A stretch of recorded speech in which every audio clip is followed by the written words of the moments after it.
Zoot. Zoot. It's not big. No. He's there. I don't understand him. Okay, hold on. This one. I don't know what I did with that. Okay. All right, let me pin come in here real quick and then we can play and then I'll take my shot. So just give me a minute. Let me pin come in here. It's gonna take long. I'll take this. Take your. Let me turn it. It is. Let's see. Let's see. I'll never take me to do this. 05 now. Let's see. Time myself. Okay. Oh, here you go. He gone.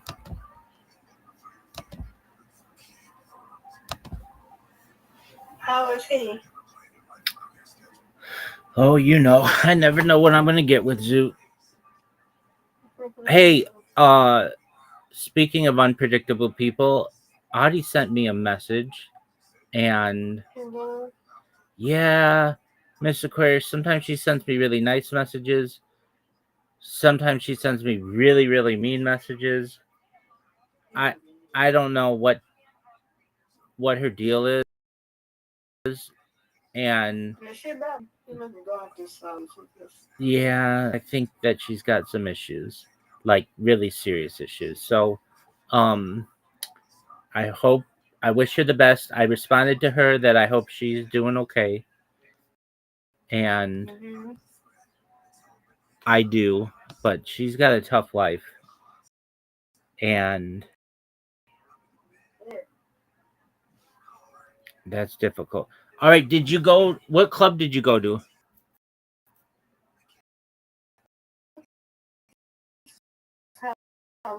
Right there.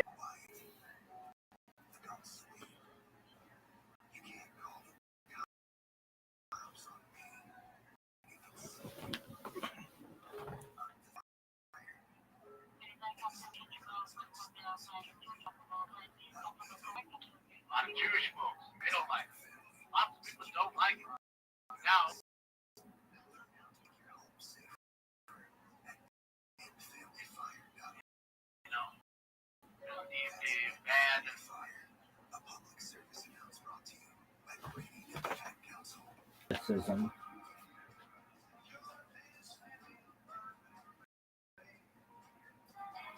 Hey, please follow my channel. Follow yours. No, wicked is to follow you. This motherfucker looks like he's got a bloody nose.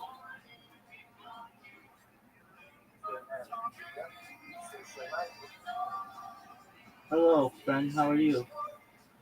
Dude, Henry Gamer. Shout out to Bong James Bong. I hope he's doing well. Wow, I did these just in time.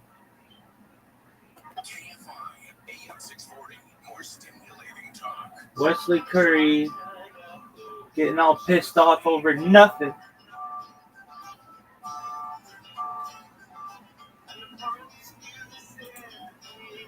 Wesley Curry, I thought we were friends.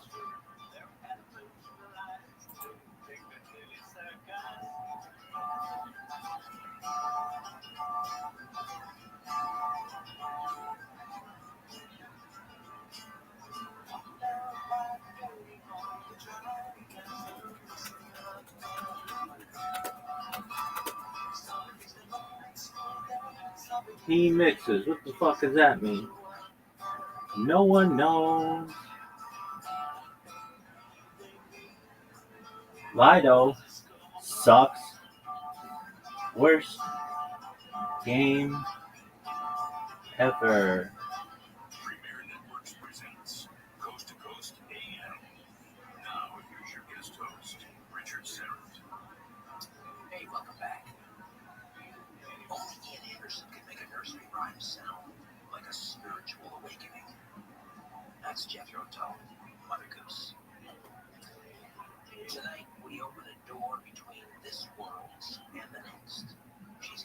thousands through the heartbreak of loss and help them discover that love never dies. Psychic medium Deb Shepard joins us to share her remarkable story, how chaos became calm.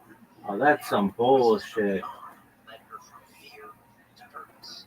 For more than 25 years, Deb has delivered messages from the other side, messages of healing, forgiveness, and truth. Oh, you're the best. We are never truly alone. Here you are, grieving and Look at this move. she reveals what the departed most want us to know. What happens when we die? Look at this move. Signs our loved ones Look at this. from beyond the veil. We'll talk about soul contracts, cold cases, and the astonishing readings that change everything. That's next on Coast to Coast AM.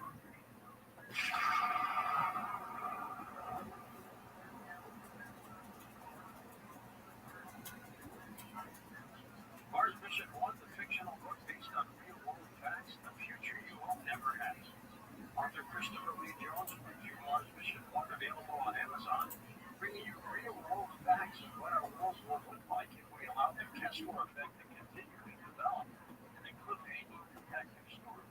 The first crew lands on the surface of Mars when a missile blows up a satellite, creating thousands of pieces of debris. That debris sailing along at thousands of miles per hour, destroying more satellites, creating more debris, causing a non-stop chain reaction. The dreaded Kessler effect has begun. All satellites are being destroyed by debris, all cell phones fail, all GPS fails, all power fails. Life on Earth as we understand it may never be the same. Archbishop 1 surviving the Kessler effect. You do not want to see it happen. Now available on Amazon, that's Archbishop 1 surviving the Kessler. It's a great book. Archbishop 1 surviving the Kessler. Every Sunday morning, my family piles onto the couch, coffee in hand, TV on, and wrapped in the softest blanket we own.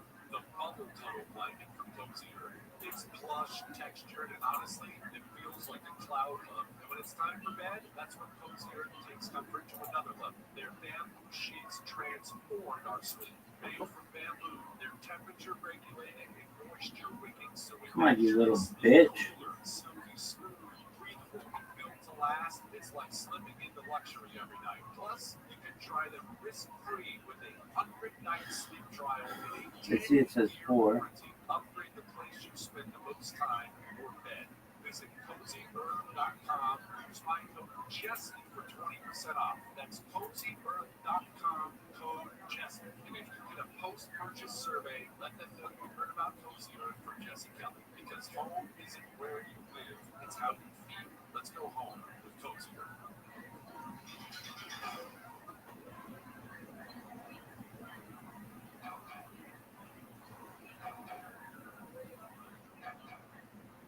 What is this shit? Deb Shepard is an internationally recognized psychic medium, spiritual teacher, and author who's helped thousands reconnect with loved ones in spirit. Her path to mediumship began during a personal crisis. Look at this move. Years and healed those who had crossed over. Over the past 25 years, she's conducted more than 60 Look at this athleticism. Look at this move.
side, because there's so much it seems like yourself, it's a little bit like a little hole.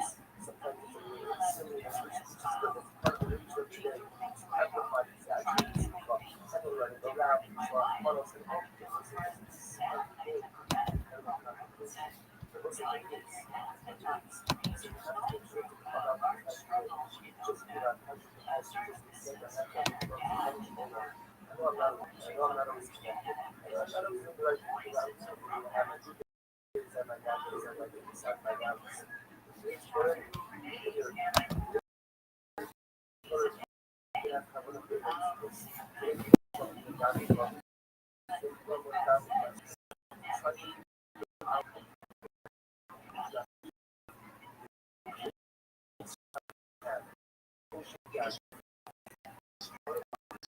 It's so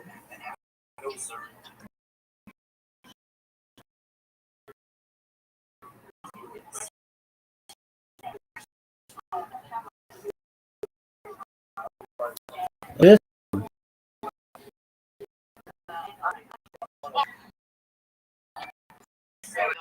Nothing.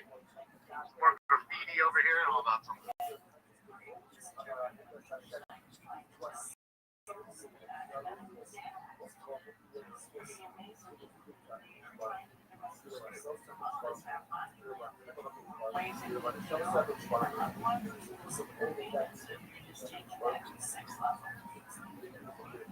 you sense spirit through all sensory senses, which comes through strong Viral streams. Like I don't want to be filming. I don't want to be filmed.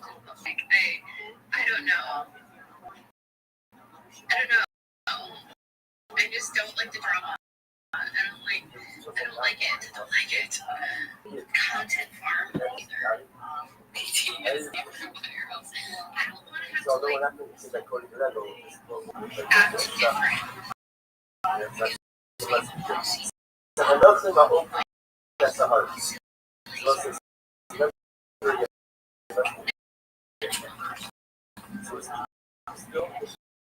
like just as much as because I get to talk to you guys. But I like talking to you guys here, and I also don't feel like I have to like I can just be myself. I don't have to. Because when I'm in public, I feel like a certain way. You have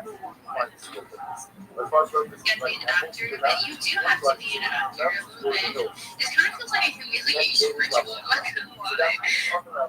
this girl is smoking.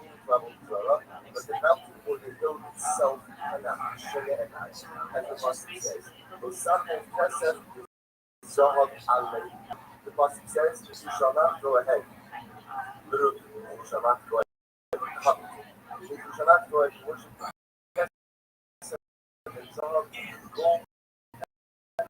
Senior leaders have commanded still care that is only that more than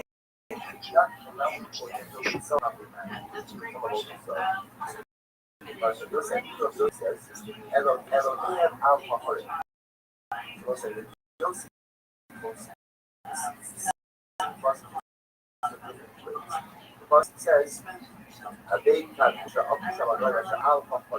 go ahead and destroy the gods on the mountains. So the murder of Joseph, dashes and Allah, Elohim, that is the great mountains. But the mountains themselves cannot cover the Allah bows. We're not allowed to worship the gods which are on the Allah has bows, Elohim.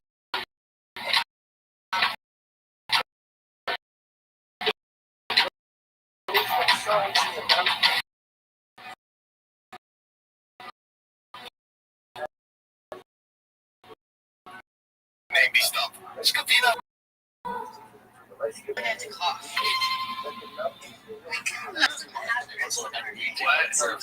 Have they really been out? It's almost a fucking ask like any regular people. They're like the Anxiety is actually sometimes, but this weekend. Golfers. UFC. and boxing and everything. So it's like, how much you? And they just put $1 billion into like a Hollywood movie studio. So I'm screenshotting everybody talks. I'm screenshotting because I'm waiting for you to do a movie with it. I don't forget you forget. You know, somebody on your pod who has someone on their pod talking shit better than me. Yeah, better than me. You gotta be able to go on bad friends. I want to see that. I'm distancing myself from the Rogan Sphere tour. First off,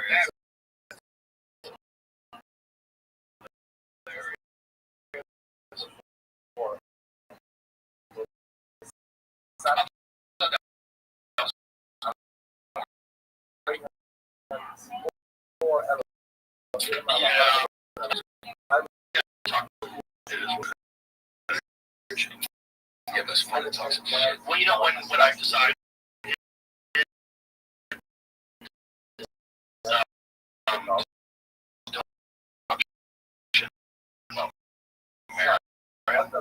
was after the video. What Twitter says. It wasn't even like a creative angle. It was just like literally whatever it said. Meanwhile, it was one of the funniest jokes she's ever made because it's an impression of a really funny guy. He tagged on Theo's impression. Yeah. But yeah, I don't know. Like my whole thing with Mary is like I think that like now they have this idea of him, like everybody inside comedy is a piece of shit. They've known it for years. And like this is not just like us. No. You know, like there's that great like Jon Stewart story about which is like I don't even know people know, but like John took that MTV show, ripped them for how you sell out, you pieces of how you do it. And then when John leaves to go do another show, guess who takes over that same show? Mary. Inside the game, we all know who the pieces of shit are, and we just go up, we roll our eyes. This is how Mark Maron works. He gets successful, he feels bad, so he comes up with a reason why you're bad. The intellectualization of it to justify his bitterness. You want to know what he hit me with Fear Factor? You're taking jobs away from comedians who would be writing on sitcoms. How what? So the reality show, which is number one show in the country, would have if it didn't exist. It was the best. But when the idea was that somehow or another this is stealing, it's the dumbest justification. You didn't look at it at all. You didn't have any insight. You didn't like step back and go, look at reflect on this. Does this make any sense? Because it doesn't make any sense. Because those people are doing a job outside of comedy, just like me. I'm doing a job outside of comedy too. But you can't even get it. It's just like the guy, every criticism he has, he's guilty of. Like he's like, how dare you have presidents on the pod and have fun with them? And it's like you had Obama before anybody. You started this. You didn't ask Obama anything about fucking drone strikes or whatever. And frankly, and I love Obama. I just want to point out, like I actually really do. And I know there's probably fucked up shit that anybody now gonna do. But like I genuinely, I love him as a state. I think he was the best statesman we've ever had. He just felt good. Of America, he's as intelligent and measured as any office, better than it. Like Clinton, when he was young, was really good. I think Obama was another level. Yes, I think Obama was. Anyway, you did the thing. You did the exact same thing. Talk all this shit about like, oh, you just had him on recently. You didn't ask him anything. He did anything like. Would you have repeated that? But is that no, not so much that Elvis is intellectual, but he doesn't say anything interesting. Yeah, there's nothing that guy ever says where I'm like, wow, that's a unique insight.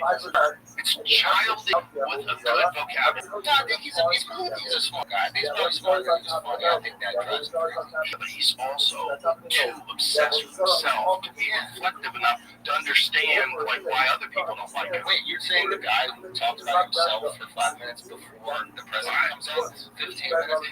If it wasn't for fast forward, there would be no yeah, fast forward. Yeah, just the rant, imagine. But anyway, so it's just like the rant is what killed the show, by the way. If he didn't have the rant, he probably wouldn't be like bottom 200. I think Better Phil's came out, and it's just like that's just the nature of the game. But it's also like he's not that good at talking. He's not nice.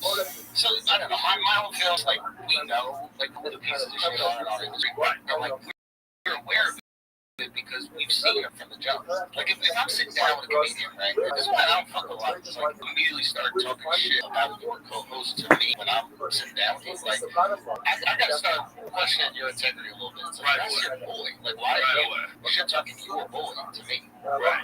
So it's but you saw this. A lot of these guys, man. You saw a lot of these guys. You saw, and it's like, I think, it's like they see the internet trends, and I think that like fucking manosphere, blah blah blah. I think I see guys. You were very generous too. Like you let your platform to millions of people show on the planet, help them make tons of money, help them really have success, build their own platforms, and now they see like an internet. See guys like trying to create a little separation. I see you use this guy to make millions of dollars and get all these fans, and now you see online outrage, and you're like, oh no, that's them, that's not me. It's like you had no problem being part of the Avengers. You know what I mean? You had no problem being in the photos. You had no problem before shit going on. You separate. I feel like that will down for your boy. That's the moment you go, I know that person. What people are saying about them isn't real, and you refute them. That's what I would do. I mean, there's a lot of cowards out there. They're scared, and this is like a time of real attacks. Like in the past, say in the 90s or something like that, you supported Andrew Dice Clay or something like that. And you didn't, nothing would happen. But now, it'd be like an organized campaign to try to take you out. Oh, yeah, with bots. Yeah. Like, the bots thing, you pay for it. You can hire them. And there's other countries that are involved in it. Joe Rogan still going to Aunt Marin. This time he brought on Andrew's show. You know, the things brought up Mark Maron to be with Obama, not asking Obama to tell him he's not funny. Ruined his podcast with the man that he goes after anybody who wants to. Rogan's exposing the backside and then set up this coordinated attack. Like, you let Brian Callen know, hey, during this episode, I'm going after him. That's why Brian Callen beat him up. And then you let Schultz know, like, they go trash him on the paper, and then Schultz comes out and they trash him together. So, the whole thing, like, everyone in common is now, I'm only agreeing with Rogan and Schultz because I'm taking this, like, completely out of politics. I don't care anybody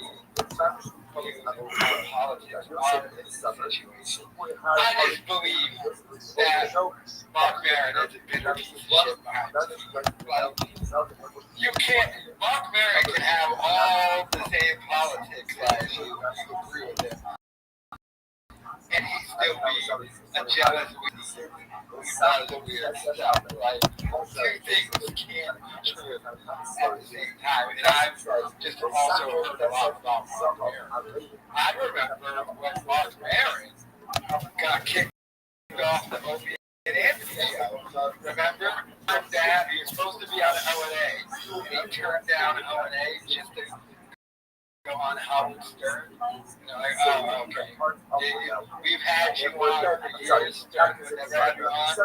You booked through our show, then you canceled our show to go do Stern. So,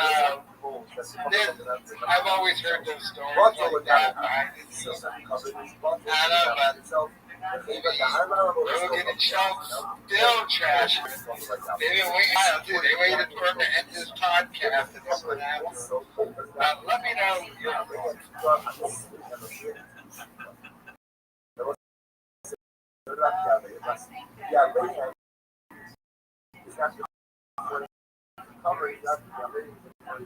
Bullshit.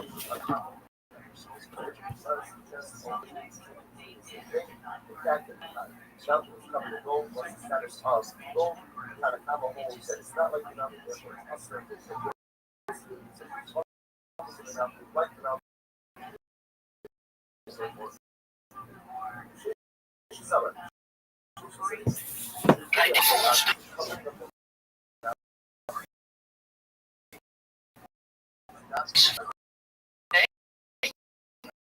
of je nou veel of weinig boodschappen doet. Met deze week Milka Drink, fles van 250 ml.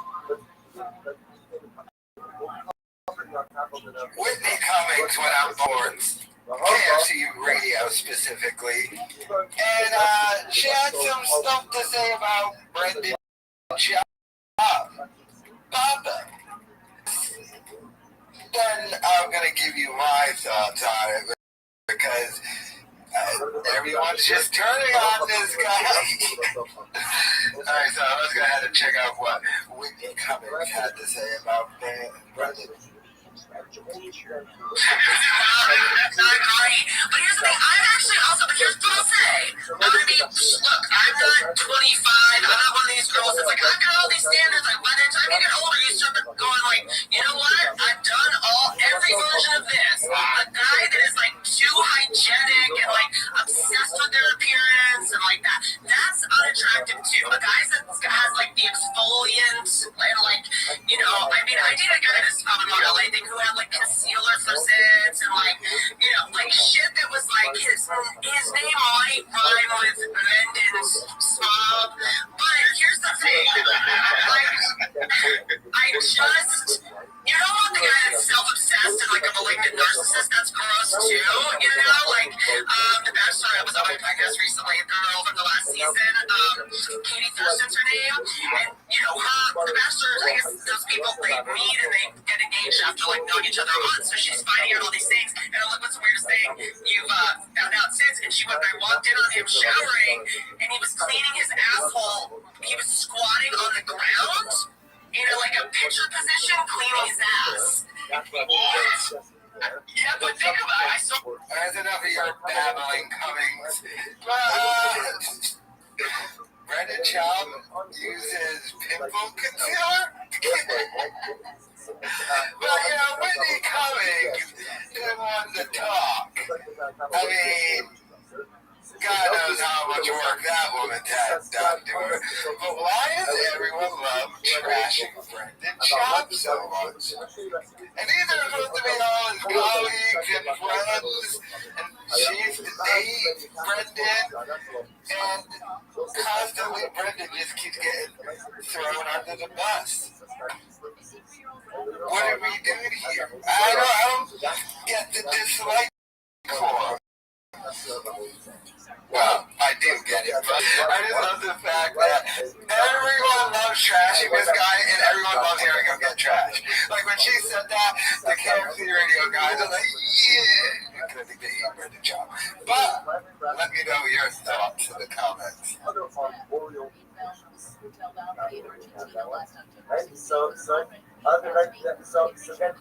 Direct staan we voor onze principes, zoals grote merken, kleine prijzen. Al jouw favoriete aanmerken voor een direct prijs. Met deze week Nescafé oploskoffie, diverse varianten voor mij €1,99. Op direct kun je rekenen. It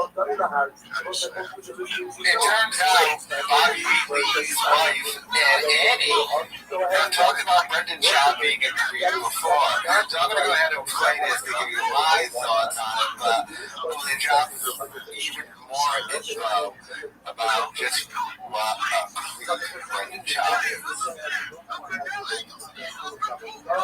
It's weird though, like I remember seeing this one guy who like cheats on his fucking girl all the time. And he got on you, this guy is hit on you. Slid in my DMs. Like slid in my DMs? Yes, it really is. It's like honestly, you need to reevaluate. I always had a couple conversations and I just never went there. These comedians don't want me. It's not just the comedians. That's we're glad you're here today. We wanted to tell you. But anyway, so I see this guy with his like family and at the mall, and I felt so guilty. The mall was in Century City, but it was just like I felt like my face was like hot when I met him, and it wasn't like I had nothing. I've only rejected this person's advances. I've never like seen him hook up with anyone else. I just know the way he talks to me, that he talks to everyone else like this, and it was just so. I mean, I was just right. I pulled it off. Yeah, rich guy. That's what I'm saying. It's like that secondhand like embarrassment or that secondhand guilt that shouldn't be guilt, but it's there because you just happen to be like the object of their like you know what I mean? Right. It's weird though. Like I remember seeing this one guy who like they're talking about this as if they were in Vietnam together and sharing war stories of Brendan Schaub just hitting on things. But what a scummy thing to do, trying to hit out Bobby Lee's wife. I mean, this chick, she's single, but like everyone, all of them know you're married, and they all know your wife. By the way, did you catch Dave mention which mall? And if you ever follow Brendan Schaub's wife on Instagram, oh, she loves going to that Century City Mall. But, yeah, this was an older clip, by the way, so they've discussed this before, and they're talking about Brendan Schaub. Damn, Baba. But let me know your thoughts in the comments.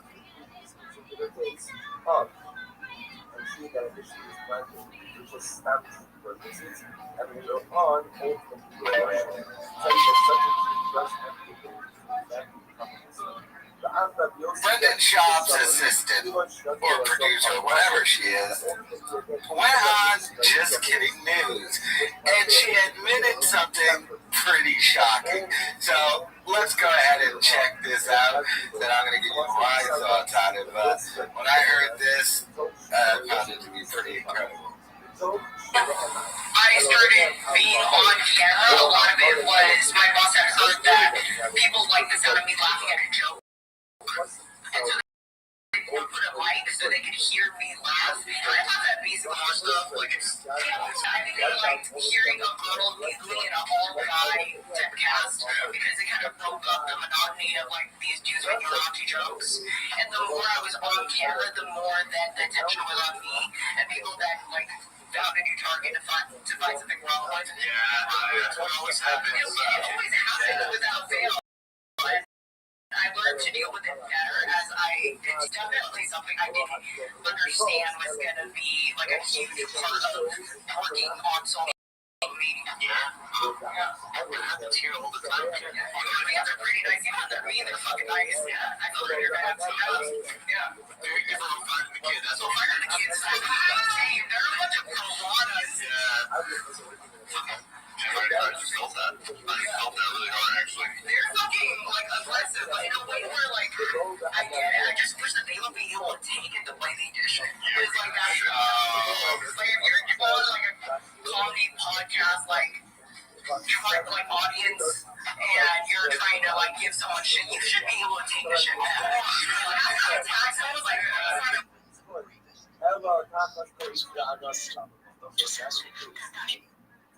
why do I need that place? Half an hour was so I understand Elohim are hard. So destroy their gods, which are undeveloped and on the way. Like this little purification of God, that the application to describe what was already done, which is ordered, not in itself, but in itself is worship. Not in itself is worship. Yet when it comes to Ashira, what or producer, whatever she is, went on Just Kidding News, and she admitted something pretty shocking. So let's go ahead and check this out. And I'm going to give you my thoughts on it. But when I heard this, I found it to be pretty incredible. I started being on camera. A lot of it was my boss had heard that people like a joke. And so they put a mic so they could hear me laugh. I thought that basically everything. Like, you used to watch stuff. Like it feels good. I think like hearing a girl giggling in a all-guy cast because it kind of broke up the monotony of like these dudes making raunchy jokes. And the more I was on camera, the more then the attention was on me. And people then like found a new target to find something wrong with. Yeah, that's what always happens. Without fail, and I learned to deal with it. Continue to do the job. It's definitely something I think is gonna do on social media. Your fans are pretty nice. Even when they're mean, they're fucking nice. I feel like they're bad sometimes. Yeah. Very good for firing the kid. That's what Fire the kids. They're a bunch of piranhas. I felt that. I felt that really hard, actually. They're fucking like aggressive, but in a way where like I get it. I just wish that they would be able to take it the way they dish it. Yeah. It's like that. Like if you're on like a comedy podcast, like your like audience, and you're trying to like give someone shit, you should be able to take the shit back. Sometimes it was like find a boyfriend, they're like, you're trying to like ruin a relationship. It's like, well, he fucking left the comment. And like if his girlfriend isn't mad at it, she's mad at it. If she is, she is. Like, who the fuck cares? It's not that deep. Relationship, they have a child together. Like, okay, well, how can tell that none of these fuckers actually have a relationship? I don't want to hear her account now. So everywhere, and nobody wants to fucking kids holiday scene. I say most people don't like the big comedians don't have burner accounts, but the people who work for them usually have burner accounts. Like it's either to like look through comments on accounts to see like, oh, like why don't these people like me engagement wise, like what's happening, like how do we help? Yeah, for like work purposes, or they'll go through Reddit to see what people are saying and then try to adjust the show to that, but they don't want like this employee going on someone's like Instagram story and seeing that like shit on the show. Like everyone has a brother account, nobody wants to have a brother account. I fucking don't know if he's a ugly cunt everything. So she just admitted everyone she knows has a burner account, and makes their employees have burner accounts to read comments and read Reddit. So Brendan Shaw has burner accounts, and he makes her and probably Chin have burner accounts so they can read comments and read what they put on, like the Fighter and the Kid subreddit.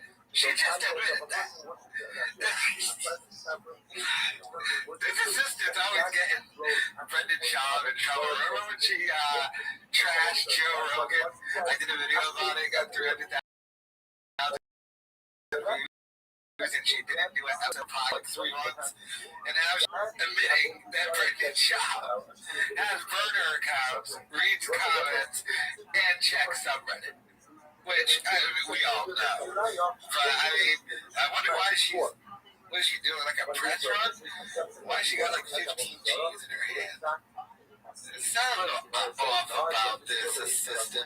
I think she really doesn't like working with Brendan, because to go on a show and say, yeah, everyone I know has burner accounts. Everyone I know.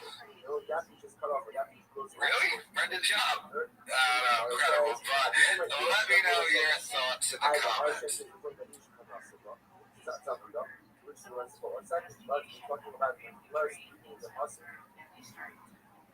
Bij Dirk staan we voor onze principes, zoals grote merken, kleine prijzen. Al jouw favoriete aanmerken voor een Dirkprijs. Met deze week Nescafé oploskoffie, diverse varianten voor €1,99. Op Dirk kun je rekenen. Brendan Shaw's failed whiskey business is officially over. I think fairly obvious, but if you go to the Facebook page, the last post was November 28th, 2021. Well, apparently you can buy it at A-to-Z Liquor, so let's try and order some. Just go ahead, order some Tiger Thick Whiskey. And no, you can't buy it. It's gone. It's officially over. He's no longer selling whiskey. Another failed business.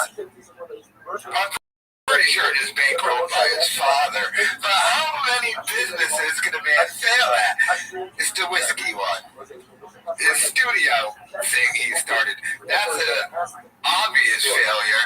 Sick Boy Studios. I do YouTube for a living. He's not making nearly enough money to be able to pay everybody decent. It's not what he was making when he had the Showtime deals and stuff. And now, lo and behold, his wife is starting an interior decorating business. She claims with her dad and her brother, but I mean, that's going to be a complete failure. But he's just blowing daddy's money. But apparently the whiskey was terrible, according to that one reviewer. But I mean, the whiskey business, the shop is no longer in it, and that's probably why he's trying to sue people. Maybe get some extra money. Let me know your thoughts in the comments.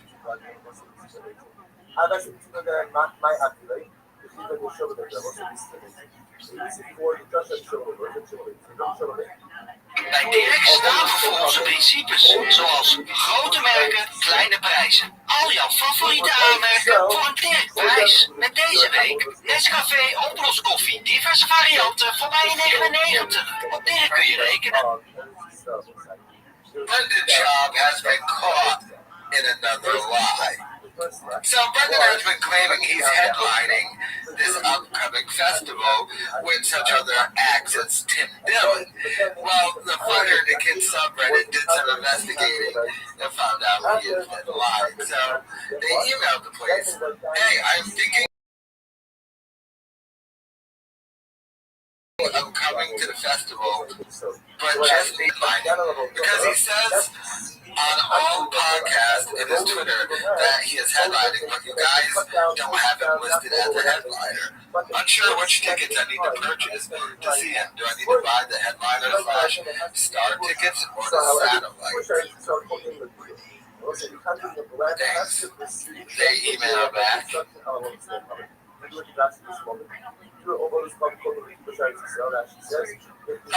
Brendan Schaub is a satellite performer for the Moon Tower Comedy Festival and is indeed not a headlining performer. You can purchase individual tickets or you can buy a satellite badge, whichever you prefer. Please be advised that badge holders are given priority entry to all satellite shows. If you purchase an individual ticket and the space is filled up with badge holders, you will be eligible for a full refund. So, Brendan Schaub, once again, lying just to make himself seem bigger. And this is another instance of a dumb lie to tell. It's like when he says, oh, my shows are sold out, and they're not even close to sold out. Well, then people will not go and buy tickets to your show if you just say they're sold out. And like this, you're saying you're headlining, you're not headlining. Henceforth, people will not be able to buy the right tickets to see you. It's so weird, man. The ego on this man is hilarious. And then exactly after this lie, and make himself seem bigger and better. Pathetic. But let me know your thoughts in the comments.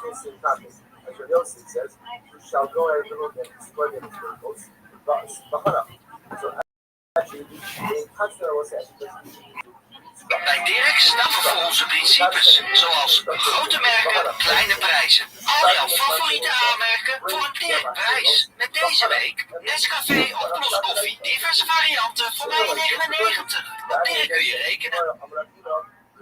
Bobby Lee's girlfriend got the whole truck walk thing started with Brendan Schaub on her podcast, along with Annie Lederman, when they exposed that a comedian would want chicks to walk him to his truck. And they felt so chick. Well, it seems like she's more with Brendan Schaub now. Let's check out this Instagram post that they posted from their official Instagram site.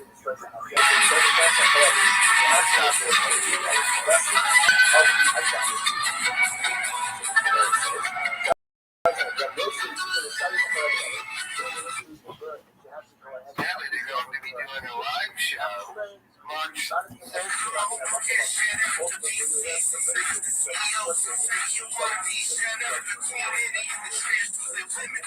Because reality we love poverty. Call me my son. No like you that son. So they have fully gone in with the chug log thing and the fighter and the kids subreddit, and now just overly trashing Brendan Schaub and making fun of him. Wow.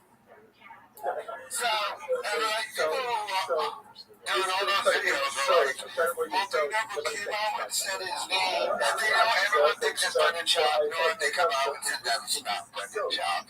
And they're playing the joke that it is Brendan Schaub, because it is. Because Brendan Schaub likes to walk chicks to the truth. Nothing. Oh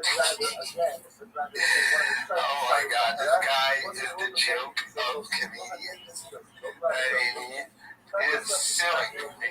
Someone, so, you know, my God. But let me know your thoughts in the comments.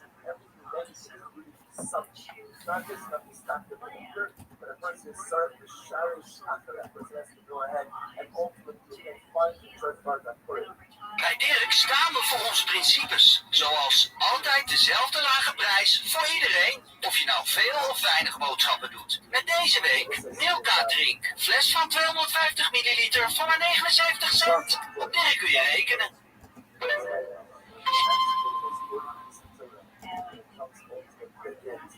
Brendan Schaub's wife talked about me on her Instagram. Shout out to the person in my comments who let me know this.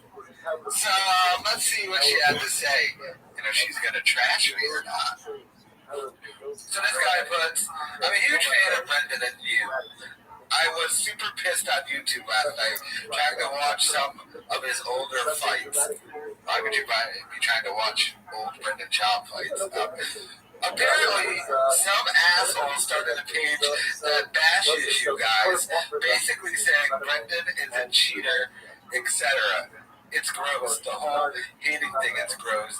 And just want to give you guys a shout out. Love the podcast and what you guys do to keep your heads up high. Damn. Brendan Schaub's wife puts,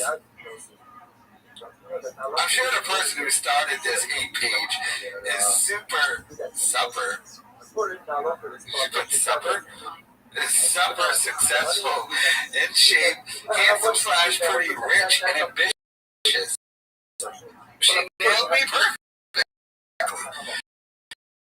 So they have to be page on people they probably they were, but thank you for the love and support. XO. And then she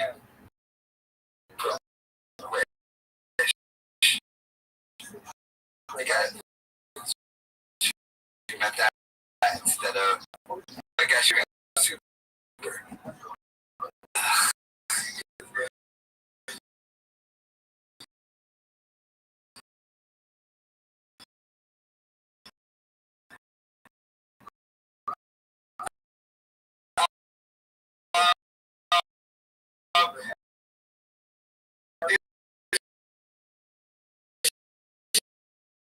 You're trying to be off. I'm the person who says, are you 40 and white and failed at life? You get to dude and get to harass other comedians' wives to try to sleep with them. And then all the wives talk about how your husband tries to pick up on them. How to walk to the truck. And they all feel so bad for you because your man's just out there slinging it. You know, like Rogan, David White. Oh, that's it. But, yeah. So she's in Vegas still partying, I would assume. And Brendan, well, next time he goes on the road, he's going to be trying to slam some new chicks. But, I don't know. Great guy, never met him. Let me know your thoughts in the comments.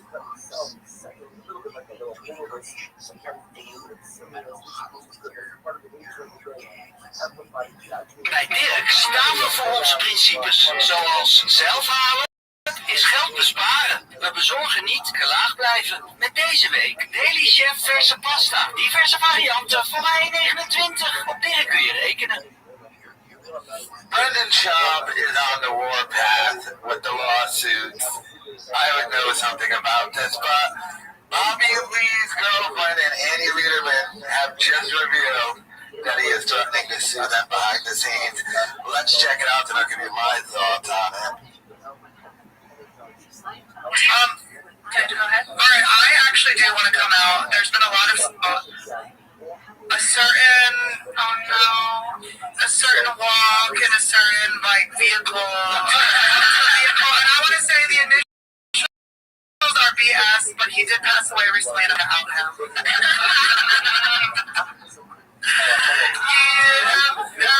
Yes, it was a comedian with the initials BS that wanted me to walk into his truck, but he has passed in Florida.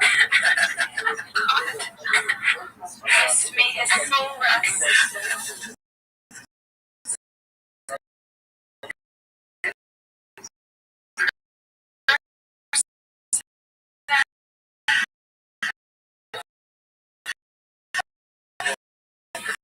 Good person. And a couple, maybe about a month ago, they posted something about our show, and we know it was about our show because it had the word bloodbath in it, and it had it had. Oh, you know, it could have been about that other bloodbath show. Oh wait, nobody talks about that. And they never did give us a name. Yeah, I know. Give us a fucking name. So we this post on the gossip site said, this popular podcast, which we were like, hey girl, thanks for calling us popular. And it said that we had a lot of controversy behind the scenes and tension. We were part of a big scandal. And that the tension you were without any tension. But that scandal that they were referring to had nothing to do with the three of us. And it was because potentially we were being threatened, a lawsuit, and I'm scared to even say that out loud. We just won't say the name. Yeah, but someone was behind the scenes threatening to sue us. We never would address certain either rumors or things like that.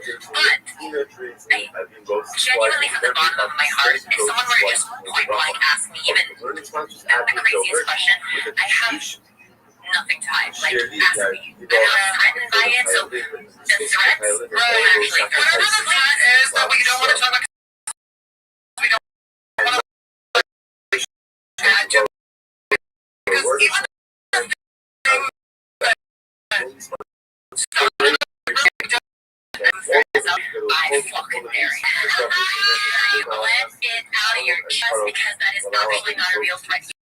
You think you're threatening me, but kind of the information's already out there, you little bitch. You can't confirm. Yeah. So she confirmed Bobby can't. Also, I just want to say this, my currency is not money. My currency and where I see value power is in jokes. So I'm rich and you're broke, bitch. So after me, you got nothing on me, you unfunny piece of shit. Come for me, I dare you. So, damn. That pretty much just outs everything. They were talking about Brendan Schaub, definitely, kind of welcome to the truck. And this is the reason why Brendan Schaub is so happy. And the scenes behind that. Now, Brendan Schaub suing YouTubers for things like copyright infringement. That's one thing that nobody really will care about, especially in the comedy community. However, threatening to sue another comedian's girlfriend for just telling a story and never proving that it was you, but never denying everyone knew who they were talking about. But to be threatened behind the scenes, a lawsuit over that. Wow. What an embarrassment. And the most embarrassing thing about it right now is not even Brendan Schaub. It's all the people behind Brendan Schaub. It's the Brian Callens, the Sam Tripoli's, the Joe Rogans. Your boy is out here suing people for making fun of him. and telling stories about him, and they didn't even confirm it was him. And this man is supposed to be a comedian. No, he's a rich kid playing comedian with daddy's money. So pathetic. And these girls just tell a funny story, never confirm it's him. And Andy Lederman even said on the episode a while back, I won't reply to you, walk me to my truck. There she is. Let me go get my tea, okay? You take your time. You take your time. Then we go get my tea. Yeah, I'm talking to her. She's telling me some things. Go to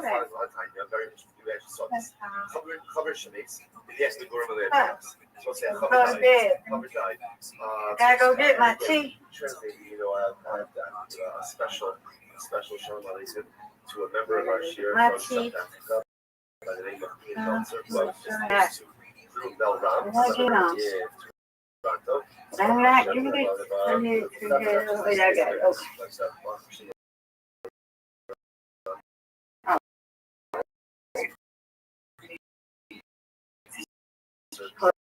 This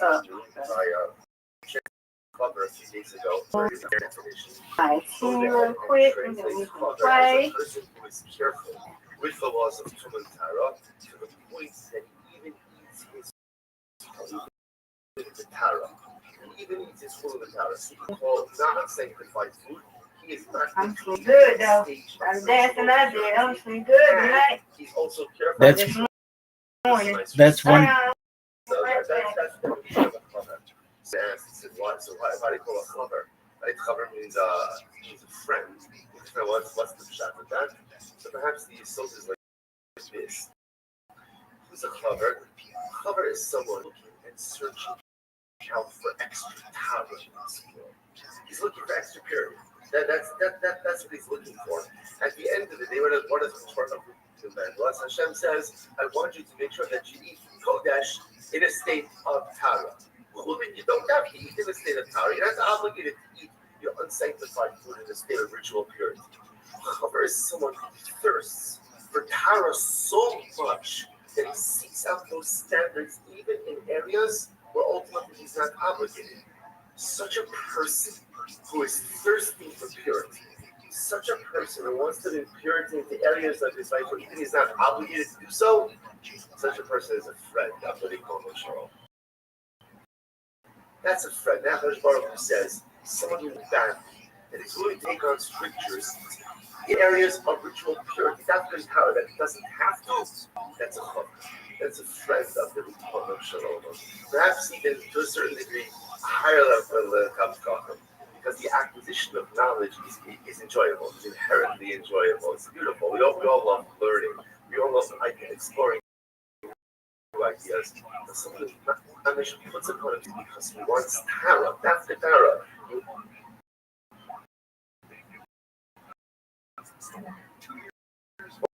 Wants purity. That's a friend of the Ribbon of Shalom. So dies. Interesting case. Chaver dies. And after 3 days, they discovered that he has a basket of fruit. So the issue is we don't know whether or not they've been tied. So the Gemara says, even if Mamish just harvested them that day, this is Chazaka, look again that they are properly tied.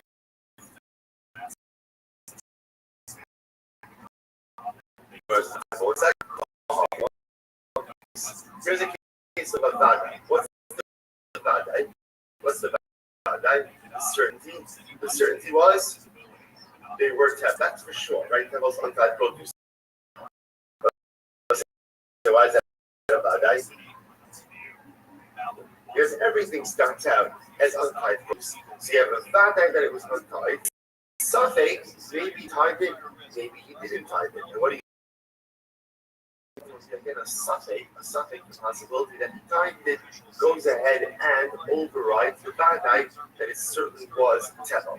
So you see suffix mostly the vadai, to which the Gemara says no. Hasam vadai vadai. It's fascinating. No, it's not true. That's not a suffix vadai. That's a vadai case. What's the case? The Vadai Asri. So where it says it says it was Tevel, Vadai was Tevel, certainly it was Tevel, and also Vadai, that's what? That he tied it. The word says, Gidem Chelina Chosa, Lord Chelina Chosa, Kalzaka al Chaber She'ena Motzi, Davar She'ena Mitoka Mitaka Serdo. Say that's the Chazaka. So again, interesting, it's fascinating. With the Chaber Mosai again, can you imagine moving yourself to the level where there's no suffix that you've done the right thing? You have to understand, right? What does that mean to get to that level where the halacha looks at me and the halacha says, this guy certainly did the right thing. A chaver does not leave untied produce in his possession. From the moment it comes in his possession, it's tied. And therefore, there's no suffix in vadai. There's only vadai and vadai. Incredible. The other possibility is, Gemara says suffix the suffix. Interestingly enough, really, it's a suffix in a suffix house. So what does that mean?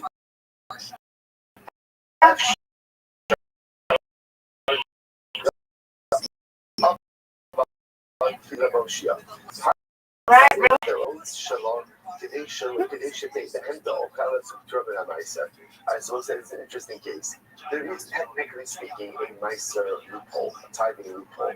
What's the tithing loophole? Without getting into all technicalities now, in order for produce to be subject to tithing obligations, there has to be what's called riyas b'nei abayis, right? It has to come into the home. It has to come into the home through a normative entrance. Technically speaking, if you bring your produce in, let's say through the window and not through the door, technically it's nicer exempt. Technically it's nicer exempt. Now again, there are limitations on that also. So the Gemara says over here, there's really no suffix once you need your vadai. Why? Because it's actually possible, even if you want to go with the fact that maybe it's a suffix, if the cover tried or not, it's also a suffix if the produce was ever subject to a semester. Why? Because it's possible that literally you're getting used in this legal movement. Okay, I read it and they sent me one. Yay! Was never subject. Here we go. So says 1 second, there ain't something looking about it. So remember, these questions, okay. Right? You want to put out there like a law, a principle. The principle was aid suffix motse midei vada. Yeah. Right? That ultimately possibility cannot change the reality Go ahead, Rabbi. of a certainty.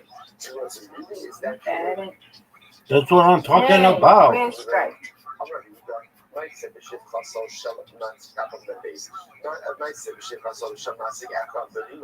Very interesting case where there was once a story of a maidservant. Oh, come on. I want to say now, again, we're going to, this is a Jewish woman. A Jewish woman who worked for a Nazi. What's a Nazi?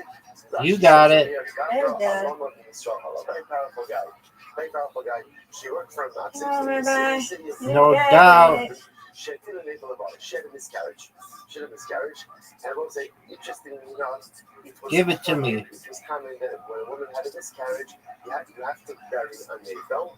But it's interesting, the halacha is, and this is also involved a little bit, they would put a navel in a bit, just in other words, in a nondescript way. In general, most of the halacha is, you have to bury a navel, you have to bury a miscarried baby. But with dafka, do not bury it in a marked grave. We do not do that. If to bury it in the grave, we do not bury it in a marked grave for a variety of reasons. Also, come on. From like a mental health perspective, it is unhealthy. The Chazal is unhealthy for parents. Give it to me.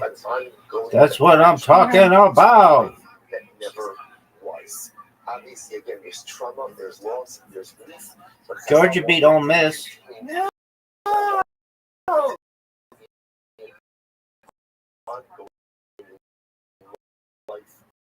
Huh? Georgia beat Ole Miss. And obviously saw what had happened and peered over the pit. Now, why Yeah, did the Rabbi. peer over the pit? Later, it suck her in the cave up. So he was going to have to pass it for her. But then again, when a woman gives birth, and even after a miscarriage, depending on when the miscarriage Give it to me. occurred, Yeah, That's what I'm talking about. associated with birth. Now, the duration of 2 months later depends on what? Boy or girl. So the colon peers over the pit in order to see was the navel, I guess it was developed enough to see whether or not it was a boy or a girl. The problem I said, yes, it's okay. by peering over the pit, what did the My colon Rabbi. actually do? 2 months, oh hell. 2 Tumas Ola. Remember again, Tumas Ola both could be contracted in two ways. You could be under a roof together with a mace, or you could be the roof over the mace. So technically speaking, if there's a corpse, let's say again, I was sitting next to a corpse underneath the sky. When I look over the corpse, I am the Ohel. I am the Ohel. So here the coin went ahead and leaned over the pit to see is it a boy or a girl. And what happened? What was the this episode thing for the Chabad. And they retired him. They retired. Why would they retire him? Because ultimately this was a place where there were weasels and animals there. And the reality is they probably took the miscarriage. They probably took it and tracked it away somewhere. But 1 second. The fact that he didn't know Suffolk dog who Suffolk logo. Oh, this is a tough one. This is a tough one, Miss Aquarius. Give it to me. Oh, come on. What's the Suffolk? Maybe the animal I deserve to get that one. And yet, what do we see from here? The Gemara says, and yet we see that the Suffolk trumps the Vadai. Right? The Suffolk changes the reality even in the face of the Vadai to the point that again they ask him, the coin is not tummy. Get it. The coin is not tummy. So you see from here that Suffolk can go ahead and trump a Vadai. To which the Gemara says, no. Go to Itila Labar, Nepal Labar, Elaima, Itila Jimin, and Nepal Labar. The Gemara says, no. Give it to me. Oh, come on. He sees the shift up, throwing something that looked like a Mayfell. In other words, it's not a Vadai that she miscarried and placed the Mayfell in the bar. Get it. Rather, again, saw what appeared to be a Mayfell being placed in the bar by this woman. So it's a suffix to begin with. You got this. Nope, can't get it. Nope. Hands oily. Okay. Yeah, Rabbi, strike it. Not good. Not good at all. Give it to me. Oh, I only got one. Garbage. Or just means maybe she just expelled something else from her body. Get it. All right. Get that big group on the left, and then it's going to get the one on the right. No doubt. Perfect. She did it, folks. That was beautiful. Just like we said. Oh, that was amazing. Good job to Miss Aquarius. Thank you. You got these two. No doubt.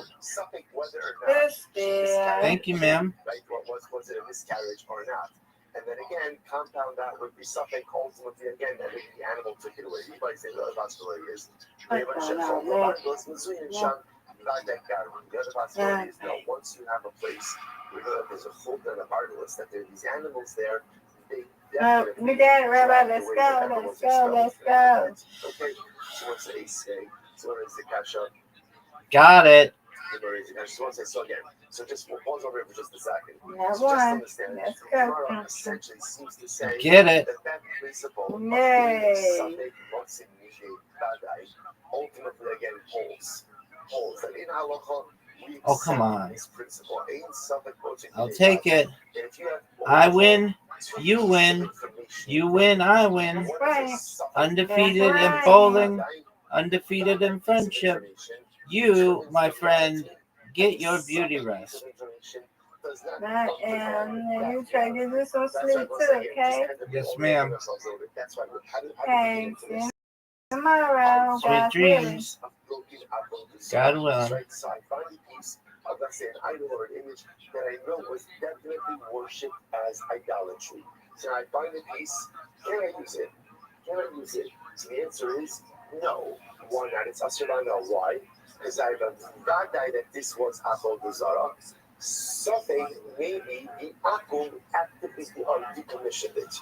And therefore again I can't use it. Why? Because the suffix that maybe the Akum decommissioned it doesn't change the reality of the Vadai that this was definitely Avodah Zarah. And I will say, just to point out how powerful this is on a hashkafic level as well. Because in the suffix Motzi Midei Vadai, if you want to go ahead and summarize the entirety of Jewish history and destiny into one phrase, this is it. Over the years, Right over the millennia, we had faced so many mistake-ups. Faced so many mistake-ups. Like, will we survive? Is this an existential threat?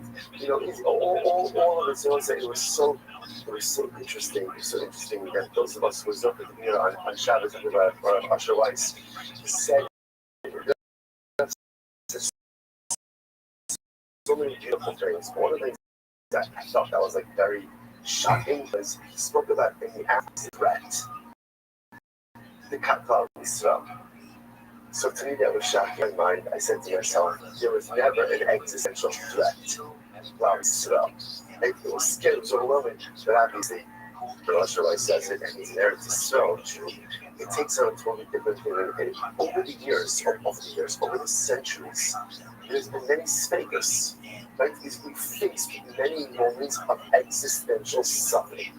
Are we going to make it through this? Are we going to weather this storm just less than a lawsuit? So Brendan Schaub is a coward who likes to do things behind the scenes, sue people and threaten lawsuits. I wonder how that conversation went. Just to threaten the lawsuit. Like he probably had his lawyer send him a letter saying, shut up or we'll sue you. Well, awkward thing to do. That's the bad guy. If Brendan Schaub is in such an open relationship with his wife that everyone seems to claim, dude, it's fine, his wife doesn't care, then why all the lawsuits? The Persians do not. I just find it hilarious that this dude behind the scenes is threatening to sue another comedian's wife. And another comedian, and even just a comedian. He's threatening to sue another comedian for telling a story where she never said it was him. Although in this video she pretty much just did confirm that his initials are PF. But we all knew it was him. Because it's an easy thing to know. All the idiots on those videos I made when they were like, they never said his name, how do you know what they're talking about? It's like, dude, do you know what 2 plus 2 is? Do you know what that equals? Can you see the forest through the trees? Can you figure things out? Because obviously we're talking about Brendan Schaub. Obviously this man is behind the scenes trying to sue people. And I get going after YouTubers, but after other comedians and stuff too? Wow. Wow, that is pretty big rocks up on there. I wonder if like now that this news has come out, it will cause like a rift within the comedy community. Like, oh, sorry, thank you. If you're Bobby Lee and Brendan Schaub tries to see your girlfriend, you can't like mess with Brendan Schaub anymore and like be cool with him. And like Bobby Lee has his comedian dudes like Santino and stuff. So, but let me know your thoughts in the comments. That people worship. Everyone says, "Amai, boy, is that Hashvarim Minu?" So we'll say that's broken. Once again, this is a kasha on Rish Lakish. This is a Yochanan and asking on Rish Lakish. Rish Lakish, according to you, this should be totally Select Deal Festival is coming up from October 20th to 26th, featuring tons of spectacular deals from brands like Philips, Samsung, and Leica. Deal warrant. These deals are exclusive to select members, so don't miss out. Try Gold Select for free for 3 months. Chances are what? You're not much help. Bobby Lee's girlfriend has pretty much declared war on Brendan Schaub, and the trashing has not stopped. And this is evidenced by their latest Instagram post. So let's go ahead and check it out.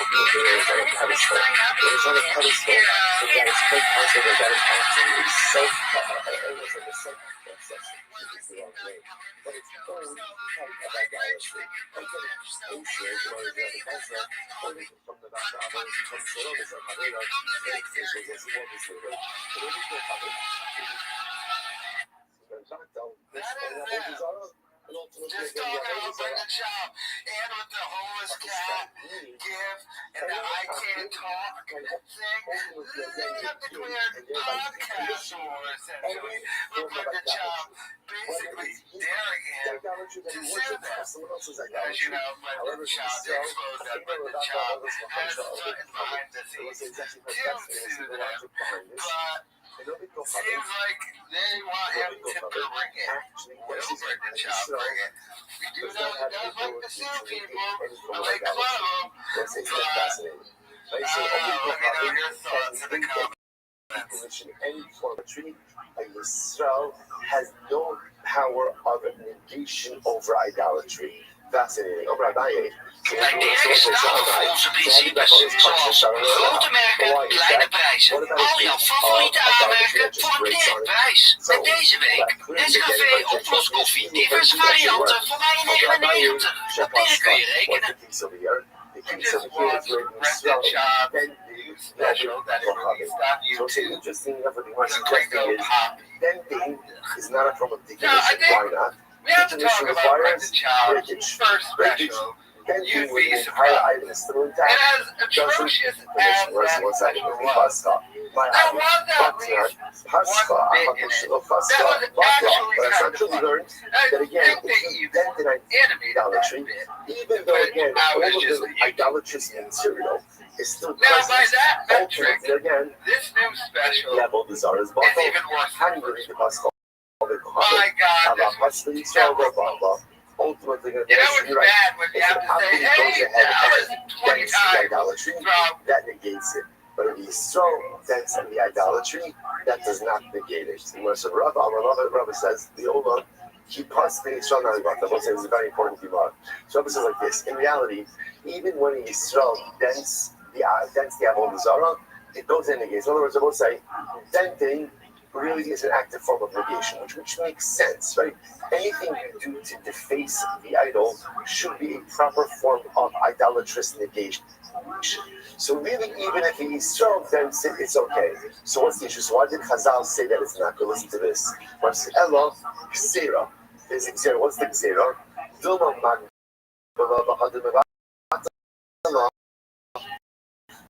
So here's the issue. In reality, Israel has the power of negation, right? Israel does have the power to negate idolatry. If he breaks it, if he dents it, it all should work. So why did Chazal say it doesn't work? What are we concerned about? Listen to this. We're concerned that what is Israel going to do? He wants to negate an Avodah Zarah. So what does he do? He has Avodah Zarah. He lifts it up by getting ready, let's say, to smash it or to dent it afterwards. What's the problem? Once he lifts it up, I will say, that's an act of Hagbah. What does Hagbah do? Hagbah acquires. Once he acquires it, it becomes the Avodah Zarah of a Jew. Once it becomes the Avodah Zarah of a Jew, V'havi avodas kochaben b'yad Yisrael, v'chol avodas kochaben b'yad Yisrael eina b'tela li'olam.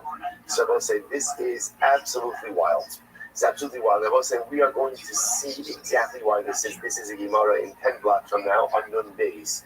But again, right now, we'll just go with the principle. The principle is any Avodah Zarah that is owned by a Jew cannot be negated. So watch what's happening over here. Can Yisrael, well, technically speaking, decommission Avodah Zarah? Yeah. How could he decommission it? He could break it, he could dent it, but Chazal said that decommissioning of a Jew does not work. Why? What are we concerned about? That in the process of decommissioning, the Yisrael is going to pick it up.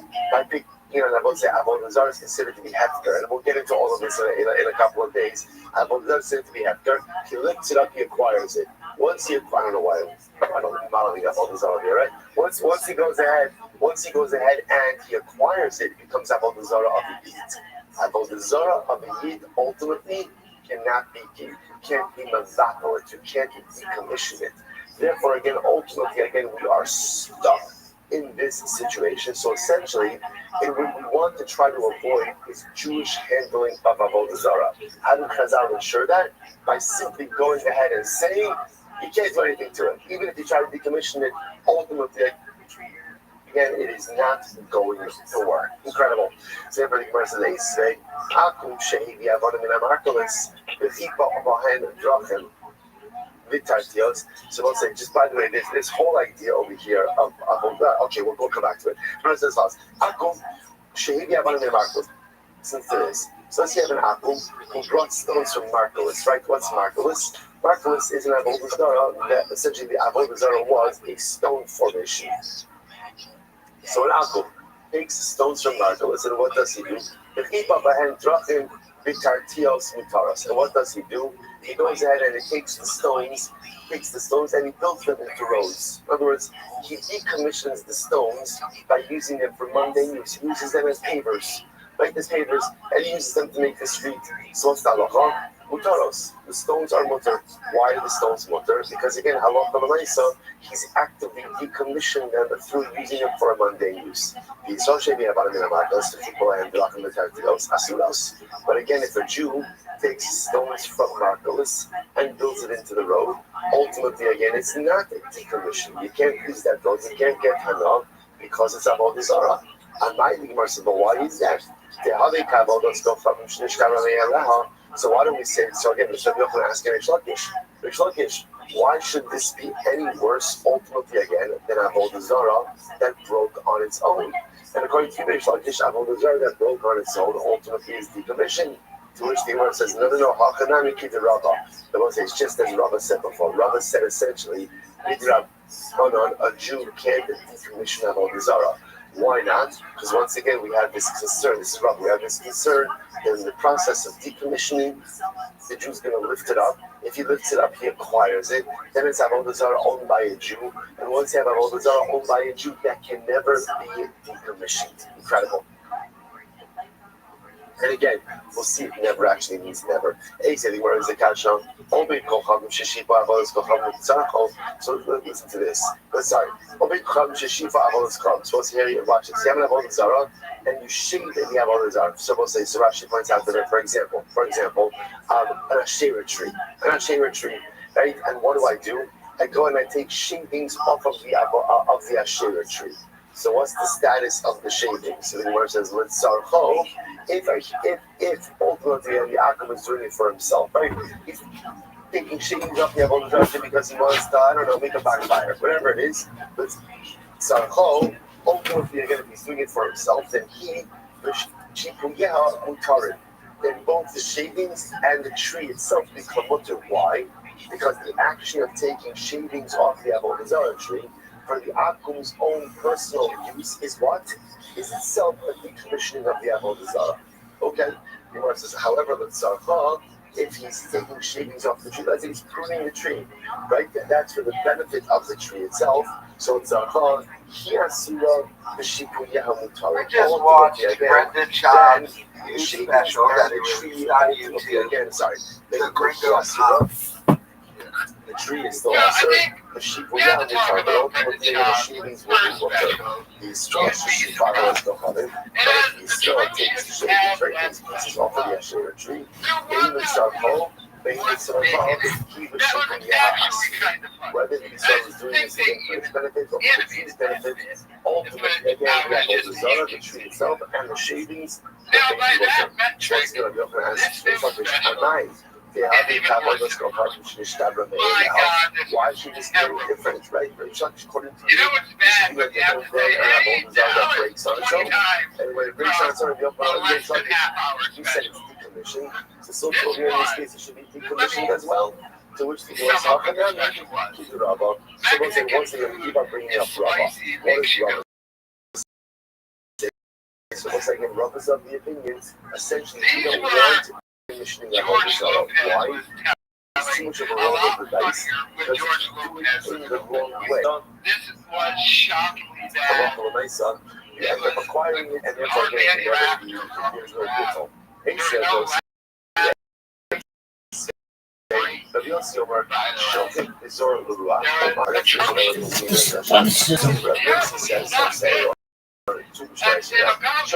find the Avodah Zarah, grind it up and scatter it to the wind. Or not throw it down. Or you can go ahead and throw it into the sea. But once you're going to finish talking about it, you find the Avodah Zarah made of metal. So what you do, grind it up, scatter it, right? Scatter it to the wind, or throw it into the sea. Where it says, Azazel already can't do it. Because if you scatter it into the wind, then what can happen? It becomes fertilizer. So it's what says, Sid, so you the Pasuk says, you can't retain any part of our desire for your own use. Once again, another explanation of Shkamai. The heavy Kabbalists will come to Shkamai. But once again, why? Because it's pretty fun. It's sluggish. Even if the Mogador breaks on its own, ultimately it is decommissioned. So in this case, of grinding it up should also be decommissioning. So who cares? Even if it does act as fertilizer, it's not a Mogador fertilizer. So which they must talk. And honey, keep the Rabbah. Once again, the both said keep all roads leading back to Rabbah. Ultimately, again, it was concerned that the Jews involved initially being lifted up first, acquired it, and once it's acquired by trash. And the Jew that cannot be commissioned, say, Rabbi Rothschild, that the Sion Omer, what's it Suras Darko, the Rosh Hashanah. What's the interesting piece of here? Let's see if you find the image of a dragon. This is our next mission. We're going to see a dragon as one of those images that was always considered to be idolatrous. So watch this. You go ahead and you find the image of a dragon, but the head is cut off. That is cut off. So therefore, Safek Obi Kochavim Chatzcho, Safek Yisrael Chatzcho, Mutter. So if I'm not sure, did a Jew decapitate the dragon, right, or didn't Akum? It's Mutter. It's Mutter. You want to on the other hand, Bada Yisrael Chatzcho, Aser. But if you so you want to cut off the head, is Aser. What's his up night? The other camel, let's go from the Chicago area. I understand why should it be any different, or is it second? So I should be any different than a case. Ultimately, again, like all these are that grow on its own. How can I do that? Once again, the verses we are concerned ultimately again about the concern of God. So essentially, we begin to see the people here. We don't want Jews involved in the Holy Zar at all. Even with the commissioning of the Holy Zar, we just want Jews to stay away from idolatry. Therefore, Chazal will come to the point that even the decommissioning of the Jew doesn't work, out of concern that they can pick it up, acquire it, and create even greater problems going forward. Today, Rabbi Rothschild Omer, after what you are supposed to be Mosai Yishanim, his name shall be no Sharetz B'Haim. It's an interesting piece of here. So this halacha mentions the following things. We're going to see this also, all these on the shrines that we'll see later on. Halacha is in general on both sides, that about what is the halacha concerning planting vegetables underneath the shade of tree. So during the summer, the problem is that the shade of tree provides shade, and shade is beneficial, obviously, to the vegetables, to the produce. Like, so therefore, you can't plant in the summertime, however, in the winter, the rainy season, ultimately the shade is actually detrimental. So therefore, you want to suggest, the Mishnah wants to suggest that there's no problem planting vegetation underneath a shade of tree during the rainy season. Rabbi Rothschild says not true. You can't even plant vegetables underneath the tree during the rainy season. Why not?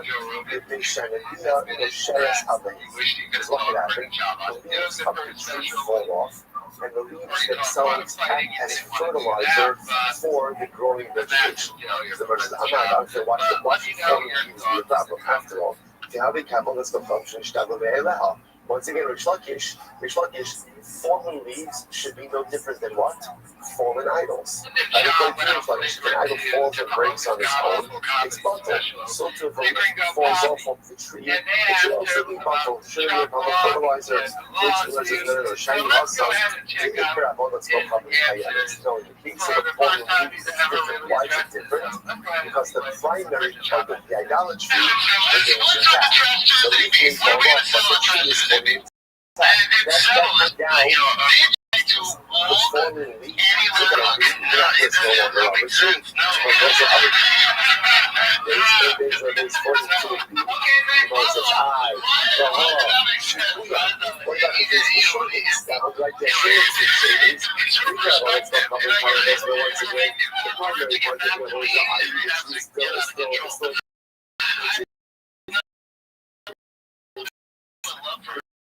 no idea what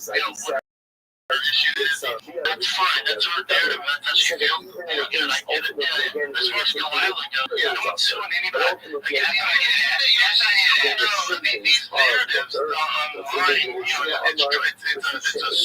it's like a fucking soap show. They love this drama. There's no drama. Like Bobby, Leah's one of my closest friends. Me and Bobby talk about. No one's been more supportive when I started than Bobby. Lee did. Besides Rogan and now, like nobody's been. Jimmy, send me your girl's number. So I called her and we just had a conversation, you know, for over an hour. Me and her fucking girl, no issues. As far as swimming goes, it's a missing communication. You know, the lips they put out look like they were kind of angry. Yeah.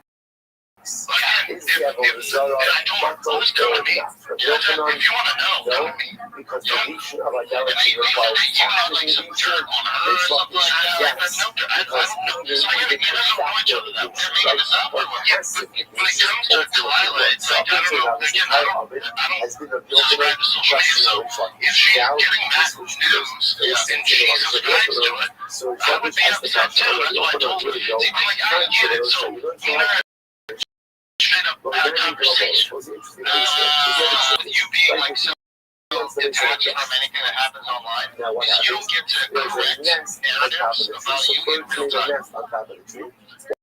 Like, this is how you've ever addressed what they said. But who else is going to gravitate to the platform? You can just go and think, you know, that's wild, that's not true, I'm not saying anything, there's no lawsuit, I called her up and squashed everything's good. Instead of, they put it out there and then never address what is out there, and now everybody just believes what has been said by them is real. You think you should do that, or just call Delilah direct like it did. No, they don't have that much between you two, but the people that have seen it haven't seen it get watched. So they just believe that that thing that they've digested is real. Sure, you know what I'm saying? Like, me and Delilah are quite close friends. You know, it's like, but that stuff, and you gotta realize when I was going to comedy, and again, I get all of it, and they were trying to drug me. You know? Yeah. Like that. So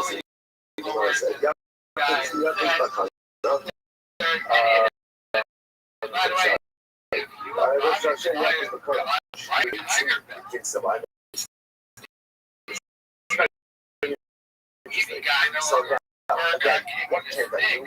I like to not recognize part of the tree is usage of the tree. So yeah, all those other trees, what can I do? Just think of this someone knocked down now. You want to say, what's a good word? What is a good bird in the nest from? Now, the assumption over here is the nest of the shade tree is being built from wood or a tree. Right? That's what the people say. You get benefit from the nest. You can't scale the tree, but you can get benefit from the nest. But that nest is made from broken pieces of the shade tree. What do you see from here? What do you see from here? That once a Sorrow breaks, right? Even on its own, it has not been actively broken. It's tradition. So the Gemara says, you go to Shachar the assumption of the bird is looking at its nest. So it brings broken pieces of the Asherah tree. The Kakani, Latis Bakana. And yet, the nest is mutter. So this one says, this supports my assertion that broken Avodah Zarah, even if not intentionally broken, ultimately decommissions the Avodah Zarah. No. How can I say what's the case? You go to the ICH in the Alma, the Kinsabah, not necessarily because birds make nests, or birds make nests. Birds make nests in trees all the time, but they often bring materials from other locations. So it keeps the bird made itself comfortable in the Asherah tree, but it did not gather the materials or the nest from the Asherah tree. Rather, it gathers the materials ultimately again from elsewhere. They can only be hectic. So again, what do we want to say about the birds now? About the nest? No, about the tree, about the nest. Sorry. So again, you should not get benefit from the nest, but if you do We'll see if do not commit to me. So let's analyze this. Is it true that Cat really makes tons of money on OnlyFans? Yeah, she's going to turn it into she makes so much money. Right outside of the industry, so then it makes sense. No more than the job. Like something Chazal said, you don't want you to get benefits from that. Right? Why not? But it's attached to our history, and you can see how the thing is doing from this tree. But it's a level, and also, but then what over the also. But it's over the rising over the rising over the because since they were told us further, yes, She makes over from the history, but from the outside, the nest itself is not subject to the Elon. I'm going to shove it into the middle of the kids of our head. I'm not going to mold it. I'll come to you. Again, once I come up with myself, the bird is building the nest from the tree itself. That is the this nest is built from rings from the head of the tree. And what's the status of the nest? The status of the nest? It's like this. She's a man, but you know she does her thing. She's Christian. Ultimately, so you're not allowed to benefit from it. You're like, so, and it's the evil of the guy, so, which the Gemara says, Going on here. so therefore you want to suggest this thing. He can't afford to pay her anymore. The halakha has to do with both cases in the Ashera tree and in the Hektish tree, where the bird is making a nest from other materials, not from the Ashera tree and not from the Hektish tree, which the Gemara says not necessarily. So we just relying on the truth that you with a guy. So we'll say maybe not.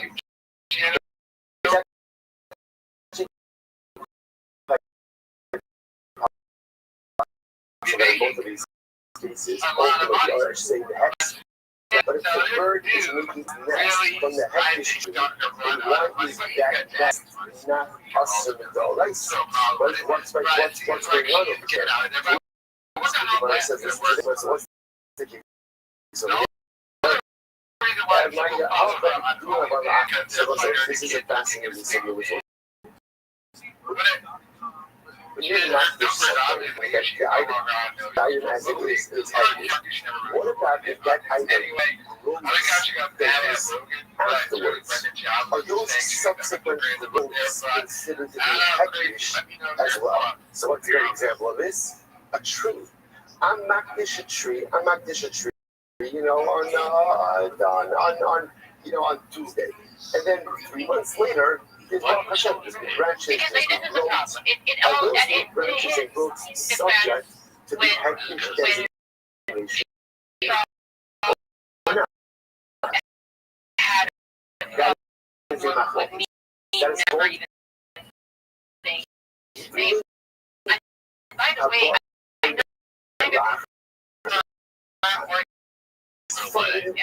you guys So they make the nest out of those growths. And therefore, again, so now is the nest like this.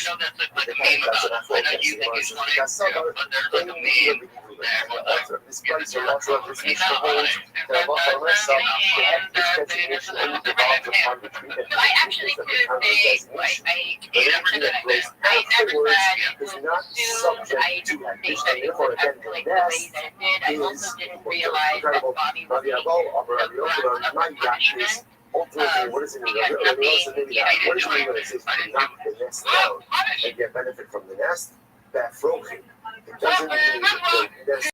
It doesn't mean the nest itself. It could very well be that the nest is us. The nest is us in both cases because it's made of Ashera or because it's made of a hektish. Either way, it's us. So what's the work trying to get benefit from? The chicks. Whereas we say knock down the nest, what it means is get benefit from the contents of the nest, and not the nest itself.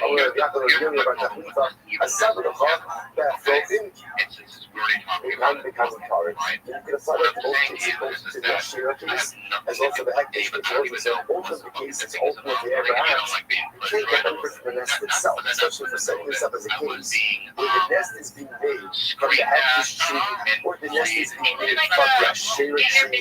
And again, even assuming that the materials weren't present at the time of the designation, we're going to give opinions of ever grows trees in the hektish or on so why am I not the nest for the nest the children, but not the what? For the chicks, or for the eggs, ultimately again, it's going to be eggs. Also, so this is actually quite fascinating. If you look at Rashi, this is actually right before the Mishnah in Rashi. The Beitzim Tanit and also, Shechichin Imon, the Gaza by Rabbana Ka'al Ibn Hasan. So that's actually quite fascinating. Eggs are awesome. Why are eggs awesome? Because eggs leave the nest. There's nothing the tree, and therefore A equals B, and B equals C, and then A equals C, which means that Halakha L'maisa, the eggs are considered to be ultimately reliant on the tree. So because of that, they're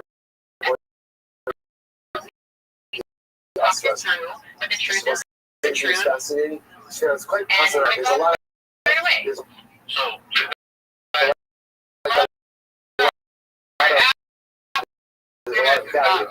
of value here. But you are suggesting the nest is made from the Asher tree upon the head of the tree. So the nest is going to be awesome. The nest, it leaves the chicks out. But eggs may be problematic. Why? Because ultimately, again, since the eggs leave the nest and the nest leaves the tree, therefore the eggs are considered to be dependent on the tree, and therefore the eggs are considered to be an appendage of the tree itself. So the benefit ultimately again from the chicks, but ultimately not the eggs. And it says the Beitzim Tanit Frozen, Shechichin Imon, the Beitzim Tanit. It's very interesting. Chicks that are so young that they are relying on their mother have the status of eggs, right? So which makes sense because the chicks that require their mother are dependent on the nest. The nest is reliant on the tree, and therefore, Halakha L'maisa, therefore, once it turns out that over here, with the space of the nest on top of the Asher tree, the egg, this tree, you can't scale the tree regardless. Right? By the way, the Bible, what can you do if you knock down the nest?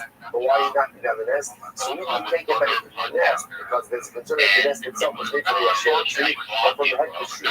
What can you get benefit from? Independent chicks. Independent. Halakha L'maisa, that is going to be mutter. Independent young birds, right? Or ultimately, what you can get benefit from is the eggs or from the reliant young, because those are considered to be dependent on the tree. So we'll say, we'll stop on this again, but again, let me just say the Halakha L'maisa. So look, actually, let's say, yeah, we'll take tomorrow because we'll finish off. Yeah, Halakha L'maisa, like, what are we doing that for? What are we asking, right? And then in your session, we'll continue that session. Adventures in Avodah Zarah. Shkayach, everyone. Bobby Lee has his own thing. How can you credit Bobby Lee's career? But the fact that they think they can. And like I said, you have to remember, his career was great. He was Carlos Mencia's boy. You broke into that. Rogan was so involved in this shit. Wow. He threatened this nigga's career, and they really can affect it. He does his own podcast, his own stand-up. He doesn't really go on their podcast and shit. They don't really. He doesn't have Billy on or fucking Callan on, guys. They're like completely separate. But they were like, you know what they were probably threatening? We'll get your management to agent and fire you. All right, so we'll say good morning, let us all of our responsibilities our annual financial responsibility. This is from the very start, dedicating all this year as our holiday sponsors for the month of Av, while we were Jason, in honor of their parents, Israel Jason, teenage Jason, as the most squad in every of the step goes to squad in the Rambam. Very much happy to her with the appreciation for the Chaylim, and all those sacrificing the child's and Leisha Givara Rodashine, and the King's for today, Leisha Yasek of all of the from all of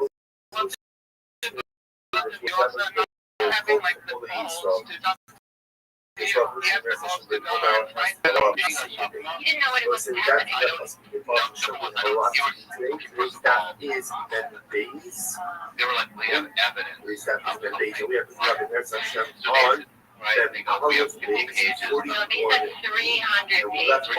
off with something close to 93 to 460. Well, Are you kidding me? This is where I think that remember again, yesterday's got all the fascinating finally broken pieces of there's a what we call disconnect slumber between the versus information finally that's broken being pieces fed of by what we his call team. I don't think it's all him. What's their Like, two terms? he's just Some like, I have are 300 pages images. of proof Maybe that they were worshipped, of maybe an they IP weren't address that worshipped. lets me So, Bobby's what's the gonna be that thing on Bobby's computer. I was like, do you realize how text you can Bobby you can't have on an iPad?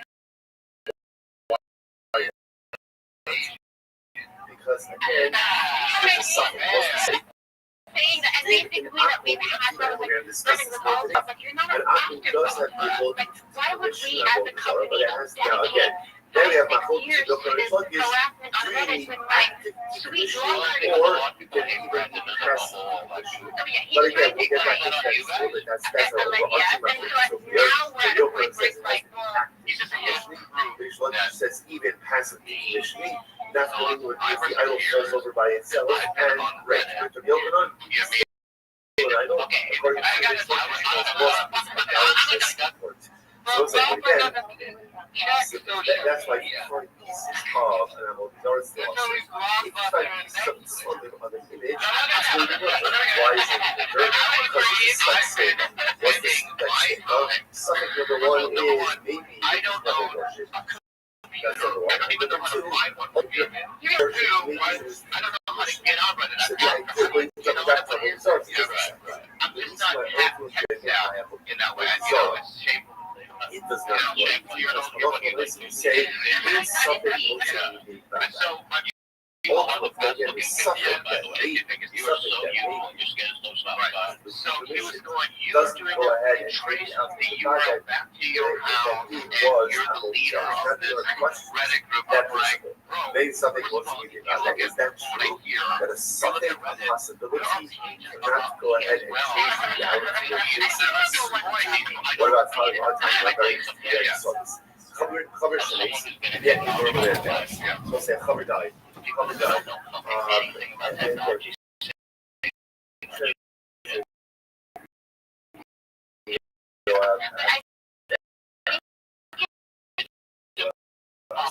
special.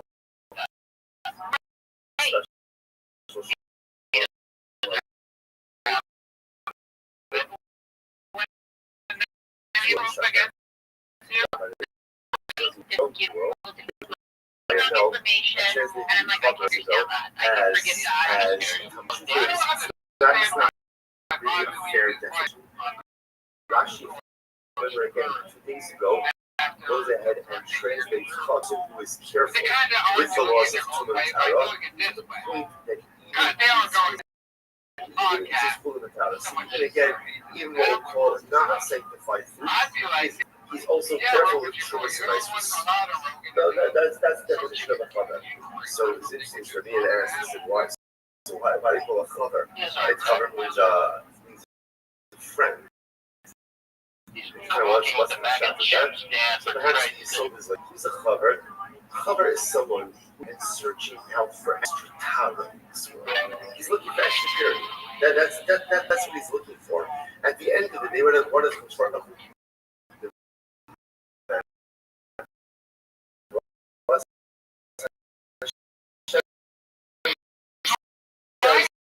I want you to make sure that you Kodesh in a state for Torah so much that he seeks out those standards in areas where ultimately he's not obligated. Such a person who is thirsty for purity.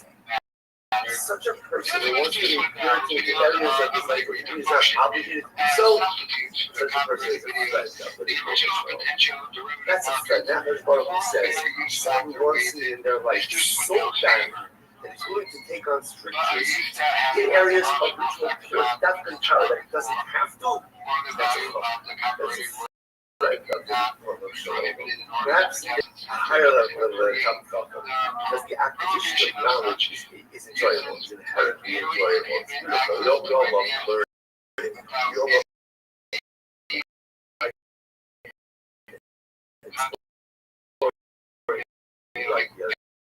someone puts upon himself additional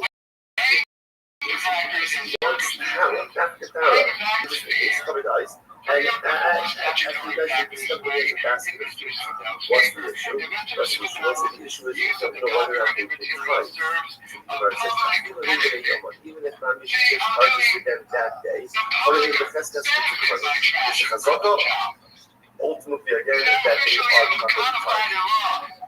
Because I will say, the guy that is doing something that's Sabe qual é, eu vou ser bom, mas você não vai se What's the bad day? What's the bad day?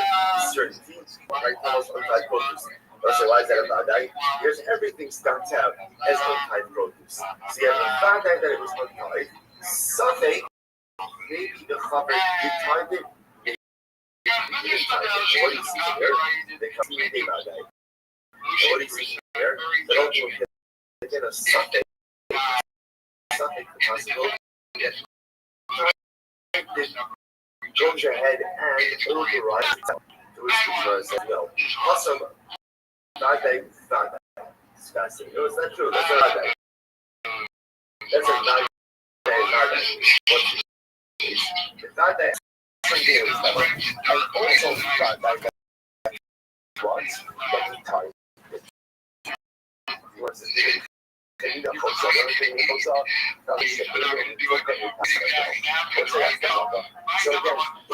this thing, you start to cover both sides. Can you imagine moving yourself to the level where there's no something that you've done the right thing?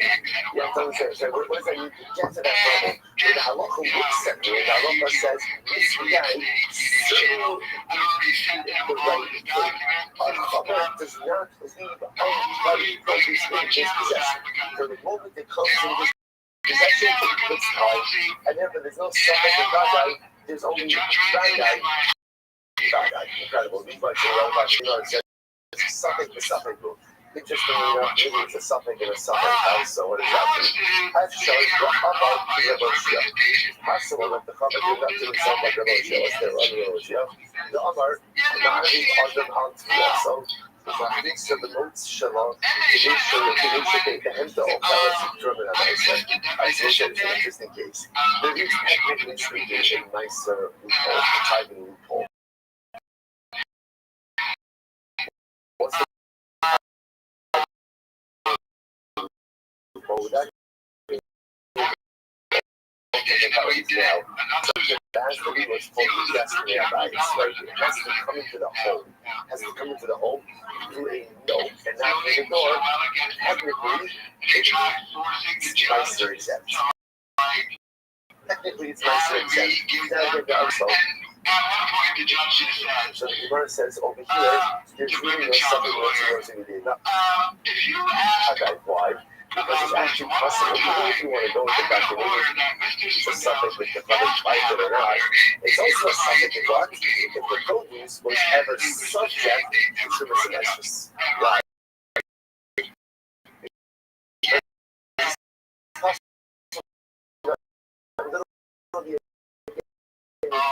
This loophole of bringing it in, questioning this principle. Like, you want to put out there like a law, a principle. The principle was any suffix also negate that. Like, it ultimately again a possibility to not change the reality of a certainty. Is that true? The Gemara says that I knew the right said the Sheikh Russell shall not happen that days. And my Sheikh Russell shall not see after the very interesting thing. So there was once a story of a maid servant. And I said, okay, we're going to say this is a Jewish woman who worked for a Nazi. What's a Nazi? Yeah, she says over here, Gavra Aroma in Israel. A very powerful guy. She worked for a Nazi in the city of Vigo. Okay, what happened? She couldn't make a marriage. She didn't miscarriage. And I would say, interestingly enough, it was common that when a woman had a miscarriage, she had to have to death. But interesting, the halacha is, this is also involved a little bit. You put an info in a non-distinct. is you have to bury a navel, you have to bury a miscarried baby. So that's what do not bury a baby marked. You do not bury the devil, you do not bury the mom. It's a variety of reasons, also just from like a mental health perspective. It's unhealthy, the pathology is unhealthy for parents to develop a mind-blowing attachment to a life that never was. Obviously, again, there's trauma, there's loss, there's grief, but Chazal wanted to be contained, wanted to be a mind-blowing life was. So the house of God, this is she was carried, and she put the miscarriage in her bed. We brought corn to the Lord, and obviously so when it happened, and he peered over the pit. Now, why did the coat peer over the pit? The pit doesn't suffer in the table. So it's very fantastic for her. The very good was a really good even after a miscarriage. The pain of her the miscarriage occurred, it could be too much labor. It could be ritual impurity associated with her. Now, the duration of too much labor depends on what? Boy or girl. So the coin peered over the pit in order to see was the navel, I guess it was developed enough to see whether or not it was a boy or a girl. And one last thing I won't plus the problem, right? The problem is by peering over the pit, what did the coin essentially do? Too much oral. Too much oral. Remember again, too much oral also could be contracted in two ways. You could be under a roof together with the roof, or you could leave the roof over the base. So technically, speaking of corpse, let's say again, I'm standing next to a corpse. Underneath the sorry, but I over the corpse. I am the OL. I am going to go to the base. While they were hiring, because ultimately this was a film where there were usual animals there, and the reality they probably talked to this carriage. They probably took it and dragged it away somewhere. So zeggen, de waarheid hielden niet wel. Something goes, something will go. Because something will see you that day. In this case over here. Here's the case of Badai. What's the Badai? The ship from the book of miscarriage and she just maybe in the bed. What's the something? Maybe the animal took it and the animal didn't take it. And yet, what do we see from here? The Gemara says, and yet we see that the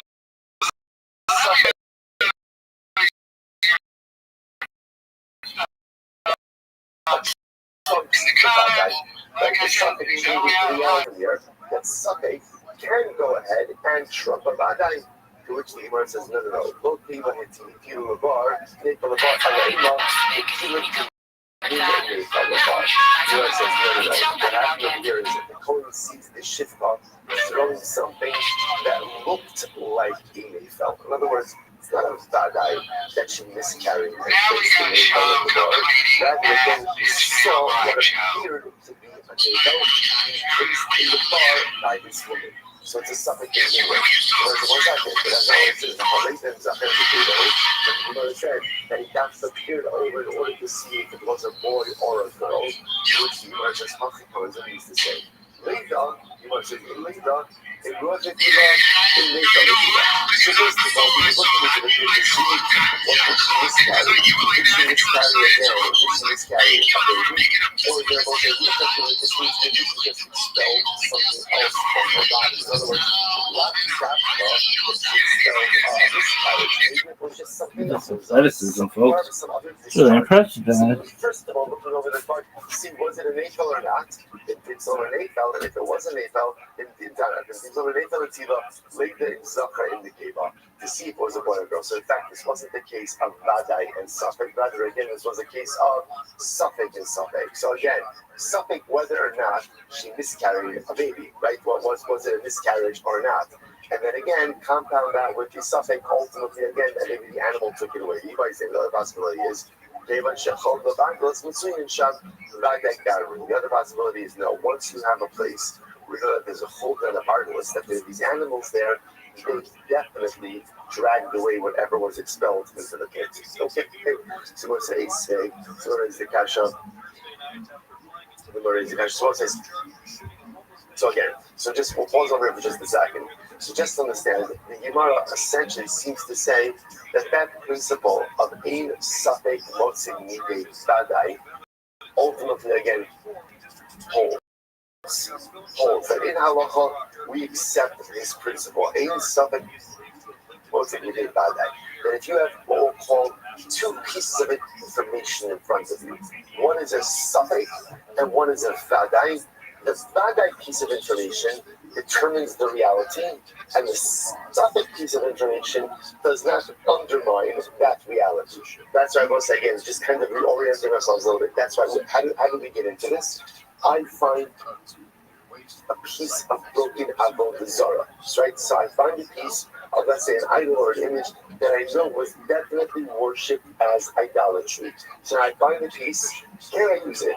Can I use it? So the answer is no. Why not? It's Asherah. No. Why? This was avodah zarah. Safek, maybe the akum actively decommissioned it. And therefore again I can't use it. Why? Because the safek, that maybe the akum decommissioned it, doesn't change the reality of the vadai that this was definitely avodah zarah. And I will say, just to point out how powerful this is on a hashkafic level as well. Because in safek motzi midei vadai, if you want to go ahead and summarize the entirety of Jewish history and destiny into one phrase, this is it.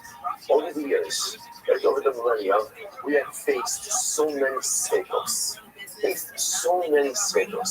Like, will we survive? Is this an existential threat?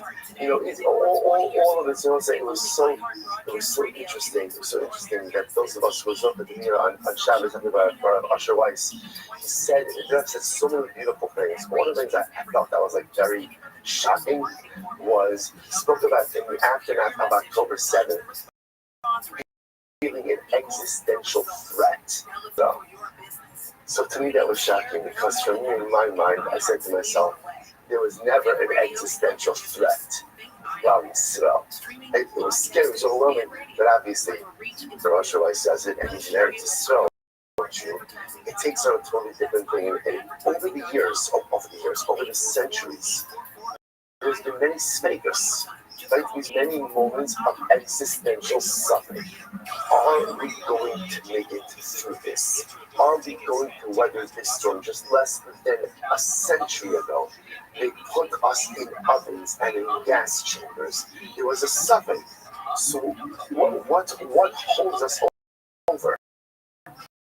What holds us over is this principle. In suffering, what's the vadai? Kodesh Baruch Hu says, Am Yisrael is in Am HaNetzchi. Am Yisrael, the Jewish people, we are an eternal nation. That's the vadai. That's the vadai. And therefore, what holds us over even in times of difficulty? In safek motzi midei vadai. Safek, whether that's Romans,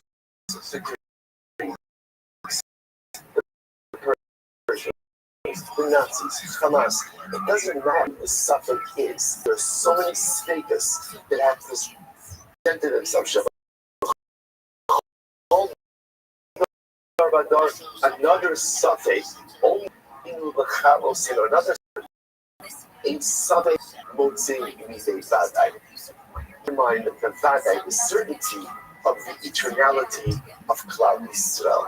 That's ultimately, again, the source of our optimism, that's the source of our strength, and that's what creates our reality. Incredible both halachically as well as hashkafically. So now the Gemara goes back, okay? So it says, remember again, embedded in all of this is this machlokas you have to Rabbi Yochanan and Shlokish. So here's what I know, and again, we're going to talk about this more in just a few moments. You can decommission an avodah zarah, right? In other words, an akum can be mevatel his avodah zarah. The shaila is, how does he do it? Rabbi Yochanan says it must be what we call active mental, and Shlokish says passive mental work. So I was now going back to that a little bit. Sorry, thank you. Thank you. So back to Mishnah. What did Mishnah say? if you find the image of a hand or image, ultimately again, it's usher. It's usher. So the Gemara says, why? Because at the end of the day, that was a common image that people worship. The Gemara says, Amai. Why is that? Hashvarim minu. So we'll say that's broken pieces. So in other words, once again, this is a kasha on Rish Lakish. So you open and ask Rish Lakish. Rish Lakish, according to you, totally mutter, right? Because according to Rish Lakish, once you find broken pieces, whether the akum actively broken or the idol broke on its own, an akum doesn't worship an idol like that anymore. Again, also always Rish Lakish's logic. Idol, if you can't save yourself from being broken, then chances are what? You're not much help to me. You're not much help to me. And therefore, again, so what's going on? Right? First, the Gemara says, no, Chergum Shmuel, the Ma'amid didn't have some. So it's someone again, what we said yesterday. What's the case? The hand and the foot is the case ultimately where it's on a pedestal. When it's on a pedestal, then that is quite possible that is actually a almost like a self-sufficient is the wrong word, but its own type of idolatry. Okay. Ace, Gemara is not the kasha. Only to come to that level, come shalom, the shalom, it's very interesting. We'll see more of this later.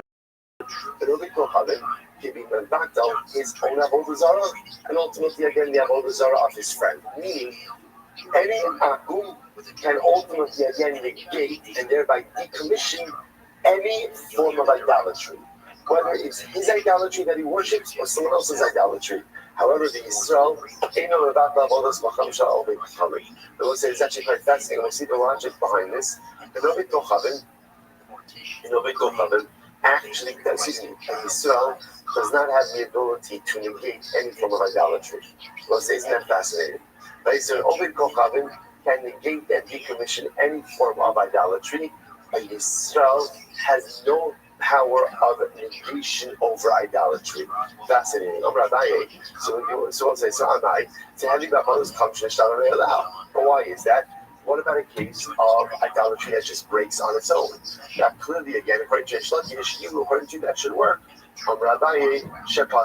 What's the case over here? The case over here is where the Yisrael dented the Obed Kochavim.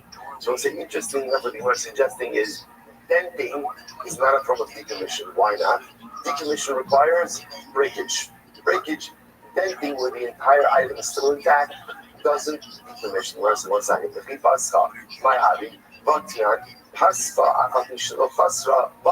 that's not true. We learned that again, if you dent in idolatry, even though again all of the material is still present, you have all the zaras. How do you really do Pascal? Ultimately, you're right. If an apple goes ahead and dents the idolatry, that negates it. But if Yisrael dents the idolatry, that does not negate it. So Rabbi says, the Olam, he possibly Yisrael Narivata, both says it's very important to mark. So Rabbi says like this. In reality, even when Yisrael dents the avodah zarah, it goes and negates. In other words, both say denting really negation, which makes sense, right? Anything you do to the idol should be a proper of idolatrous negation. So really, even if Yisrael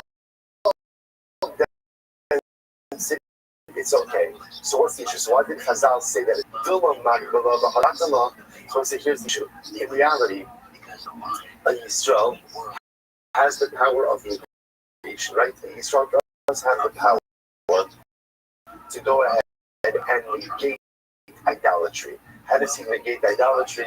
So why did Chazal say it doesn't work? What are we concerned about? Listen to this. We're concerned that what is Yisrael going to do? He wants gate and avodah zarah. So what does he do? He lifts it up, by getting ready, let's say, to smash it or to dent it afterwards. Sit up, I will say. That's an act of hazbah. What does hazbah acquires? Once he acquires it, it becomes the avodah zarah of a Jew. Once it becomes the avodah zarah of a Jew, the avodas kochavim b'yad Yisrael, the chol avodas kochavim b'yad Yisrael eina b'tela li'olam.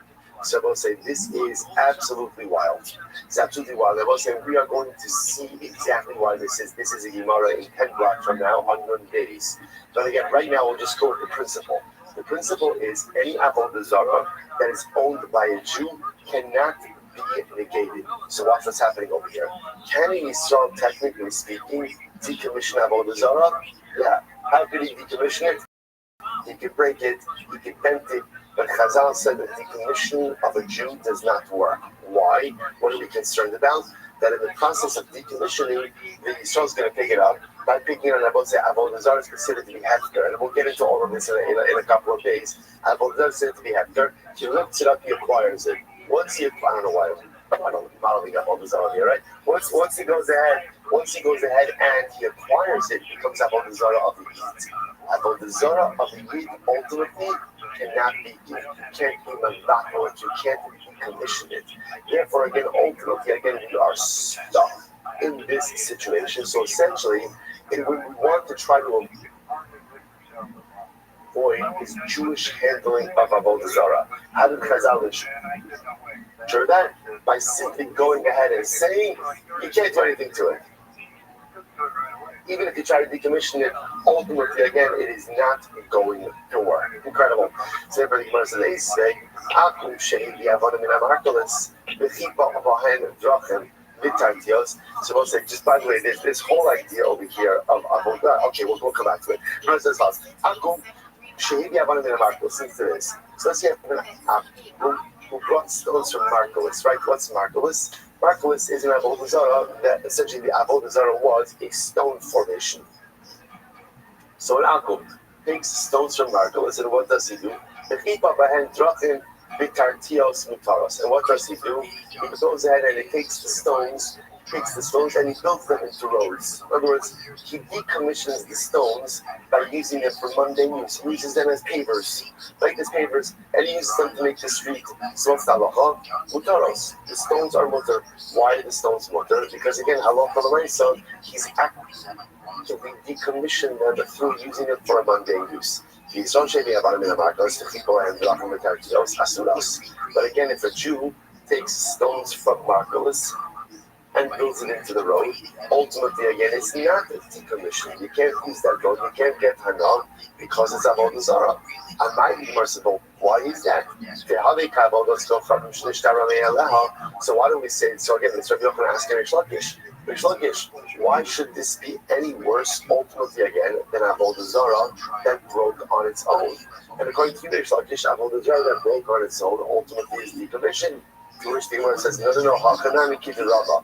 The Gemara says, just as Rava said before. Rava said essentially, a Jew can't decommission avodah zarah. Why not? Because once again, we have this concern. This is Rava. We have this concern that in the process of decommissioning, the Jew's going to lift it up. If he lifts it up, he acquires it. Then it's avodah zarah owned by a Jew. And once you have avodah zarah owned by a Jew, that can never be decommissioned. Incredible. And again, we'll see it never actually means never. So listen to this. Sorry. Supposed to hear it and watch this. You have an avodah zarah and you shave it and you have avodah zarah. So we'll say, so Rashi points out that, for example, an Asherah tree, right? And what do? I go and I take shavings off of the Asherah tree. So what's the status of the shaving? So the Gemara says, "Litzarcho." If ultimately the Akum is doing it for himself, right? He's taking shavings off the avodah zarah because he wants to, make a bonfire, whatever it is. Litzarcho. Ultimately, again, if he's doing it for himself, then v'shipuyeha mutarim. Then both the shavings and the tree itself become mutar. Why? Because the action of taking shavings off the avodah zarah tree for the Akum's own personal use is what? Is itself a decommissioning of the avodah zarah. Okay, the Gemara says, however, if he's taking shavings off the tree, let's say he's pruning the tree, right? And that's for the benefit of the tree itself. So it's ultimately, again, then the shavings and the tree ultimately, again, then the tree is still asur, but ultimately, the shavings will be mutar. The straw shishifah is no covered, but if you still takes the shavings, right, these pieces off of the Asherah tree,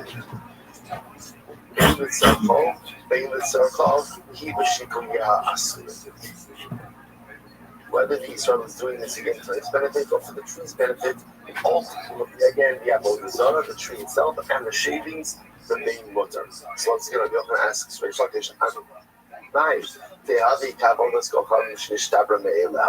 why should this be any different, right? According to you, this should be no different than an Avodah Zarah that breaks on its own. And when it breaks on its own, you said it's decommissioned, so to over in this as well. To which the yours keep the Rabbah. So we keep on bringing up Rabbah. What is the Rabbah say? So it looks like Rabbah is of the opinion. Essentially, you don't want Jews decommissioning Avodah Zarah. Why? It's too much of a roll of the dice. Because if you do it in the wrong way, then what ends up happening? Then you end up acquiring it, and therefore again it can never be. There's no bittul. Rabbi Yossi Omer, Shochet Mizor Ruach, or Makdaliam. So this is actually our next Mishnah. Our next Mishnah that we're going to see against Hashem. So Rabbi Yossi says, or say, or two Mishnahs from now, Shochet Mizor Ruach. If you find the Avodah Zarah, you can grind it up and scatter it to the wind. Oh, Makdaliam. Or you can go ahead and throw it in the sea. Or so the one who takes the Avodah Zarah, so what do you do? Grind it up, scatter it, scatter it to the wind, or throw it in the sea.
What's the interesting case of the image of a dragon?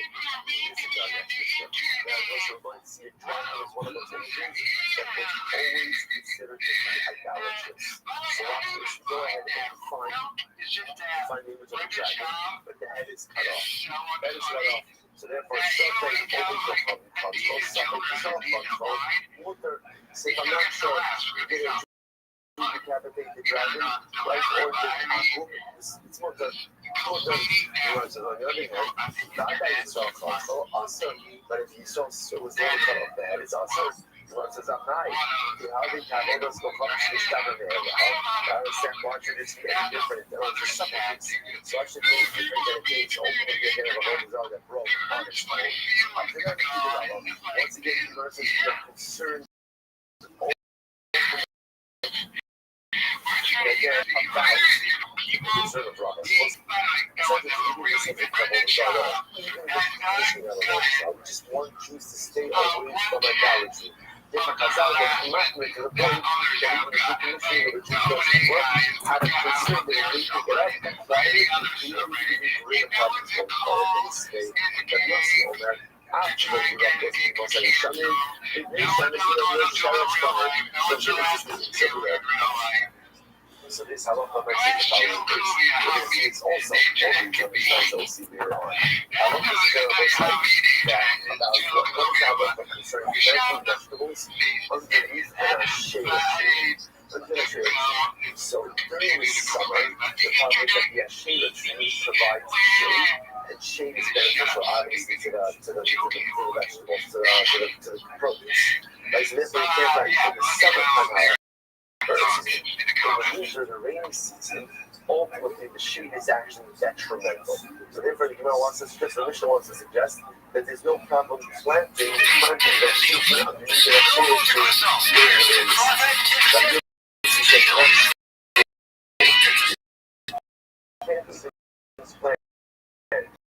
vegetables underneath the tree during the rainy season.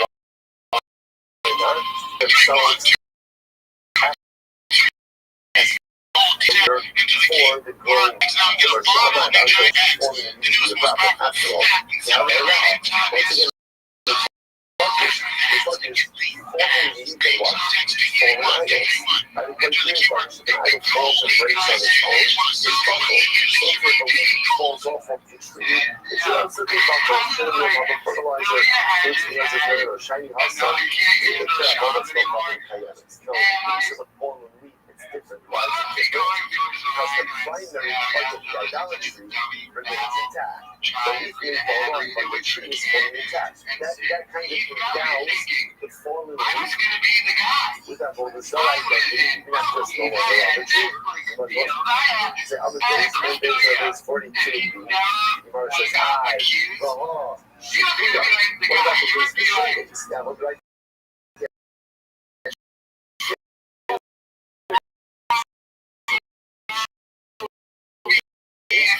yeah, well, that's not public requirements.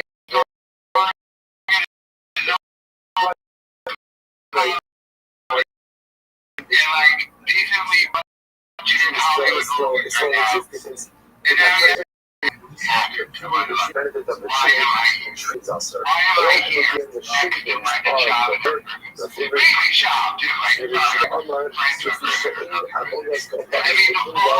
They actually do that, so. Ultimately, the real estate and single using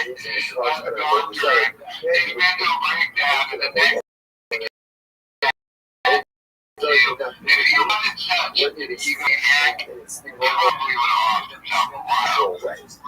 and the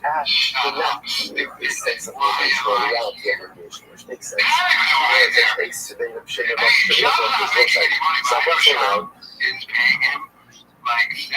all of these questions have been from the just doing his podcast. I guess the next thing focuses on one simple place. And I hope Zara falls over by itself. It's just hilarious to me.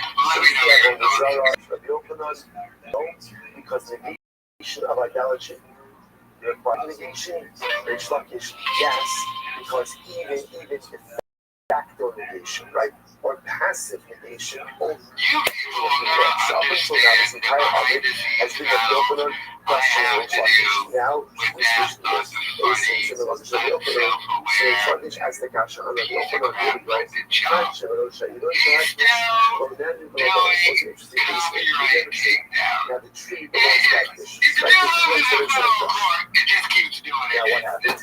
There's a nest on top of the tree. So birds made a nest on top of the tree. What's the halacha? Below you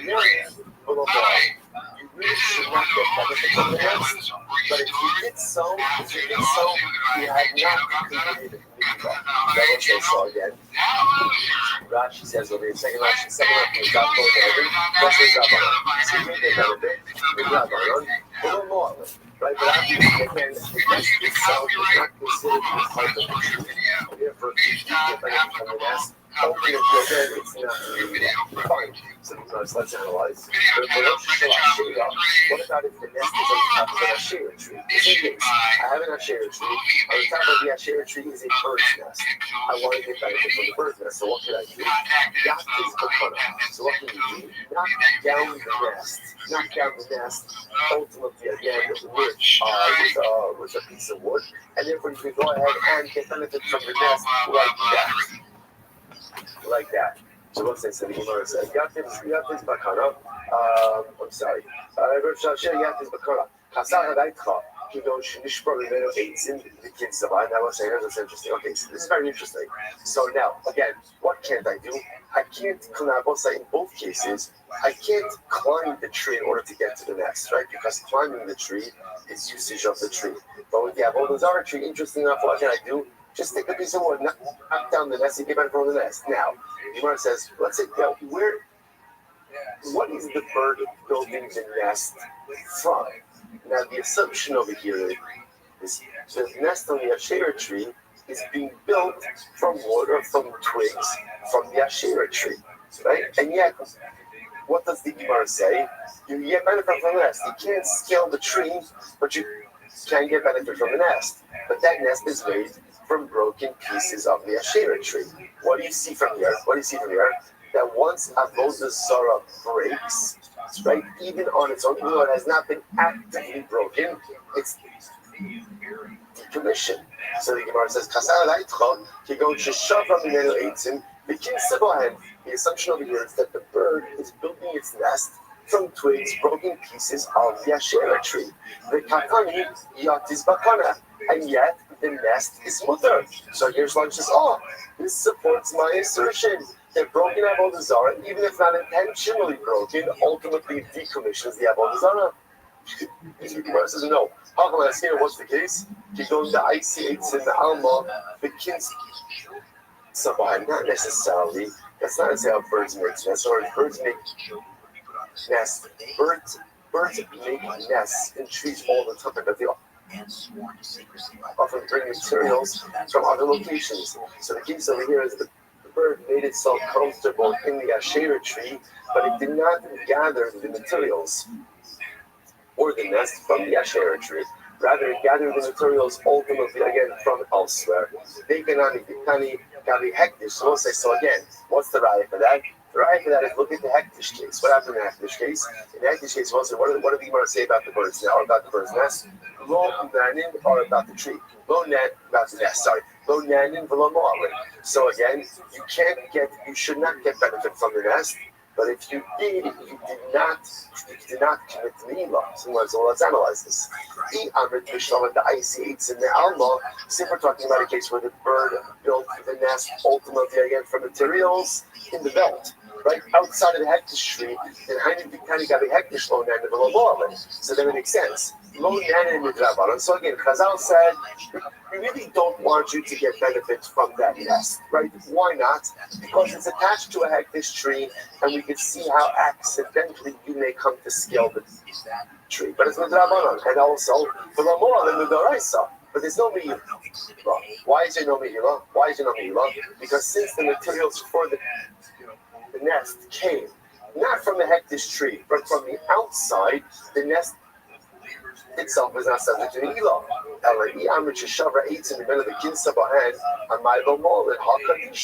But again, both say the bird is building the nest from the tree itself. That means again, if this nest is made from twigs from the Hektish tree, then what's the status of the nest? The status of the nest? It's Hektish. If it's Hektish, ultimately again, then you're not allowed to benefit from it, Midaraisa, and it's Me'ila Midaraisa, to which the Gemara says.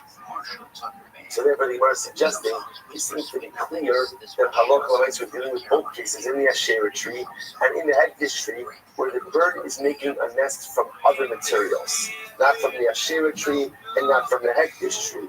To which the Gemara says, not necessarily. The Gemara says, the area. So we'll say maybe not. It's actually quite possible that in both of these cases, ultimately, or I should say in the Hektish case, that the bird is making its nest from the actual Hektish tree itself. But if the bird is making its nest from the Hektish tree, then why is that nest not Asr Mid'oraisa? Right? What's going on over here? To which the Gemara says, listen to this. So what's the case over here? So says, this is a fascinating sugya which we'll get to. When you're makdish something, right? So obviously the item as it is hektish. What about if that item grows things afterwards? Are those subsequent growths considered to be hektish as well? So what's a great example of this? A tree. I'm makdish a tree, on Tuesday. And then 3 months later, there's Baruch Hashem, there's new branches, there's new growths. Are those new branches and growths subject to the hektish designation or not? That is a machlokes. That is called Gidulin Haboin La'achar. Growth which occurs after the designation. So the word we're talking about over here is, again, I was makdish the tree, and then again, 3 months later, when new branches grew, the bird took twigs from the new growths. So and made the nest out of those new growths. And therefore, again, so now is the nest hektish? It depends. That's an machlokes. The Gemara says, and the author of this So the author of this Mishnah holds that Allah designation only devolves upon the tree that's in existence at the time of the designation. That anything that grows afterwards is not subject to Hagdish, and therefore, again, the nest is mutter. Incredible. Rabbi Abba, Rabbi Yochanan, Mayat is ultimately, what does it mean? Rabbi Yochanan says maybe not. What does it mean when it says you can knock the nest down and get benefit from the nest? That frochim. It doesn't mean the nest, it doesn't mean the nest itself. It could very well be that the nest is usher. The nest is usher in both cases because it's made of a shera or because it's made of a hektish tree. Either way, it's usher. So what's mutter? What can you get benefit from? The chicks. Because when we say knock down the nest, but it means you get benefit from the contents of the nest, but not the nest itself. I'm going to be about that. A sabbath that broken. We can become current. And you can apply that to both cases, both to the Ashira case as well as to the Hektish case. So in both of the cases, ultimately, perhaps, you can't get benefit from the nest itself, especially for setting this up as a case where the nest is being made from the, or the nest is being made from the Ashira tree. And again, even assuming that the materials weren't present at the time of the designation, maybe we're going to make the opinions that whatever grows in the tree is going to be Hektish or Avodah. So, what's the case? Why am I knocking down the nest? Not for the nest filter of the what? For the chicks or for the eggs inside of the nest, and that will be butter. That will be butter. The basin can become a stress. What's this? The shoots eggs. You know what I'm saying? For the chicks, it's going to be butter. But for the eggs, ultimately, it's going to be usher. They'll say, why are the eggs usher? So this is actually quite fascinating. Look at Rashi. This is Rashi right before the Mishnah in Rashi. The basin can become usher. Should treat them with Elon, the Gaza behind Rabban Ka'al even usher. So that's very fascinating. Eggs are awesome. Why are eggs awesome? Because eggs lead the nest. The nest leads the tree, and therefore A will be, and B will see, and then A will see, which means that Allah the eggs are considered to be ultimately reliant on the tree. Because of that, they're going to be us. There's a lot of value. That's the maybe in all these cases, the nest is us. Why is the nest usher? Because we're talking about a case where the nest is made from the Ashera tree up on the Hektish tree. So the nest is going to be usher. The nest is going to be usher. So what is it when the Brisa says? Knock down the nest to get benefit from the nest. The eggs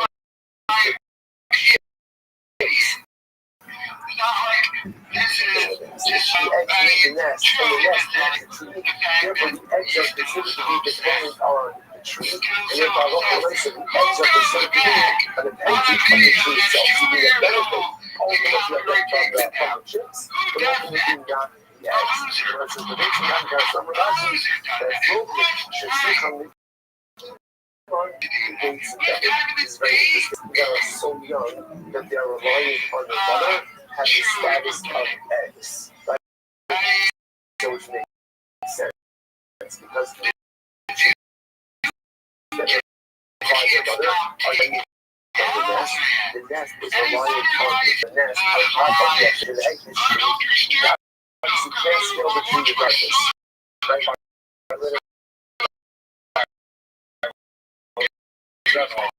What can you do? You have to get nest. Why you have to get nest? So you can get benefit from the nest. Like they can be a share tree. A lot of them say that is very good. Right? You got it right. So,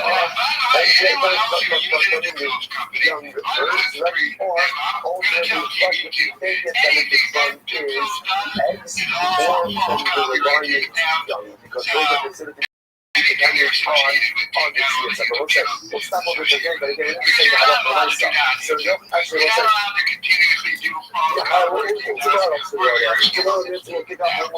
finish off with the halakha stuff. Like, what are we doing now? Like, what are we asking like? And then the rest of the show will continue next session. Again, to have all these other, everyone. All right, to run some members, great day. Exciting tales every Friday. Joshua Times. Thanks. You like that in room? I see one point. How about you do in a row? That was for you.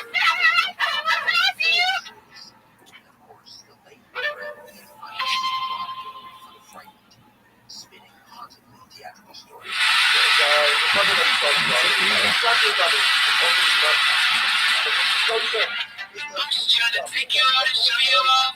Looking like you're straight out of a movie. I know your other man put you Love it. I'm trying to put you on some jewelry. We on the top floor. Sipping cappuccinos in a Saint Laurent store. We on a high level. Feels like we're chilling. I just guarantee I get dancing with the devil. Put up on the bell now. All the diamonds in the dancing in the bezel. I know girl, she be dressing fine. Let's be stylish. First class, we rockin'. Right behind the party. Getting out the city and security behind. She like the hot. Pretty doesn't feel bad. Love this song.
Child producer Chin Sui, who's almost 50, and have a little brows. And what is the point of it? How much money did that video cost? Like, they had to hire extras, all the CGI and shit. But, like, see, this is the problem with Brendan Schaub and his media empire, so to speak. Like, none of it's focused. I mean, he gave up stand-up, failed at it. Podcast is completely failed. And like, but now he's just music. Like, by the way, they posted a video hours ago at I think 100 views or some shit. Who knows? But like, even if this, like this video or this song's not going to take off, but like, even if it did, like, I don't understand what the goal is here. But now we're gonna get into music and do concerts. What the fuck did I just watch right there? I watched fucking Asian Chucky's dad from Rugrats and some special ed guy do a song called Black SUV. I don't know what this is. I get why Sean uses his dad defending his dad went down. They have it 12 or something. What were they going from a weekend song?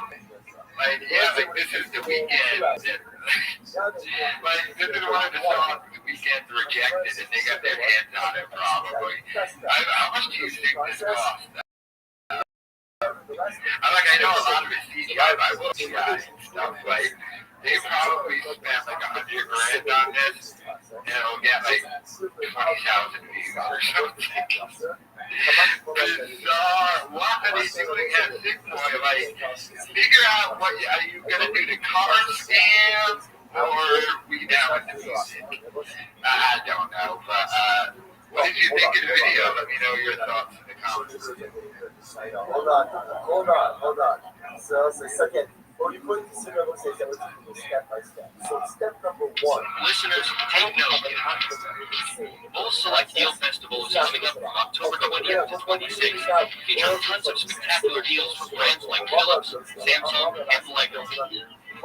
Be warned, these deals are exclusive to select members, so don't miss out. Try Bull Select for free for 3 months.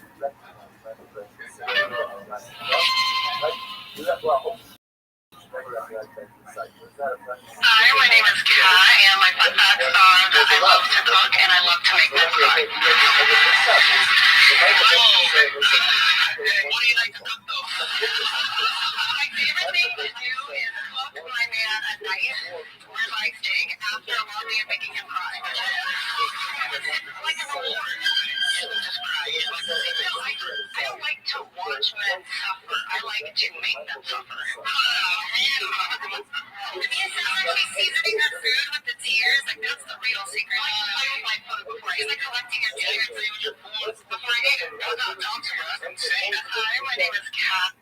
So, Brenda Child's former assistant, Kat, has been thriving ever since getting rid of, leaving Brenda Child. Now, she left with Child's friend, a former porno guy, Stevie Blue Eye. They broke up, and then she started doing videos with Mark Harley.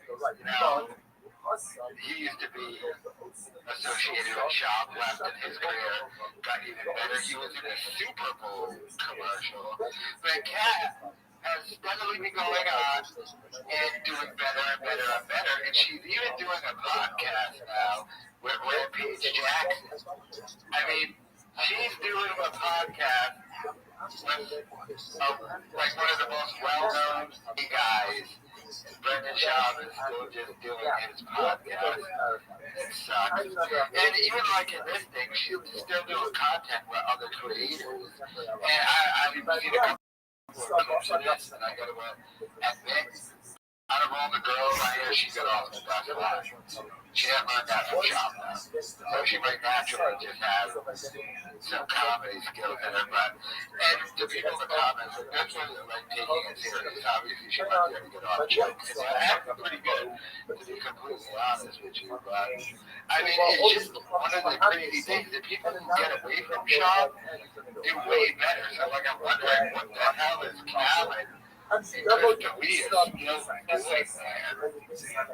mean, I get it. Schaub is like basically paying them to be his friend, and maybe he wasn't paying Kat enough. I don't know, and I don't know if she's still doing the OnlyFans where she just shows her feet, but I mean, she's just another example of someone who's thrived ever since getting away from bots. I mean, that guy, everything he touches goes to shit.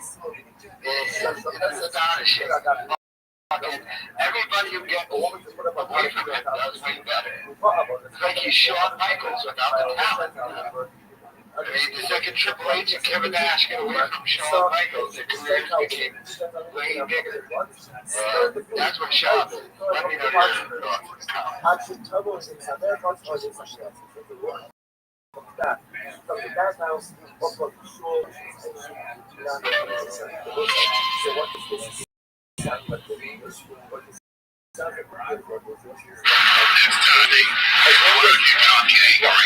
keep that pilot line of impression going. She's a lot more sensible than anybody. I'm hot. Passionate. Well, I got my black belt here. Always to be a white belt. Yeah, I think I know I am to make it. What's wrong with that? Am I getting punked? Well, basically, Peterson had me on.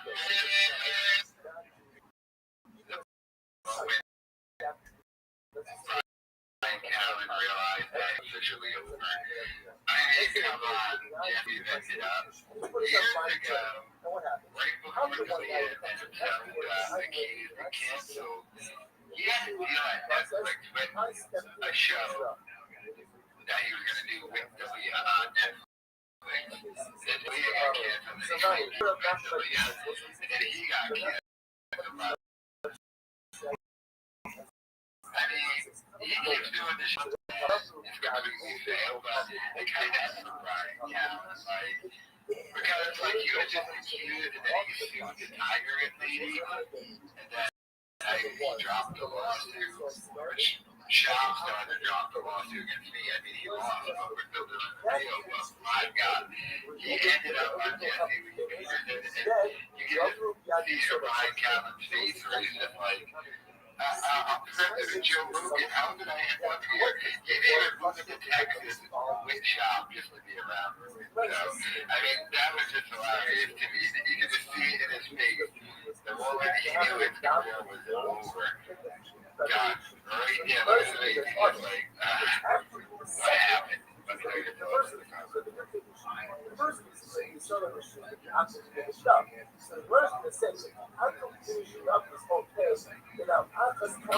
Heeft een nieuwe tegelprint. We komen snel en eenvoudig, dus deze opnieuw. By the way, what do you think to see? What do you think to see about?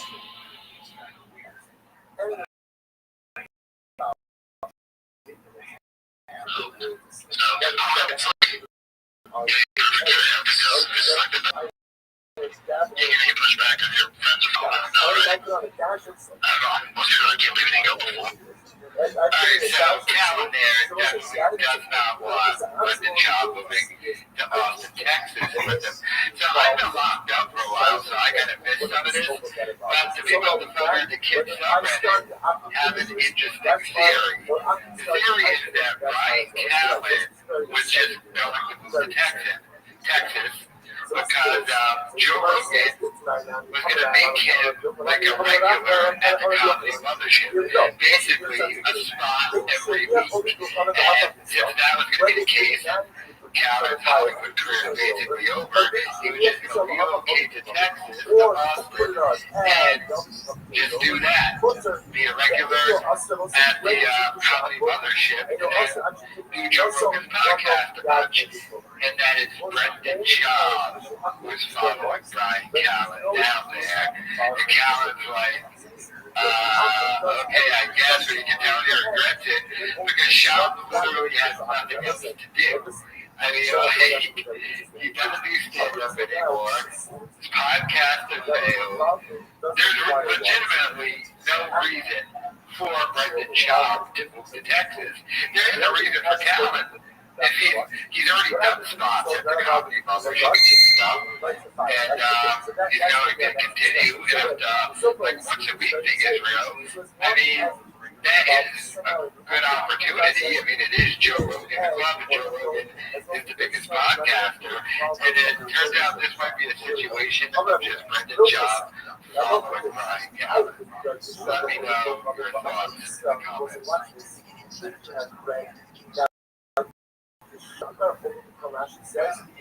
Listen, if there's bread, I went ahead and made the bread, but what?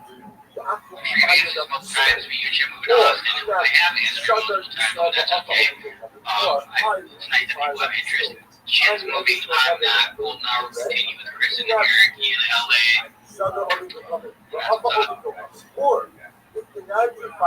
Okay, so now they're saying that Chin is moving. He probably got backlash saying he's not.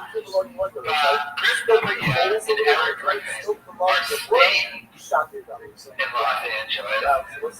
Papa is just following Calvin, but Papa doesn't do stand-up. Joe Rogan's not allowing him at the comedy mothership, so I'm not even quite understanding the Texas move, and I guarantee you this Texas move ends everything. That boy Empire. You know how Barry is one of us. His name is Nick Boyd. But not that Nikki is what this one. She wanted to be an LA housewife, not a Boston, Texas Mexican chick. She had no friends, no family, anything. And it's just going to be shot. Doing nothing in his podcast. He can't sell tickets for mothership. He's just literally moving on to Texas. You think his wife's going to put up with that? I doubt it. This move is going to be the end of Schaub. And then because a few months from now, Calvin's that talk of Well, I mean, we're not really going to keep doing this podcast. It doesn't make any money. It doesn't cost money at this point. So, I don't know what Shop is doing. I don't know why he's making this move, but this will be the end of Big Boy Empire. Let me know your thoughts in the comments, especially about when you think his wife is going to stay after this. So what's the status of this ABB helpt Nederland op weg met je autoverkoop zonder verkooppraatjes. Want met de autoverkoopservice van ABB heb je binnen 1 werkdag een gegarandeerd bod zonder dat je hoeft te onderhandelen. Ga naar abb.nl/auto. ABB en ga.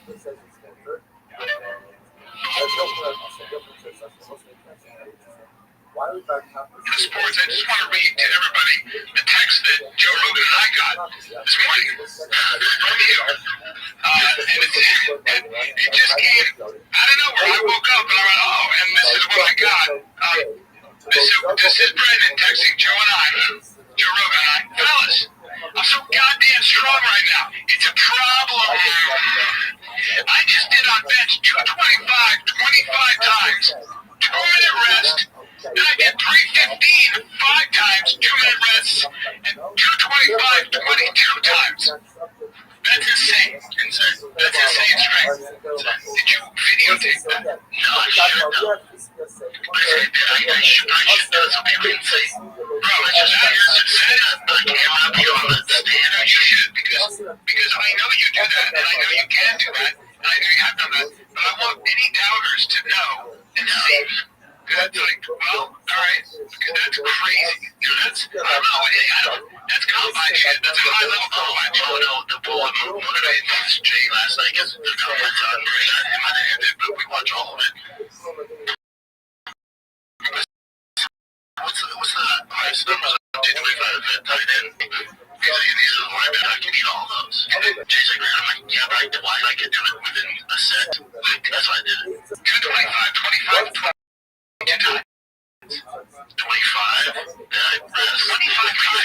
but it's so crazy. And then 315 5. And then I went back to 225 and 22 times. I continued my workout. That is nuts. And what it is fighting, and for what? To be the strongest piece of boy. Why do you think you're so strong? Is it because you never stop working out? But genetics and all that, I know, but like, that's weird. You've never not worked out. Like, every single it must be, and the only time I took it off, I've been mentioned since fucking elementary, but the only time I took off was when I did stand up. I had like 8 to 9 months where I just drank and did stand up. So so I took that time off, I hated myself. I should be my kids super hair, but now I get back to the gym seriously. Yeah, peptides, TRT, your boy's fucking. Is that TRT and peptides too, right? Yeah, pretty strong. It's fucking, it's retarded. I said, but you know what it is? I've been really strong. Yeah, but I said, you know what it is? I'm getting rest. I go to bed at 9. Yeah, we give it 5. And then I'm a routine. I'm eating good. I don't drink anymore. Not drinking is really good. And also just happier overall. Like, I was a knucklehead, man. I've been a knucklehead for a long time, you know? So it's just like getting my life together, you know? So when you guys are going to Austin, you get the mothership open, like not, I'm not trying to use what I'm saying with support. When you're there, they're all, well, yeah, when you're there, I'm there, yeah. But it's more like when you're doing your weekends or whatever, and then for all these guys, I see what's up the boys, but as far as like, right, my life's so different now, yeah. Alright, so aside from the lifting bullshit, did you see that he just revealed the real reason why he moved? Why he's moving to Austin, Texas? I like that he also admitted that he stopped working out because he was doing stand-up and drinking, and that's the new reason why he had to stop doing stand-up to start working out again. He was kind of building in that bullshit excuse, but he revealed why he's really moving to Texas. It's what we saw. Brian Callen moved to Texas because Rogan's giving him a weekend spot at the Comedy Mothership every weekend. So Calvin was going to quit the podcast, and Shop is just following Calvin down there. Because there's really no other reason for Shop to to go to Texas. I mean, he doesn't do stand-up.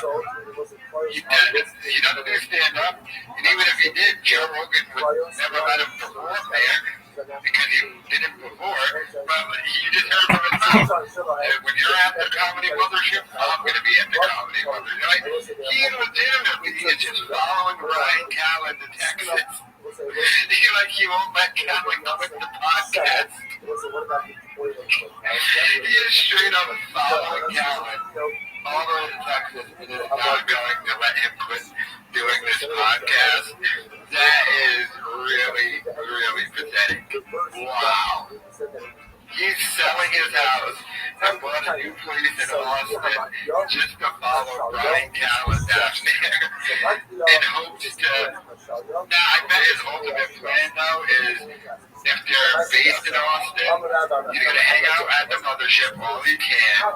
Like he just said, when Callen's there, he's going to be there. And he's going to try and get on Joe Rogan's podcast more. That is the plan going forward. We'll work on it over the 4 years.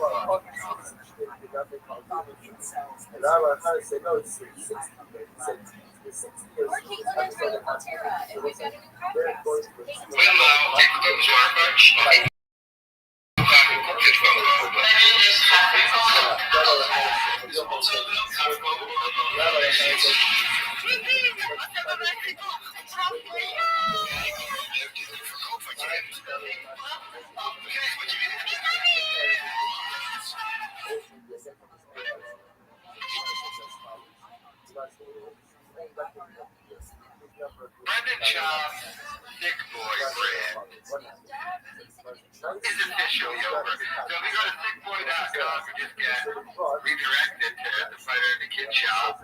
This is opening soon, the Fighter and the Kid. You leave your email. So the Sick Boy brand is dead. So with this move to Texas, he's dropping that brand.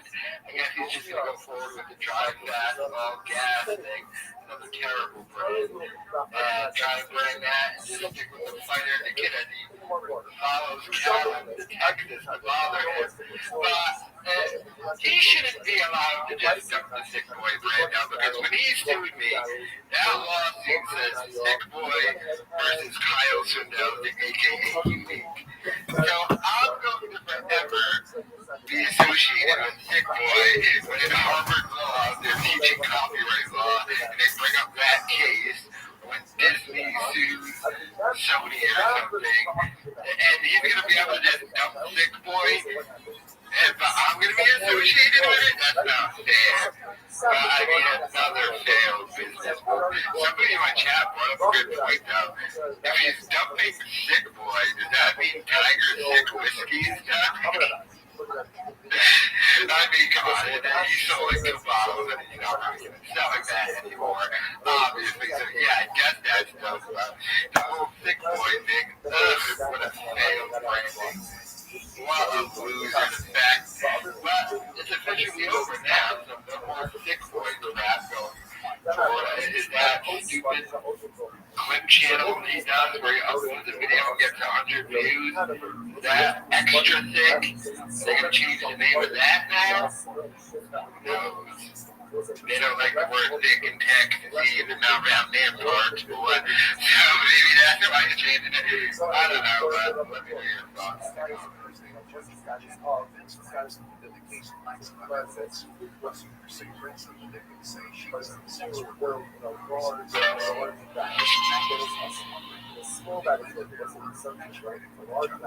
Brendan Schaub is already preparing his new scam. Final edition TRX work in progress. Project giveaway truck. You know, I'm wondering at this point, now that the brand of Sick Boy is done, he retired it. And I guess he's going to continue forward with the drive fast all gas thing. And I get that he's trying this scam, but at this point, I mean, once he got 4 people buying merch from him, how much money is he really making off of this? Like $150. But he's got to spend more money fixing up this truck. Like, I'm wondering if it's even a scam at this point, or like he's just paying to pretend to be. He's just wasting money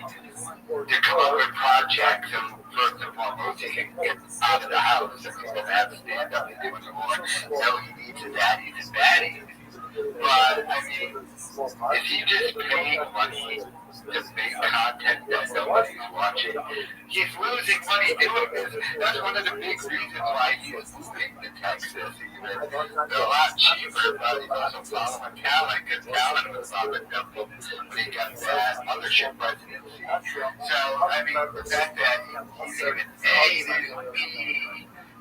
the fact that he's even doing this is kind of disturbing and sad, because like, I get he's trying to scam, but like I said, he got under the big bucks.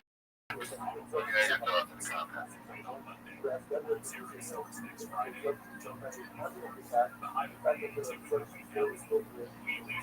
Cleo, kost op jouw tijd voor de PlayStation 5. Bestellen in de Google app.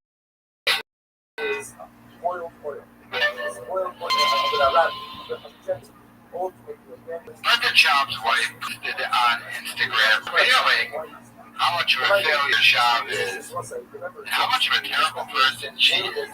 So she posted this reel. She put, "Me praying my husband achieves all of his goals so I can buy whatever I want." First and foremost, achieve all of his goals. How much do you think he had to sell her on that move to Texas? I mean, the dude's been podcasting for over a decade, and you failed, man. You failed at the MMA fighter, stand-up podcasting. So, like, him moving to Texas is such a regression, but you probably have to sell on it, like, oh, babe, I'm going to go to Texas, be inviting a dude to fight her kid down there, Rogan's going to have us on all the time, and our numbers are going to get really back up there, like the way it used to be, and then I can buy you whatever you want. I know you don't want to move to Texas, and you want to be a LA housewife chick, but trust me, I'll go down there and achieve my goals, and we'll make even more money. And it's just over. But the fact that she, I hope he achieves all of his goals. I mean, that used to be Brenda Chop's go-to thing. Whenever you say he's not funny, you'd be like, where's your sold out stand-up thing? Where's your special? Where's all of that for you?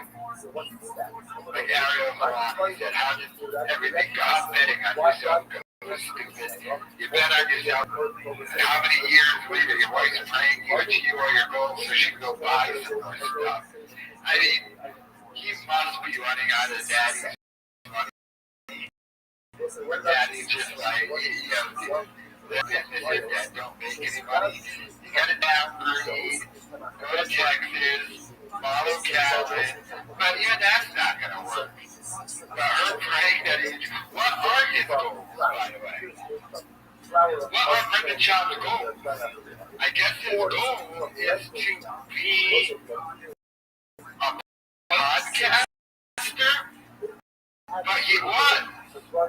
He had a successful podcast, and he really, because he's going to take jokes on the internet, so not only did he not achieve his goals, he did achieve his goals, and he lost those achievements, and that's going to last. Who do you think she's going to move on to? What C-list celebrity can she latch on to? I'm assuming probably a rapper or something. I don't think she's older now, so she can't get into baseball players anymore. But I mean, what a bad, terrible person his wife is. Like I said, I think she's dumber than he is. I think he only sued me. So like, remember when Will Smith slapped Chris Rock? And Will Smith was fine with the joke, then he saw Jada's reaction, and he went insane and slapped Chris Rock. Maybe that's the reason why Schaub sued me, because the wife probably forced him to. I think she might actually be worse, but let me know your thoughts in the comments. The government is also talking about shocking government. Also, commercial disclosure. This commercial is cheap out.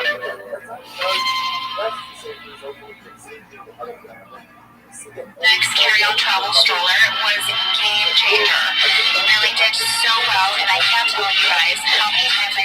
the airport asked, hey, what stroller is this? And of course I had to direct you to Turnex because it is a game changer, guys. Having 3 kids and traveling through the airport, it's no joke. But this literally made my life so easy, stress-free, and that's what you need when traveling with 3 children.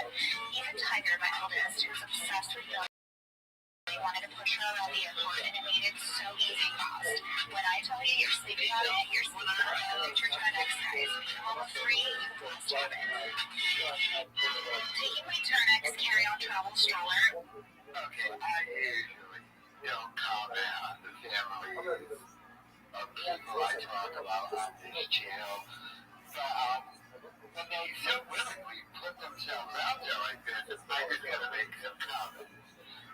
Is shop with part of the money that they're now trying to use the kids to get money in some online commercial thing that they have to make and submit themselves? Like, I know the podcast failed. I know a bunch of stuff has happened ever since Callan got accused, and everything's been downhill. He had to quit stand-up. He's selling the house to follow Cat. Everything is failed. On his part is it? Like, his wife, like, did that her thing of, oh, I got this new job because what was it? Or she was going to do a construction thing with their family, or she, like, you would hire her and she would come make over your house and stuff. Like, so it's my job, so she doesn't sit around the house all day. You're going to have to get a job, because they'll be in Calabasas and go to Austin. So, and my really did so well, and I can't tell you guys how many times I got stuck on here. I must say, how many of those Vegas trips did she have? Because one of these shops does not look like the other shops. That little one's Billy right there. I don't know who she was meeting in Vegas, but yeah. It's like a family full of Mexicans in one hookah. People say Brendan's father is Whitney Cummings' baby. Well, I don't know who father did it. But whoever she might be meeting in Vegas, that might be going down. But damn. But yeah, the one that don't pay your kids for yourself. Yeah, this woman is a menace. She's an idiot. Bigger idiot than Chop, and I'm starting to hate her more than Chop. What are your thoughts in the comments?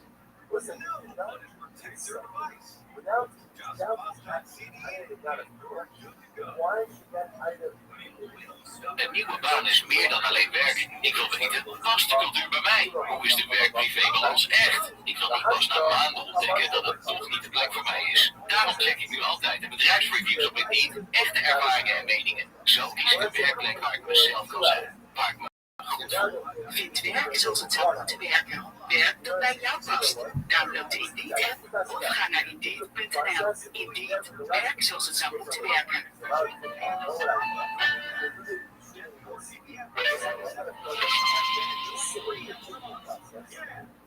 One of his biggest faults is the fucking, the Rogan sphere comedians. Like, what would Cat Williams said? Joe Rogan and certain comedians that were never funny, right? That would be like me being on Joe Rogan. Joe don't want me on there. I need to be on Shannon. Joe got 6 comedians that never been funny. He won't put out. That's a fact. But he always promoted them. I understand they're his friends. But these hacks were always showing up and always being cringing, always being. So some points, like, bro, how many times do I have to hear Brendan Schaub's gonna fucking switch and do his trash? Do comedy for 3 months? Like, why y'all lying to us? Okay, so Brendan Schaub out here catching streets. They're ranting about Joe Rogan, and Schaub gets a shot thrown at him. I just other people who look like me talking about this world. We got the Augusto guy and how these guys have been preached. But wait a minute, are these guys Canadian? And we'll never see enough. But I mean, I'm going to have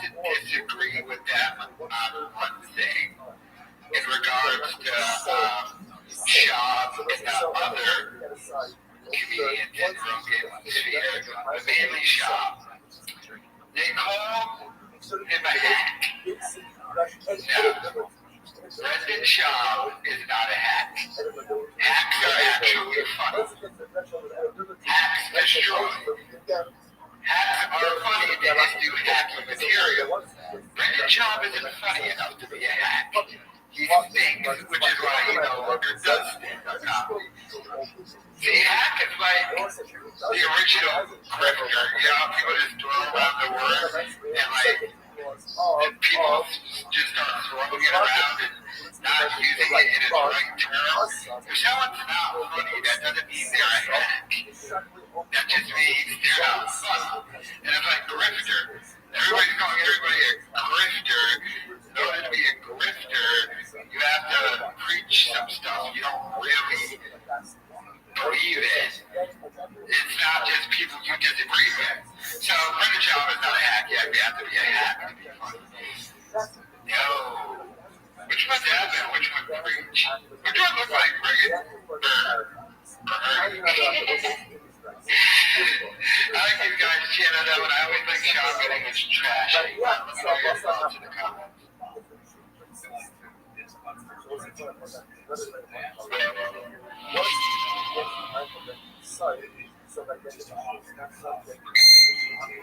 You know the podcast is pretty much almost over when they have to resort to this.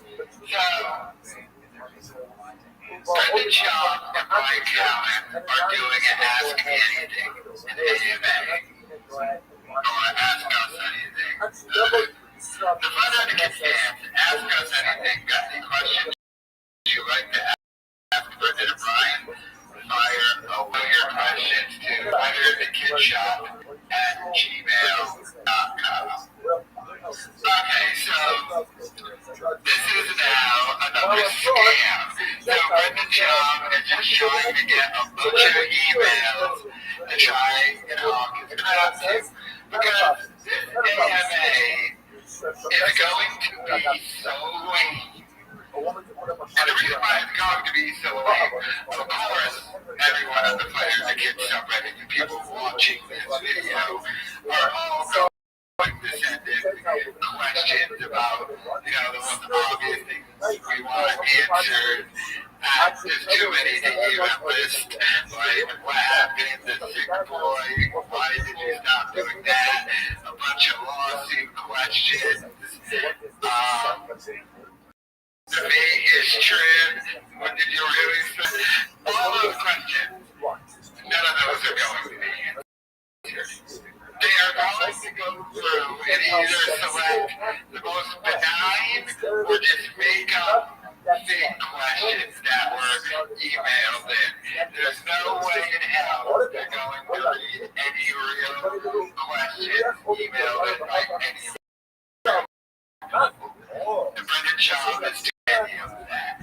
There's going to be, I might do one or two little easy ones that Brendan Shaw can make up a lie about and just quickly answer what this going to hard any catnip. Remember this big scare is they want you to email in so they can get your email.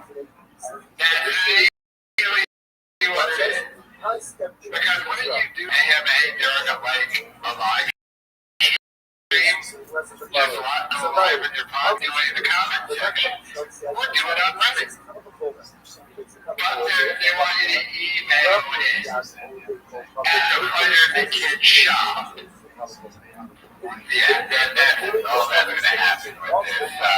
Of course we're going to check it out, but don't read too much into this and think a bunch of catnip is coming, because it's probably not, but let me know your thoughts in the comments.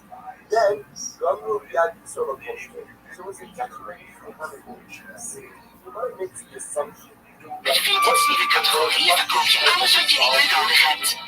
Gebruik je niet, verkoop het dan.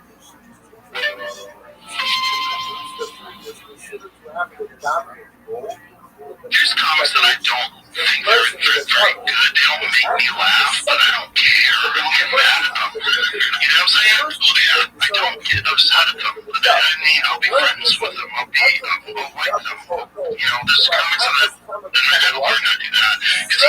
like you guys were funny. I just couldn't deal with them. Couldn't hang out with them. I'm friends with shit people that suck. They're nice people. You know, you can separate them. Alright.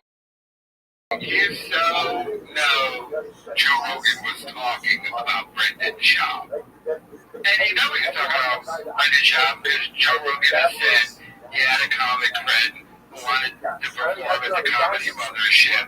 And Rogan had to tell him, look, you're not a headliner and you're not good enough to perform at my comedy club. And we all knew he was talking about Brendan Schaub. And then Brendan Schaub confirmed Joe Rogan was talking about him. And Brendan Schaub is so mad that he quit stand-up comedy. He's no longer a stand-up comedian. So, you know, Rogan was just 100% talking about Schaub.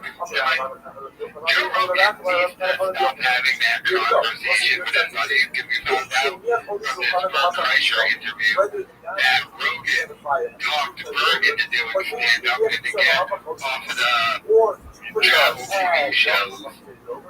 So that's two terrible stand-ups that we can blame on Joe Rogan. But I mean, Rogan admitting that Schaub isn't the one was not funny, but yeah, he's still friends with him because he's a nice guy.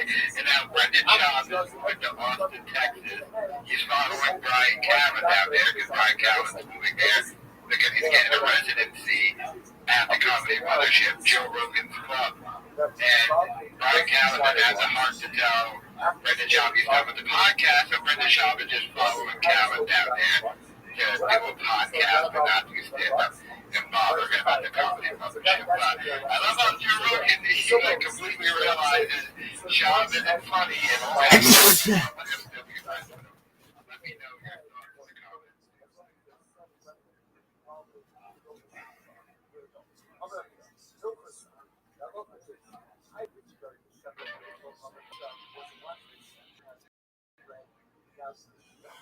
Elon Musk has finally clapped back at Bill Burr. Bill Burr has been trashing Elon Musk. So, this was sent to Elon Musk. New Bill Burr starts raising Elon Musk out of nowhere on the Tonight Show. Musk and looks and makes fun of his past. Why does Elon Musk just like you? I'm so sick of that guy trying to rewrite his origin story like he's badly but not going into high school. This is when you were a big nerd. Nobody paid you. Now you have everyone's is your eliminated phase and everybody is afraid of these nerds. I don't get it. And they crazy.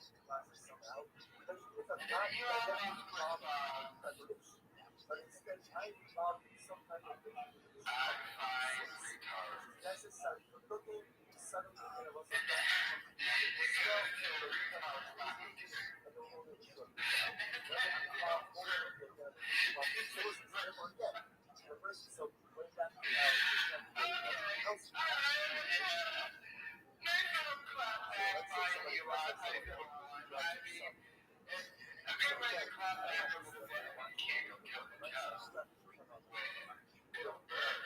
It goes to professional comedian, but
UFOs were like 20% down there. That's right. I thought that was GFO. Yeah, GFO. GFO. So, yeah.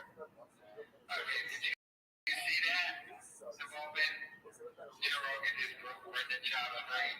Brendan Chop works for the GFL. He works for them, and that didn't even remember the name of it. And remember, the owner on him in Canada, the owner got a roasted chop on the Canada. What are you even doing? So, the owner of the GFL knows he hired a complete idiot, but did he know this dummy was so stupid? He was going to go on Joe Rogan's podcast and not even know the name of it. And Rogan had to remind him what the name of it was. My God, how can somebody be this stupid? He's been traveling a lot, too. For some reason, his wife keeps going to Chicago by herself. Which is crazy. But Brendan Chop wants to get this movie in. Let me know your thoughts in the comments.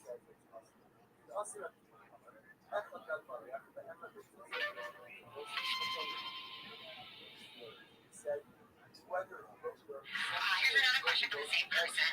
Do you guys think you'll ever fix the relationship with Bobby Lee, and who gave you the info about Tiger Tail's belly that caused all the mess? Look, Bobby Lee and I on text have fixed that relationship. We will, I think you'll see us together in something, in the future. And, I've apologized and taken full accountability. I love him. He's a great guy. I won't go into the Tiger Belly stuff. But it's over. It's done. It was a huge mistake. And, he's our boy. I love the guy. I think he's really funny. I don't make any excuses. I never have. I've gone to the other way several times. And I throw myself on the mercy of the court. Yeah, I don't know where I'd see Bobby. That'd be cool. I have no animosity towards him. I don't care. I think he's hilarious. He's so talented, but, my life doesn't get better if me and him are friends. Neither does his, so all good. All good. Well, I think he's a great guy. Yeah, you came up with the guy story. I was never that close with him. I was talent. He has great podcasting and stand-up. Look, man, I sound like I think that in that mix was wrong. 100% wrong. And I was working on bad information, and I take full responsibility. I don't even blame the information I got. I take full responsibility for that. But I was idling information. For me, I always say it was my, the way I spoke to him, he was always my friend, always somebody I cared about, didn't deserve any of that at all, not even a little bit. And I've not made a lot of mistakes in my life, but when I make mistakes, I've always accounted for them. And I believe a man should say, I was wrong, I fucked up, I got a huge learning experience, no excuses.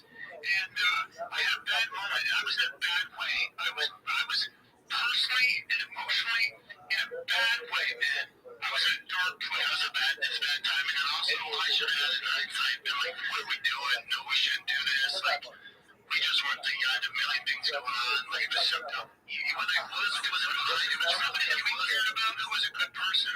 Who had nothing to do with it in the middle of it. I think that was outrageous. And that's my mea culpa. But like, if it happened now, like, we're in such a better spot. If someone came to us with the same information, I'm like, get the fuck out of here. It was a weird time. Like, it was so stupid. It was so stupid. I think you'll see us certainly me and Bobby in the future. And I don't know what me and Bobby would do. It's not like, dude, honey, it's a good role, whatever. All right. Let's take a little break. Did you hear what this asshole Brendan Chop said? First of all, he still thinks Bobby Lee absolutely had something to do with starting the Fighter the Kid subreddit.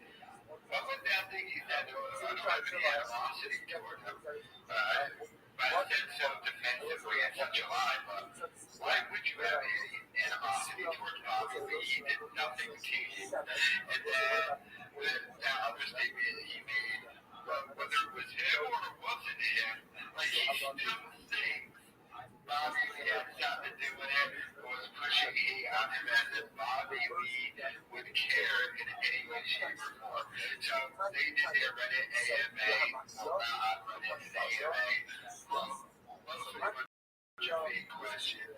might make another video coming up later about the ending of a podcast and what happened with co-host, but the Bobby Lee thing, he still thinks Bobby Lee had something to do with that. And the fact that even like this, knowing the questions coming and having time to prepare an answer, he still just couldn't be honest and be like, yeah, I still think Bobby Lee had something to do with it. Like I keep saying, my dad's bad, and well, you started a lawsuit, you lost, but you're still in the appeal process. Based on that same info from the same people who said that Bobby started the fire to hit somebody with bees. So, I don't know, ridiculous the fact that this guy is still harboring Bobby. And I bet you probably still blames a lot of his failed career on that whole situation with Bobby, even though it was his fault because he made the accusation, but probably, and Bobby Lee, the reason why my podcast failed, I don't do stand up anymore, which are we doing here, but let me know your thoughts.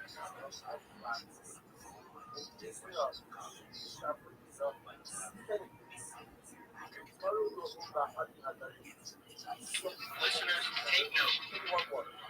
Full Select Deal Festival is coming up from October 20th to 26th, featuring tons of spectacular deals from brands like Philips, Samsung, and Lego. But be warned, these deals are exclusive to select members, so don't miss out. Free for 3 months.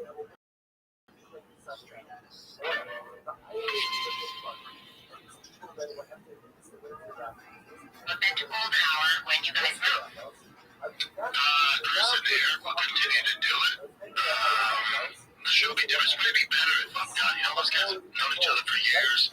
They talk movies I can give two fucks about, and so they'll be able to elaborate on that. I usually fuck the vibe up because I'm not in the same movies and stuff. Like, they're going to crush it, just the two of them, and they have so much chemistry. So that show's going to continue. I'll check back in. I'll zoom in. When I'm in LA, I'll jump on, but it's going to be the Chris and Eric show. Still be golden hour, you know?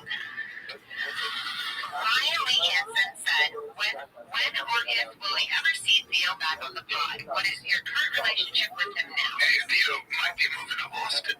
Yeah, but I talked to Theo yesterday.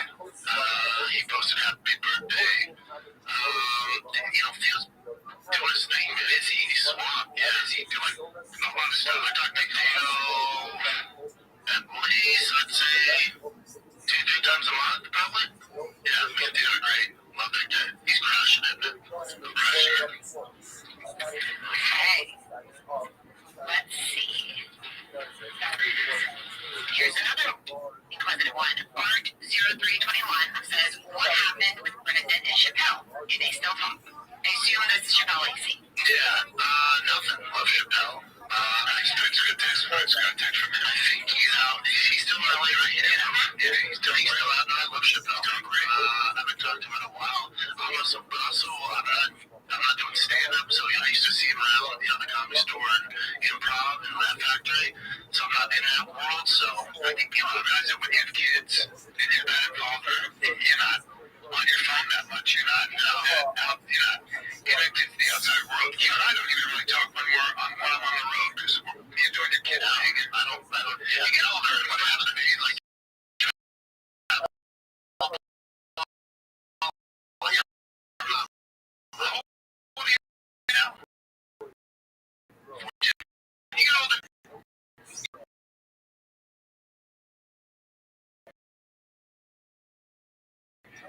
About all the time. Your kids, when you're on the same baseball team or in the same school, you really don't give a fuck, right? Because in your world, it's not that interesting. Was your kid on the drop-ball team? Was he in 3rd grade? Was he doing recital? And like, we're all doing the same shit. It's not that exciting. But when you're single and you're on the road, you're doing this, or you're UFC fighter, like, there's a lot of exciting shit. And get my dad, like, last night was my birdie. Like, I'm not really doing that. This is the future. You're living the future. And it's awesome. This is someday. This is the future. Hey, Andres SDCA wants to know, Are there going to be any more Fighter the Kid live shows? Well, never thought about it. Will you come with all you people? Of course, there's not going to be after the last debacle that was the Fighter and the Kid live show, where I think literally 2 people bought tickets and they ended up just having to cancel it. Alright, so this AMA was whack. It was pretty much everything I assumed it was going to be. We got the info that he's no longer going to be doing the Golden Hour podcast, which we already knew. I will give Brendan Schaub this credit. He figured something out. He said the podcast with Krista Lee and Eric Griffin will be better when he's not on it. Duh. Of course it will be. Everything is better when you're not on it, stupid. Why do you think every time someone that works for you quits, their career immediately takes off and goes better? From Tien to Helen Mark Harvey to C.O. Vaughn. Of course, stupid. The second you're off that podcast and they change the name of it, it's immediately going to be doing better. You're the worst thing. Nobody likes you. You have to pay people to be your friend. I'm not joking about that. But, I mean, so, like I said, this AMA was pretty much what I knew it was going to be. No real, like, the Bobby Lee question was probably one rare one they cherry-picked. And then just asked a bunch of other ones that no one really asked. Hey, how much for you to fight again? What are you guys going to do, a live post? Yeah, as if anyone was asking when they're going to do a live podcast. Their podcast is dead. Nobody was asking. It's just so pathetic. You know, I should make sure you write a question and ask about the live podcast so we can get the idea out there floated. Maybe sell some tickets. It's not happening, dude. Give it up. But, yeah, let me know your thoughts in the comments.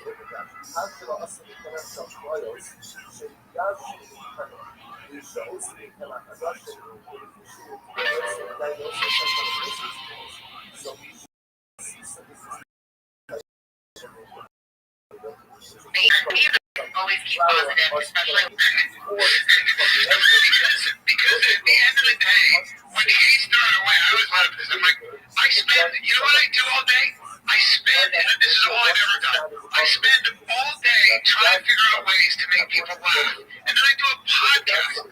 I don't know what I'm doing that's causing, like, if you hate me, I don't know what to tell you. I've always tried to treat people well. I think if you ask anybody I've ever worked with, anyone I've ever been around, they would tell you that I'm a pretty nice guy who does his best. I take care of my family, and he's the same fucking way. Every time somebody meets him, they go, hey, he's really nice. Yeah, I know. You know what he hates? He hates either hurting people's feelings. You know, like the haste. They're like, what are we supposed to do? You hate us. Also name somebody that's not like anybody. We're not celebrities, but like anyone doing anything of note, like hate's just what you sign up for. I don't know too many people that like just focus on that. If all we did is focus on that, we wouldn't be here. Yeah, I don't read comments, good or bad. That's the thing. I never good comments, bad comments. I don't read because they give you the same power. If you put weight in that, you can't win the internet. Good morning. But I think for the most part, I get love and I don't give a hate. But I just don't want territory. And sometimes people just fucking with you anyway. Sometimes it's fun to hate on somebody. Sometimes it's fun to kick somebody around. It's such a waste of time. It's just such a like that. Like some people that edit these videos of these reaction videos or the downfall of Shane Gillis or the individual to Brendan Schaub. Like clearly you have editing skills. If you just focus on it, you'd have a career, dude. Like if you did something creative where you weren't just giving an opinion on somebody else's talent, like dude, you can fucking do this, man. Like you're more better than I do. somebody said wants to know what's one thing you would both do differently if you had to start this podcast over again. Not the Bobby Lee stuff to listen to people. As far as doing things different, That's right. Again, indeed, there was someone who holds that bread of an uncle was permitted. I think when Brown's mom doing shit, That's a thinking regular about that sex was a bad idea. I mean, just doing some random people, I think that's a bad idea. I think we should have, do we need the money at the time? I think we should put our foot down. Now, today, in 2025, you can do that. Everyone's like, champion, you're all like, see guys that get accused of bullshit. Everyone's like, oh, we don't believe it. But back in 2019, when we're going through it, and I was like, well, what do you want to do? And the only way we were to get money was for buying negative assets. I think it ruined the show. I think that, along with the Bobby stuff, ruined the show. Bread is one of those things. The reason why I do think there's a place for us to come back. What does that mean? The reason why the You rabbis know, prohibited I bread would baked by do an this show uncle for is free. because of customs. I love seeing bread. I love you guys. I would do it for free. Bread with someone. There's certain friendship, certain closeness that's engendered. That's what you said. I'm Well, concerned that if a Jew were this is to my job. the bread of a non-Jew, No, we break the job, do that podcast for free. things around it.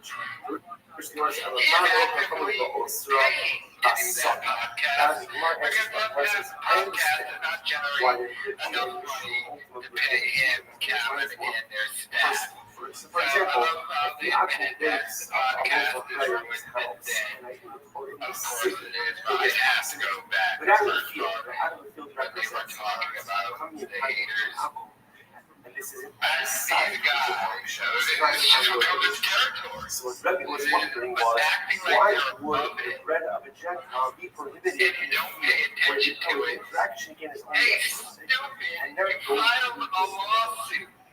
You lost.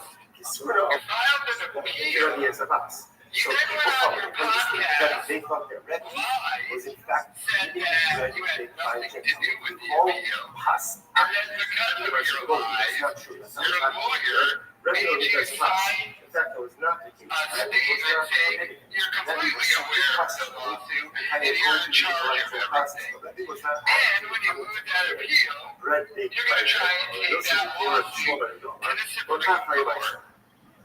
And that's just against the So, story, as you were just I hate that we just keep positive. What about the haters? One thing about the haters, you literally weren't going to pay. You literally did. It is a federal court document that you watch every video I make about it. You watch every live stream, and you have to watch every live stream. Because I might say something that could affect the court case. Trust me, I sat there during the positions. Mr. Therefore, no, Rebbe was saying that bread is baked by a Gentile baker will shit. whereas the people of how to instruct. In fact, Rebbe was saying that I expected to say Mr. Window. I'm thinking about how to only go running. What a game of Call of Duty you said, Chuck. You know what I'm thinking? Damn. How much are you people really watching and listening? That's why I like the only reason why rabbis went ahead I couldn't do any videos with clips. In the lawsuit, I won and I could start doing it. But I also stopped through live streaming because the ghost lawyer told me, dude, they already said in court documents they're watching every live stream you do. And that's back when I was working. You're going to get drunk and say something and it's going to affect the lawsuit. So that's why I pretty much stopped. Live streaming, but they watch and listen to everything, and they're so thin-skinned to be shocked. I think Calvin knows how to deal with that. someone comes in and purchases that bread. That you can't just go with the joke. You can't joke batteries in There's no to make it uncomfortable when you stop and that way come on the front of the camera and go, hey guys, stupid deal. And everyone can be like, right? You can't do it, okay, it's not fun to make fun of them anymore. But not cable, because they're always going to find you can't do be that person and answer like, no, we're going to drive Lamborghinis, and even though it's on my dad's truck, well, never been that, I'm wrong. It's true, it's been bread baked by a Gentile baker back to the the other Messiah. thing when he That's talks what we have about to the feel. reason The that big this idea of the the Messiah podcast of is the earth. ruined, the mom. Here in the city, Joe, why? You should cast this. Ultimately, again, because You'll never guess it. interesting The reason why your podcast is ruined consumption of bread baked is you by broke Gentile the baker golden Palestinian rule did this of for the his time. internet. Also, is my You focus not is only applied in the file city, false but perhaps copyright outside takedown, of the city. you file a frivolous lawsuit.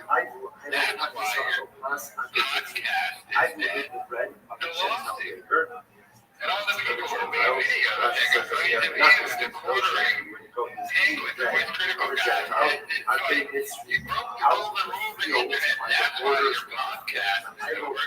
Yeah, Calvin was gone, but we understood that. And like, we're willing to shoot bail even when we still love. However, before all of that, you can also lawsuit. That's why The bread your podcast failed. over here, That's and why that's you're a why local it's cow. That's why you're gone and can never come back. That's the bottom line. This is the end of the You subject. could have came back. Let's just kind of just Because you're buddies with Joe Rogan. Yeah, drop your podcast. so It's we podcast every so other what do you week. do with this? Like what Can't be a cow. Then cow's been back for years. Your podcast is dead. Because not only did you file a frivolous lawsuit, So you were keeping going. And that's what I'm talking about. The reason why he'll never just lean into it, he'll never drop the lawsuit, even though we're in the appeal and I want it, but he'll never drop this process where I just go, my bad, I screwed up. Yeah, I took a music. I'm capable of doing it. Ego too big, even though his daddy's So what is big. that? So remember again, Let more often me than know not, your thoughts in the comments. that's not pasta syrup. That's what's called pasta powder. That is bread baked by a non-Jewish baker, in other words, commercial enterprise. Reed wants to know what's the reason behind your move to Texas and what was the last straw in LA? The fires. So, how often You would always like hear the fires because you're on the beach. I'm just done with the traffic, I'm done with the fires, I'm done with the city, the desert. I'm done with how much it costs to live here. I'm done with the fact that I get nothing for my taxes. I'm done with Los Angeles. I'm done after 30 fucking years of giving everything I had to this fucking town. I have a good taste in my mouth about Los Angeles. I love the resentment. Like, my life here is dope, but like the hustle I'm on now, I could keep doing it, but you know, with my overhead here, with the studio, the multiple houses, all the shit that I've done, the businesses, Winston, you would save this much a year. So in 5 years, you don't have to do anything. Because yeah, you're crazy, a million lags and broken, but you kept telling me, and then I equity my house, like I have a little mortgage out in Austin. You know, and then so that's a huge upside to it. And then, like, the school my kids go to, me and my wife find out this all the time. I like the environment they're in. I can't stand it. And the public schools, especially with the airway, are atrocious. And they have like those safe rooms and all that woke shit, which I do not identify with. It's just not my thing. It can be our thing. It's not my thing. I don't want that for my kids. So I don't know what to do there, so I get them out of it. And I went to visit the school. This is what I like. This is great. I love being raised in this environment. And so it made it pretty easy. Made it pretty easy. I'm one of those guys that leave LA and shit out in LA. And like I've had a great time there. So I get my friends in LA. Okay, so did you hear Joseph Horowitz? Me and my wife argue about it. So basically, I know he made this specific about this, but his wife is not going to enjoy this Boston in any way, shape, or form. But you notice he went for a bunch of things, you know, the overhead, the studio, like I told you, Brendan Shaw pays money to do this. And LA is a very expensive place. So Callan said he's willing to take this.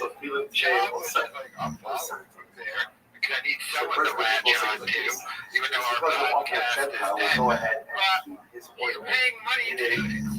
Like I said, Brendan Shaw was just a guy who did his amount of views he would be making some money, but he's paying for studios, he's paying salaries, mortgages, and all this type of thing. He's losing a boatload of money every month doing this. So, like I know, one of the reasons why he was moving is to have the money to continue to do an LA lifestyle. His dad will give him money, but not that much money anymore. So, a financial reason is one of the reasons he's moving to Texas, which is fine. And he kind of admitted it, but I mean, it's, you know, like, well, he kind of did that podcast and that. And he said he would do it. Practical issue because Gentiles is actually destroying oil. And oil will destroy. And there's no coming back because of the ego, the ability not to admit anything is wrong, or you're doing anything wrong. I know probably goes goes to the blog, you not really, but the attempt is to analyze anything that is. Darış Slavay birisi. Shemen, and the Udo based in Nimba Ababitu. So Rabbi Slavay said that a few times is based in big birds of Udo.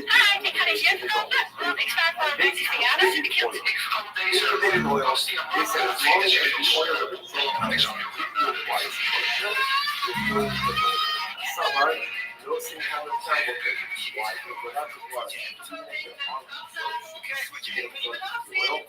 the exhaustions are not beneficial. This is called losing a little bit again. It infuses taste, but the taste itself is compromised in its stomach. So the this is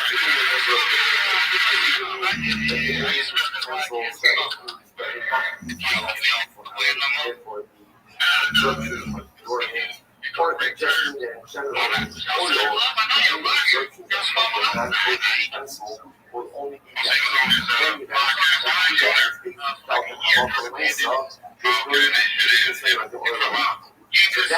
so that makes sense according to usual sense. I will start according to new Rab, Jama Daniel got some help, and the prophet Daniel was one who made his act against the order of the house. Whereas it's hard to speak God of Daniel. Daniel Gazer, but also international.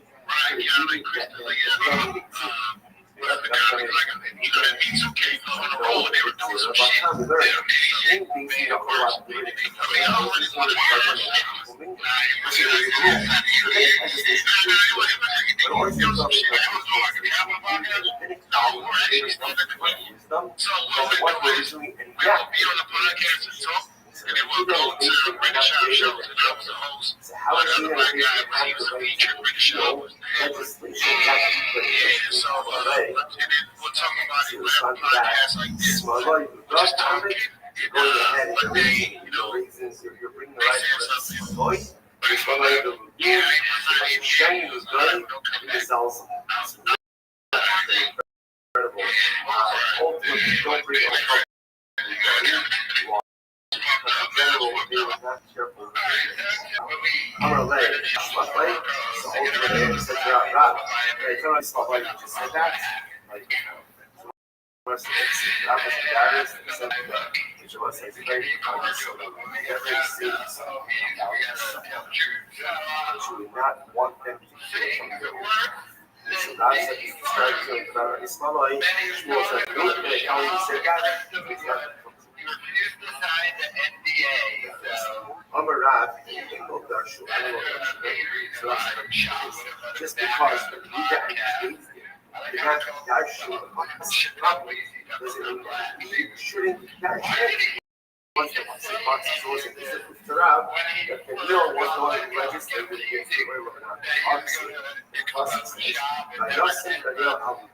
I'm sure both Israel and Hassan so it was a tremendous process of Daniel trying to open himself not to go ahead and write up the king not to drink his drinks. The first white wine, Rabbi Rothschild, 36 English. David Shaw's the second. He's talking about 2 different drinks. One is one, and one is two. So see from here, this ground says that the Neil Consult is legislated against the oil from Rav Sabar, Alibo's son, Rav Sabar, Alibo's son, who the stronghold of Rav said that Neil accepted his advice. He also legislated his for the Shmuel. So the Shmuel says, Alibo's son will become his throne. Shmuel says, no, I Neil accepted this upon himself, but Neil did not legislate this for all of the so it's like fundamental things. So was that the Shem and Neil brother is actually that Neil was the one who made the decision and supported of other family. Some Shmi they had Bali Abino saw seven John.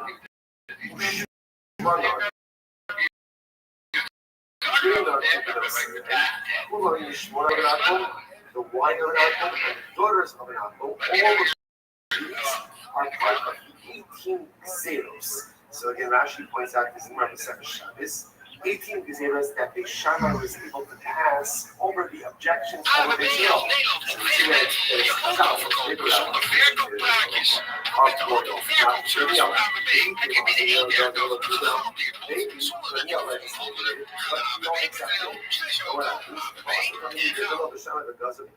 and ultimately, again, it was the students of the Shammai who then subsequently legislated the same legislation of Daniel. Daniel legislated the don't accept it.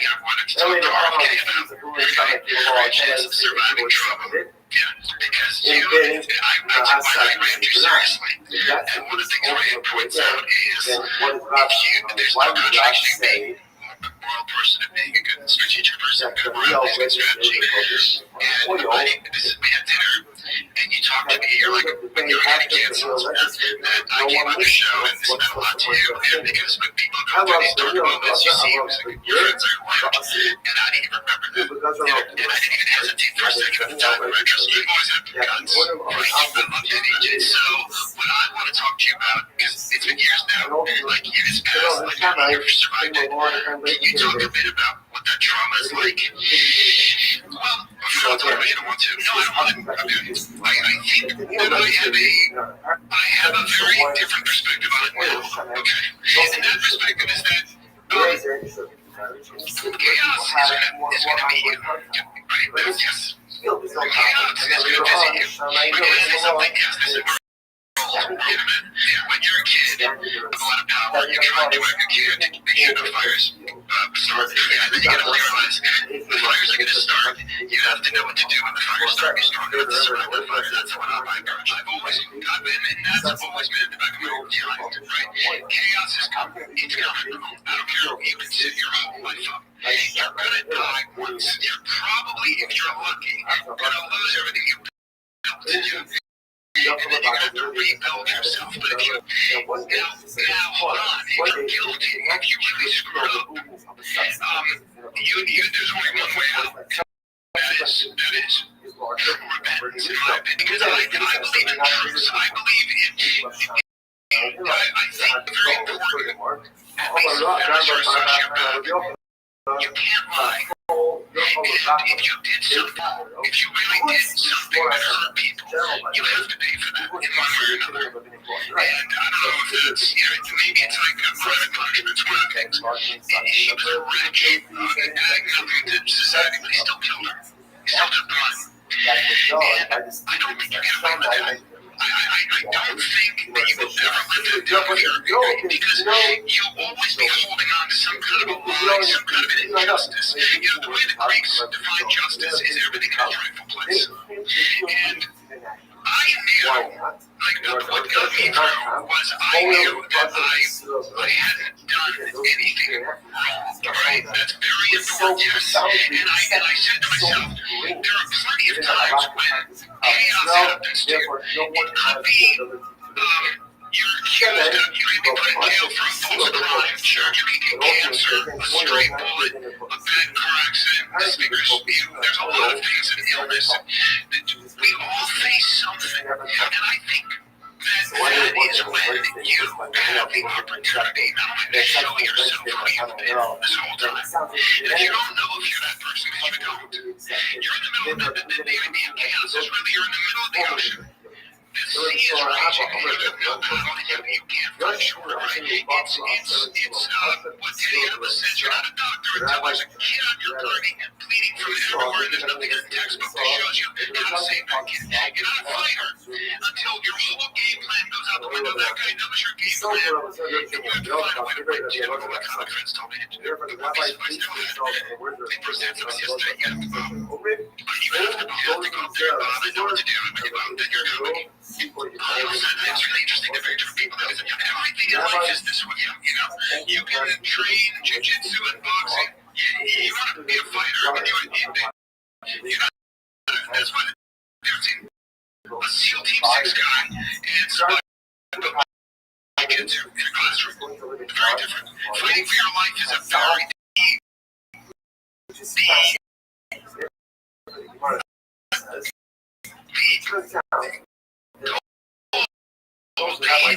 in chaos. Is it you're going through chaos? I said to myself, my goal is to let it go.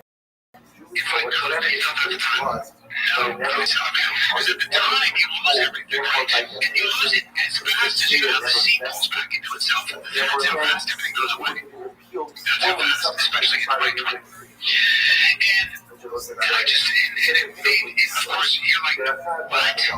20 years ago, what? It doesn't make any sense. But it doesn't matter, because at that time, anybody could tell and say, a woman gets a story and you get a statement. Yeah, okay? And that's why I made a video and all that. I'm not going down like this. I'm at least going to fight and talk. And I didn't want to just post a statement. I'm not going to look at my mouth, right? What I said. But it doesn't matter. It didn't matter. That's what happened. And now when I look at myself, I look at pictures of myself, before all of that, you know what I see? I see an arrogant prick who walked around like he was one of God's favorites. Okay, I don't like that guy as much. I like this guy. I like this guy. I like that guy better. Can we get him back in the scene for fun?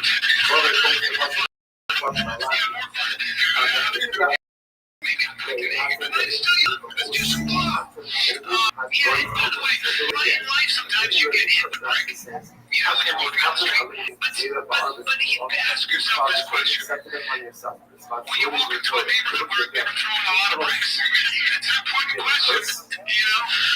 So there's always that too. Look at what your role was in this. What were the decisions you were making to put yourself in a situation where chaos visited you? Sometimes nothing. Other times, you know, but don't shy from that either. You know, so how do you keep laughing in dramatic situations? And how did you? Maybe you didn't. But you told yourself, because people are watching the show, is going to get a phone call. It's wow. Their pathing when your life changes forever. How did you keep from strength and truth? Okay. All that being strong. My father said to me, you tried to find me a different life. And now, have a kid in to see if you're really a tough guy. Because he knew the truth. There were things he saw and that we, you know, there were things. And he was like, oh boy. You know, it was funny too, because there's a show called The Behavior Panel on YouTube. And I was interesting. Okay, so, the accusation against the general congregation was never understood this actually very incredible. Meaning, he was accused of what he was accused of against she had people at the time, right after they did it, she told her boyfriend, now was her ex-boyfriend, like 20 years ago, and the ex-boyfriend came forward and said, yeah, at the time, she told me that incident happened with Brian Gallus, and it was like later that day. And not only that, Brian Callen sued her. And dropped a lot. say molestation against the orders of the However you think about it, that right now accusation Jewish women did were destroy other Cameron's career. because of He had the saying the Predator Media those podcast that came back, podcasted during the day. He had a career in Hollywood, and he just started taking off too. And then from the weird thing happened, he started doing it under the watching. Rabbi's legacy is a lie. That is for the start to be done from the time that she's why it is and then he went, he was going to go work for Steven Crowder, doing that, and then he moved to Texas because he's going to rent it, he has a company mothership, and from your job is following him, and then he makes a statement for us.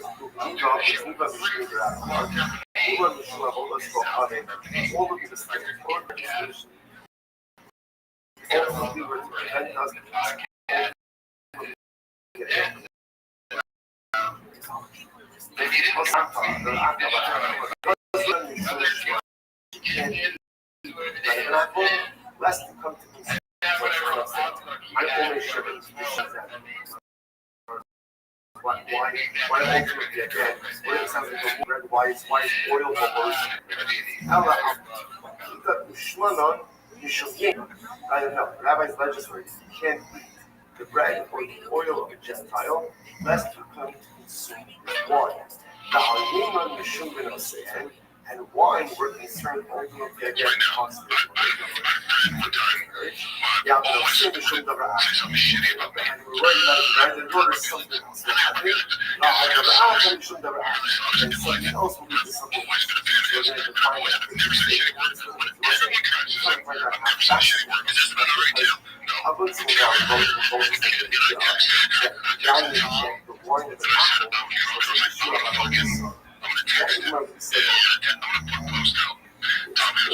Zeros that they're so precious. Yeah, I don't say anything. I mean, never said anything, I just don't like the guy. I'd much rather not like someone than know you're a shitty person. I'll tell you that's exactly what it is. And for a second, and I go, yeah, shit,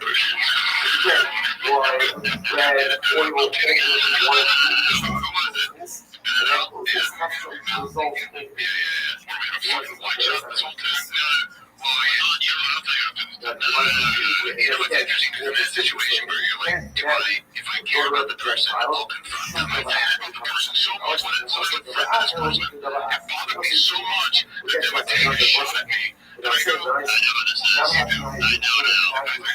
I just said put together. Yeah, don't talk about that. It so bothered me. I was like, and then you know your silence is perfect. Don't say anything. Just let it come. If you run into this person, sounds he's not doing his best. Just want to give you the next guy, man. Wait, no, it's not him. Oh, okay. By the way, I know you're thinking. It's so funny that I know you're thinking as you said, no, he's not doing stuff. Well, he said he was a piece of shit, or he's gonna come from nowhere. But I know what you're thinking.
positive morality is pointed outward by the basic shame. Entonces, that means shame is something up. When that appropriate is the sin, but you already got to see the second. Remember, when you say that to the whole episode, Tamar's you don't know who the problem is. Because I like what I do and having him go up and he's I would do that for Mark Man. One time during his life, Mark Man said, I got a really good joke if you're careful about things.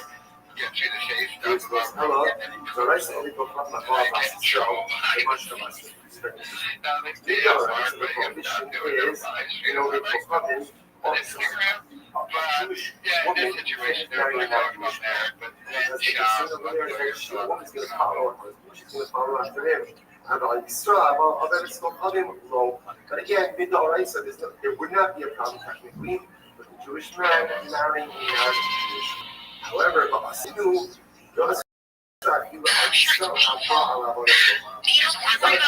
Said, no, not only Jewish marrying a non-Jewish man, Jewish man marrying a non-Jewish.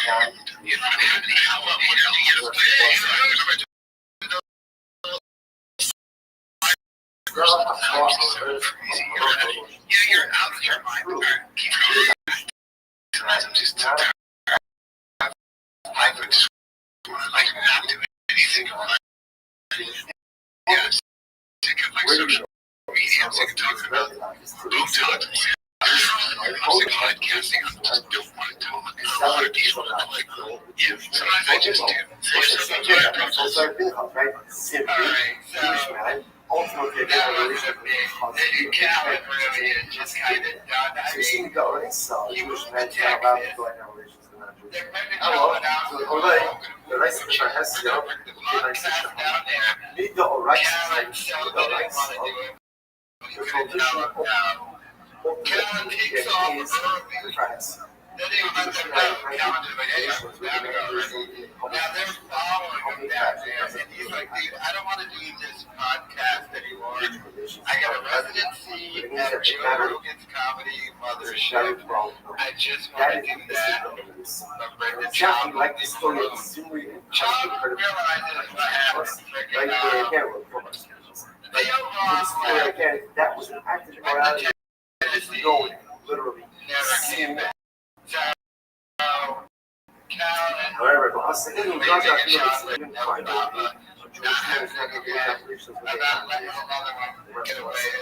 It's in a family case, there's not right. It's not true. There's earlier legislation. It's already outlawed by it's not just the scale of our relationships like those two. Today's understanding so about what else I use should not go. So everything they even do to make money on the podcast is scary. The Calvin's just done with it. Let me know your thoughts in the comments. Shift thought. Rashi points out over here, Goya, and ultimately again, Isha. So again, the Jewish man has relations with non-Jewish violates all these conditions. Guys, if you could have anyone as a guest on my Married the Kids, who would it be? Maybe Elon Musk. Right?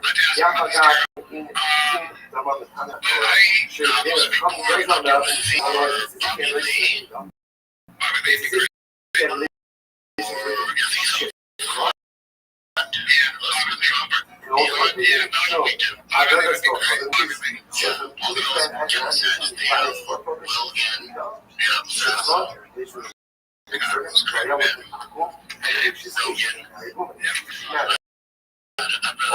Again, people says he also was the first one.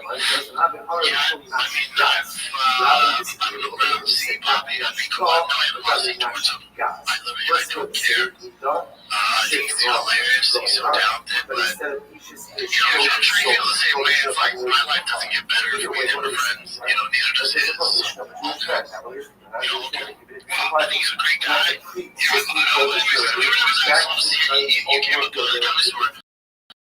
He knows how remember that most of them. I was appreciating he's such a talent. And okay, well, I was not like I just don't think that so Brooklyn Shaw and Brian Cameron did another AMA. Things.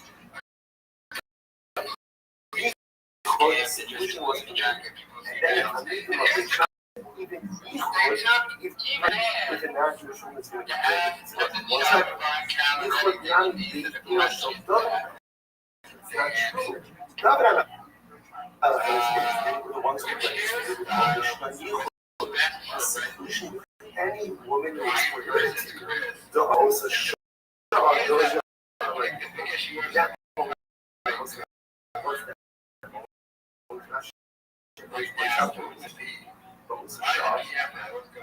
my son, unknown to higher father, two different stories, but essentially unknown and violating his sister. The very violent. Yes, covered. Just 2 weeks ago said, during the last day, they said he wasn't your friend. And I was thinking about the podcast, is your friend? Like, what is the matter with John? They did some other answer where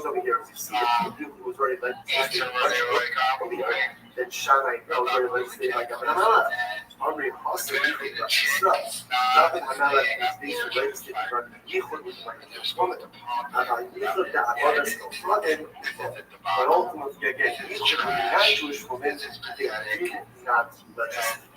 For us, Shana, came along,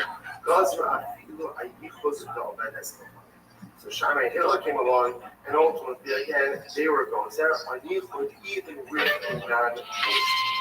Incredible. So we'll say, so again, so this whereas landing off over here is that what they were doing. That whole Boston thing come about, like, we talked a little bit about here, was this major play for a long time, or was it like, I remember you're like, Brian, you gotta go, like, you gotta be there, you're being a good guy, good friend, good brother, right? You gotta go. Did you think in the back of your mind, you were gonna go? Like, how did, dude, I got 4 kids, I can't move across the city without being a 2-year plan, you know what I mean? Like, how did you get this done? It kind of started with the fires, right? So, the melee firms, think of them out like this, here, I'm on the other side. Literally translated, your brother, the son of your father, there's all these fire trucks around my neighborhood, and when the fire truck guys recognize me, I'm talking to them, and he goes, buddy, get your kids out. Like, really? I go, hello. We're here because if the whole way, you're the Palisades. He's like, go wait for the government to get your kids out. So we did that. We were shut down for 2 weeks, living with my mother-in-law and my wife. I wanted to move during the pandemic. So sick of the pandemic. And she's from here.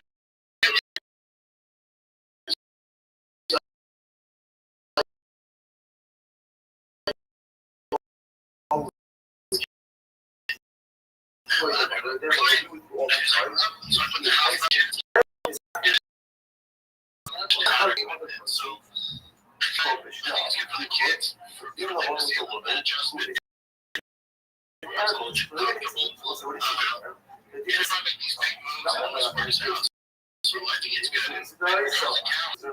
Kelly's party there. He used to be the golden age. He's right. Especially when I got into conflict, 2016 to 2019 was like the golden age of the conflict. All that's gone. It's all spread out. COVID messed everything up. Cancellation, culture messed everything up. So the government's not really pop anymore. So for Dylan, it just became kind of this road comic. So it's not around, his bears and stuff like that. So I told him he needs to move. And he's like, I agree with you. And then when the fires happened, I told him, I said, I'm leaving. And he's like, I'm leaving. I think you should come. But he has kids there, his family house here. And I don't know what any pressure, but I'm out. Yeah, so he was just like, all right, coming with you. And Brian's great. He went out before we did the campaign. And we came out like, days earlier, and I do not know where I looked at all the neighborhoods, I looked at like 30 homes, and still I make a decision not to go back to the phone. Brian, first house he looked at, doesn't even tell me about the house. Doesn't tell me. Like 2 weeks later, he's like, oh, you have a house, it's great. What do you mean? He's like, oh, I moved. I'm like, oh my God, it's good house still. Like, really? He's like, What's the issue? oh, it's like, taking like, Jewish I parents pay actually now. vote with Yeah, the the next one. That's the donuts. Now, when another comes along and says, I'm off the lights off, we can't even have people together with Good job. and then Shammai and Zeno said, you can't be alone only nothing to do with so 3 different ways of looking. First, the right, so then and then the fact that he moved right away and didn't it's not tell going me to be for for today. 2 weeks. We're just going to take up the It should be evident at the time. You have to understand. conversations. Only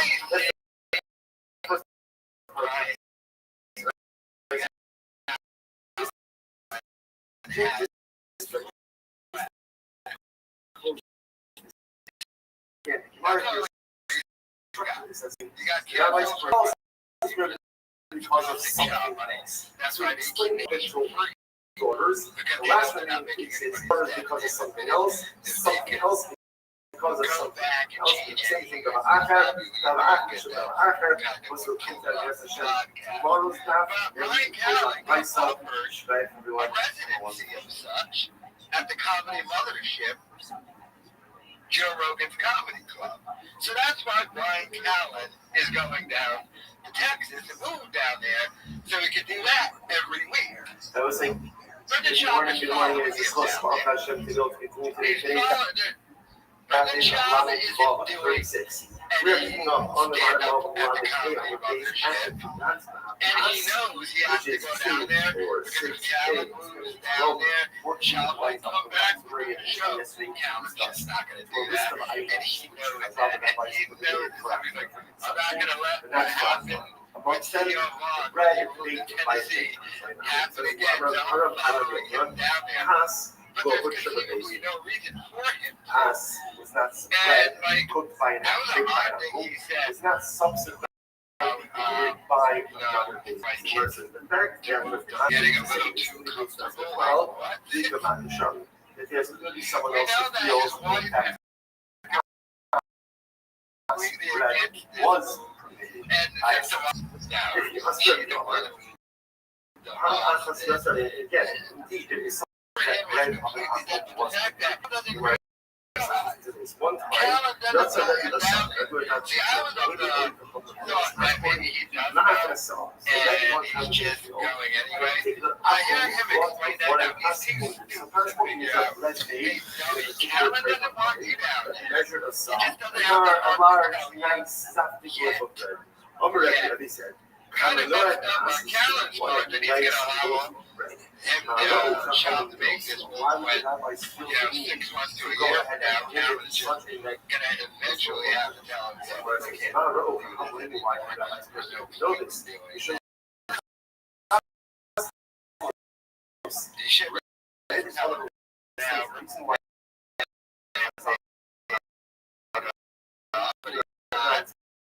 So he's moving all the way to story.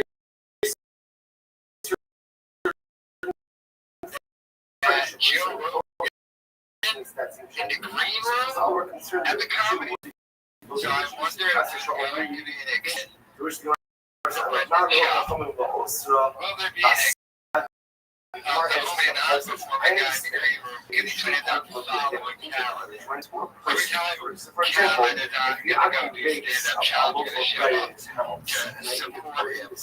I wonder if that is going to be an acceptance from Rogan. All shots die. It's just Rogan gets paid around. We know that from Bobby Lee the box. So what Rebbe was wondering was, why would the bread of the Gentiles be permitted where the interaction in the other side? And then go because Joe Rogan won't let There's him Mar says, on stage. no, the Rebbe is a Haas.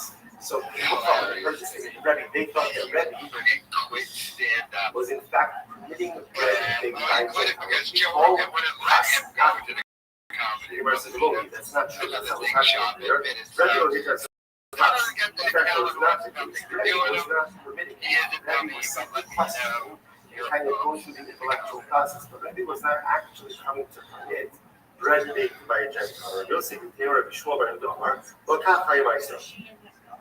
So Yosef, niemand baas is meer dan alleen werk. Ik wil weten, past de cultuur bij mij? Hoe is de werk-privé-balans echt? En de ontdekken dat het toch niet de plek voor mij is. Daarom check ik nu altijd de bedrijfsreviews op Indeed. Echte ervaringen en meningen. Zo kies ik een werkplek waar ik mezelf kan zijn. Waar ik me goed voel.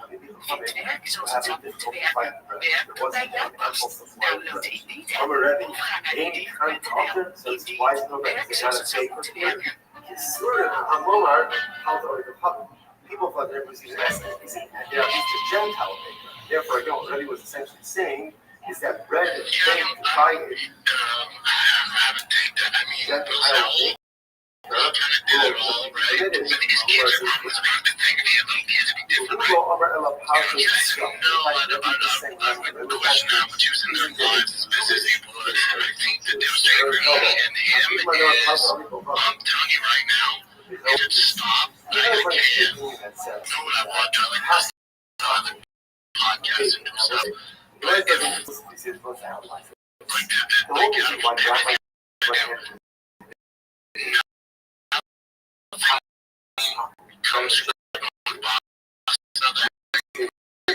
Closeness is a good game like that. There's nothing I'd rather do. There's absolutely nothing. Like with metal ball now. That's all I need, man. Literally. So, for example, my I not with anything. So that's what I'm saying. You and maybe I don't will because so you can go out when you are that busy. I can tell you it happened, and you can tell you know how busy that guy was. Like you and I know how busy I was with my opportunities will spend those years in my life. I see the blogger, even a quick progression. I see schedule last kids are college, but things like that when they were kids. I used to spend my time when they're going. I don't even run parts together. I'm just around the world. When you're going, like things and get like for me, I don't realize I call up some of the tracks. Let's implement there. I keep doing this. Well, Shell's doing it. I keep growing the fuck up. I'll be the dad I always want to be. I have a lot of knowledge put into them, and like the important sometimes too late because the kids are young. Yeah, man, I think I'm not ready for anything. Like I don't think the juice is worth the squeeze. I think it's bad for those people, for those dads like grinding into their kids' lives. Like to me, success is I can go to all Tiger Aussie's practices. I don't miss a practice. I don't miss a game. That's success. The ability to pick up what you hold and spend 3 hours at a baseball practice. That's what everybody knows. Like Kobe was doing on his dog. Like he made big dreams in school. He could practice for it. Like to me, that's success.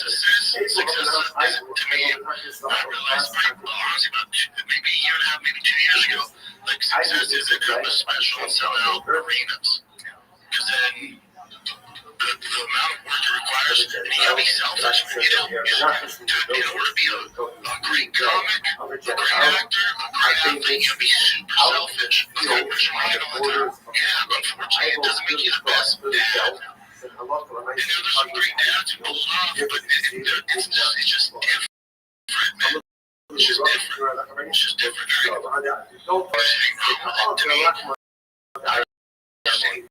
Doing a Dutch practice and going on the decision to make. It's all good. It doesn't mean it's the right choice. For me, it was. There's a lot of great comments out there that, you know, but then you took Will Smith is like 56. You've done everything God bless. You've drawn lines of everything. Oh, here's the secret. Everyone feels that way when you get to the top. Like, he's content. I mean, I can speak because when I was 50, 3 or 54, I was on 2 TV shows. Big TV, ABC. Always wanted to have my own show. Equivalent to like that show, Complicated Apes. I sold out thousands tickets to the where fucked up place was. And it sold out right away. I was like, So remember again, great more house, often than man. I not, mean, that's not I've passive literally spell. come to LA That's what's and called drew a passive line through culture. everything I said at That is golf. red, And then, you know what happened to by me? I was language, like, or I was like, fuck, I'm starting to feel like I was price, spending too much and money on social food. I didn't know what to do with myself. I was like, I'm gonna take a little break. So Of course, come man, up it from was a such a nice weird feeling. You know, I felt beloved. And by the way, I missed all of my kids. My first kids, I missed a lot of my first kids. red Growing up. by visual It's a fact. because the concern is If I I could drink take it red back, with my name right. that's the biggest thing I think about everything.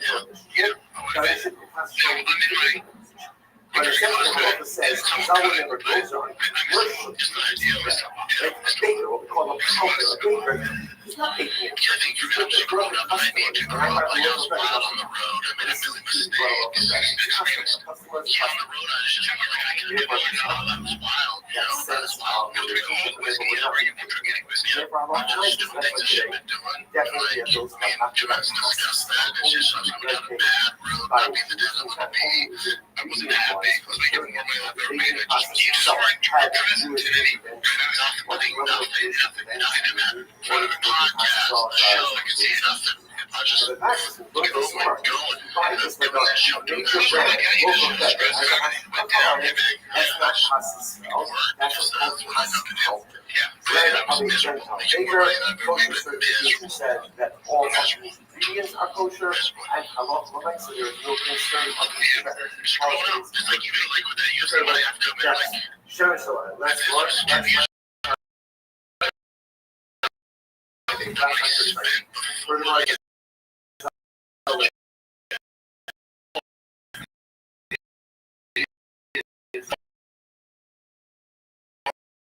or something. And so I got that definition. Be here by June.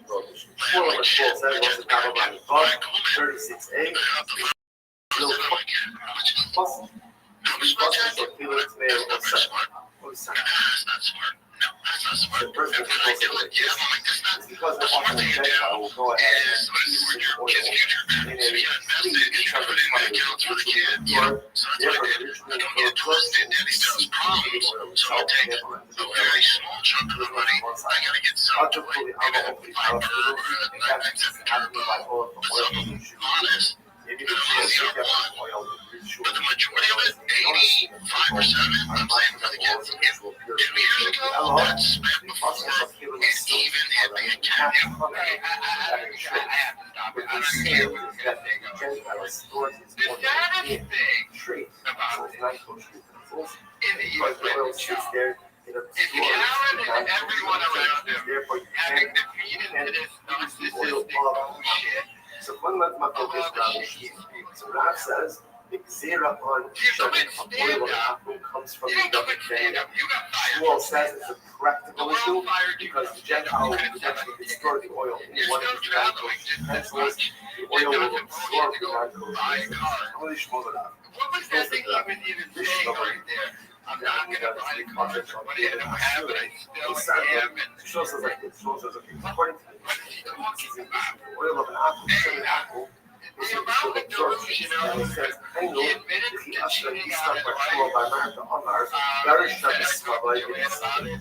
He trashed his own son. I think it's not that Shemen, talented, that but people basically he on would the stand up because he's coaching baseball. said Right now, they're doing another Reddit. Well, no, they're just asking me anything scams so they can collect people's emails. But they're not even asking real questions. And this why stuff it's is kosher. There's just no on and on and Summer, on and no sin on. coming down. What's So up? much to Why? I Because have that's to what cook right there. I'm I'm just watching this. I can't go on to say the worst thing. I don't care. I can't listen to anything. This is simple. You know, he's safe. He's not right in his mind. And the people around, I understand his pain. But to sit there and but that's the saddest part of it. That truly, this man's career and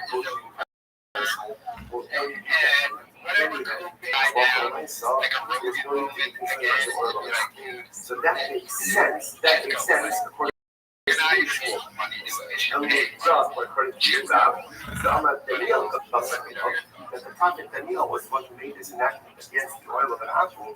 So the Gemara says, how could this be good? Daniel. So Daniel Gazer, but also could it be that Daniel made a Gzira? Daniel made a Gzira. Brenda Chow, once again, going after my YouTube channel, even though he was a federal lawsuit. So let's go through this. I got this email. The visibility of your video is not impacted, but you can no longer monetize it. The property owner is now either monetizing it or receiving analytics about it. This is not a copyright strike. It does not affect your channel. This is Brenda Chow admitting he's cheating on his wife. He was explaining why he quit stand up. Cantonese chopsticks challenge your paintbrushes for buying out Brenda Chow. Content owners been was ashamed of doing themselves. It's actually pretty incredible. Don't bring a riot from the people from the story. Why? Because in general, they were not careful. I'm gonna lay. I start playing. So ultimately, I said, "Rap, rap." I tell you, my boy, you just said that. That was embarrassed, essentially, which was he's not allowed to do.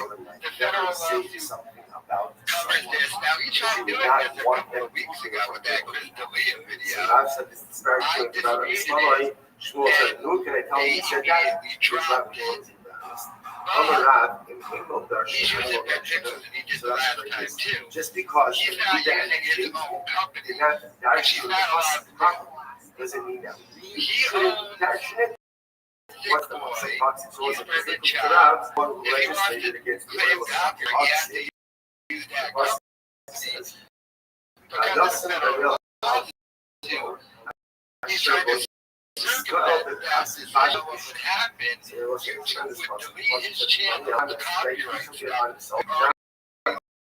Go ahead. But the reason why it was that is his career is completely destroyed. You can't do copyright takedown. His podcast is so dead. He's trying to get the ad revenue off of my videos for it. And at least the amount of views I get on any video are Brenda Chow videos now. But his channel is so dead. He's uploading his podcast, and I'm going to buy bots. God said that you accepted this as a legislative it takes you to a while so the to Shmuel says, actually some update the numbers. That's why I went to the upload video and it says Neil accepted this as 15 views in 10 hours, which it does on the latest indicator. That means YouTube isn't counting the bot numbers yet. They eventually will count the bot numbers, but since he uses bots so much for his video, they don't officially count it because they're not trying to actually pay you to have bots watching your video. YouTube is stupid. That's why it's dumb to buy bots to watch a YouTube video to try and make money because YouTube goes through that. It'll still say, like, if I buy 50,000 bots, it will eventually show that video with 50,000 views, but YouTube's not going to pay you for that. And their system is going to weed out the fact that you're using bots. They're not going to actually pay you money for doing that. So it's kind of dumb. The only reason why anyone would do that is they're just trying to keep up with their I will give Opie this credit. Opie has done that. I mean, it may be pathetic to see a video drop and it gave 80 views out of Why would God say that the that is sad, but at least he's not buying bots. So where every video is 20 views and 50 comments. That makes no sense. But Brenda Chow pays to do YouTube now, which is why he's copyright claiming my videos. Trying to have the ad revenue from that go to need $20, Papa? I came along and let Vehicle, so again, it's hard to get to know. But the neo-legislated character, so one is oil is also an issue of intermarriage. Where is there an issue of intermarriage? In the city, where people have more ongoing contact. But in the field, there's no problem. And then later on, the Shammai Hill came along and expanded. Saw this and I was ready to hate and looked around and like women and shit. They're like, I'm like,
we're so profoundly accepted so ingrained within the halakhic practice of smell, therefore no one has the ability to Shenan, no pasha, and ultimately again oil and creating the books. Apparently the focus on oil is never taught.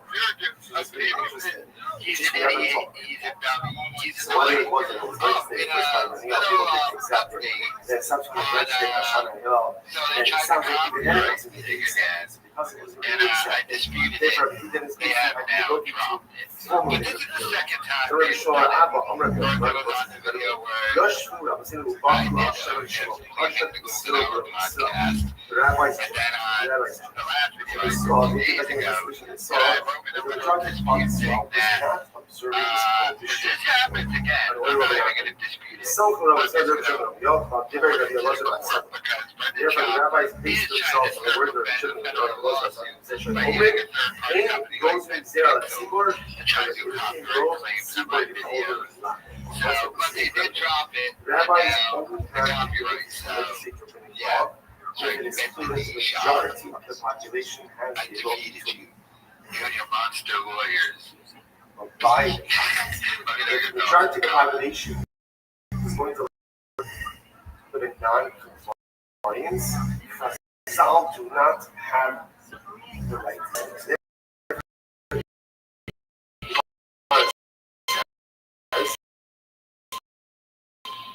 It turns out that although the rabbis have good intention,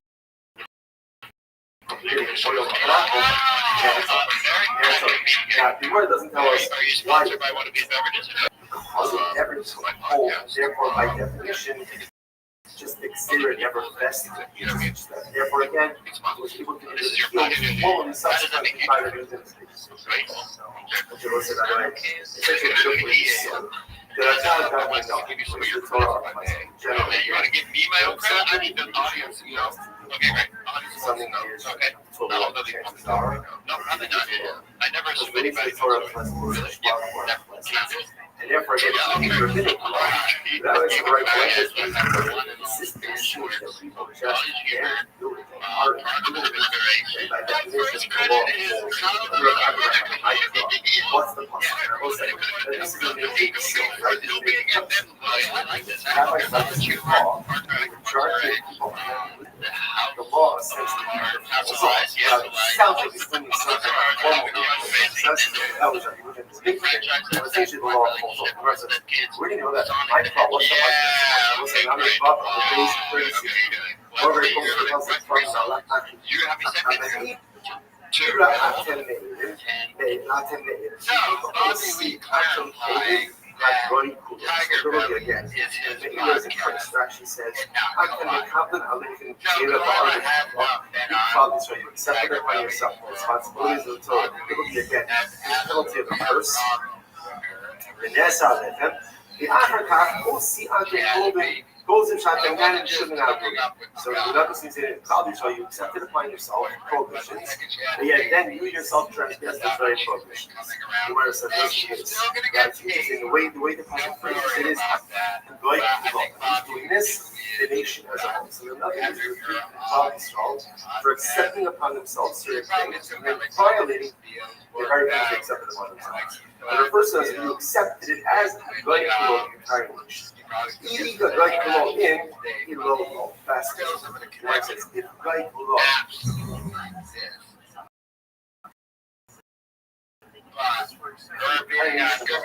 Accepted their prohibition, and if the majority of the council never accepted it, then obviously it's not like it was not as great like I think it was as well as work which was very interesting. There's Allah, where significance of the majority of the saints of Israel did not accept it, just never kind of seeped into everyday practice.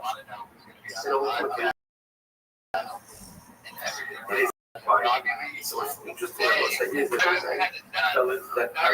although again, rabbis legislating that you cannot get oil from an apple for the reasons that we said before, the general population does not observe this halakha, therefore it is never best ultimately again as part of the body of the Most of the Bible is 36 weeks, you guys need to do something. Over Dagi, over the most important lesson so before, or some Shmi. Not that terrible. He does Ushman on the end of themselves. And who do the Shot.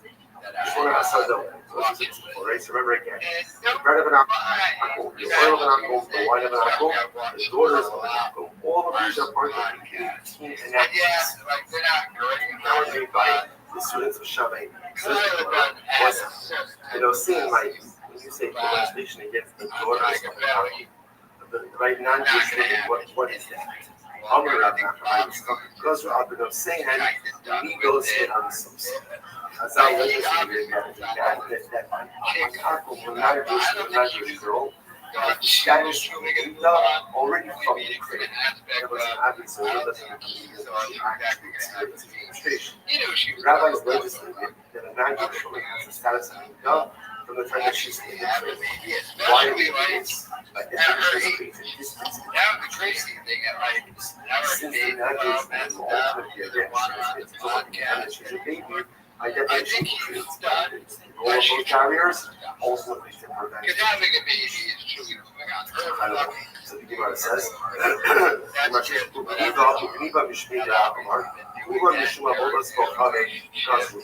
all of these things, all of these legislation, ultimately were to prevent us ultimately against the also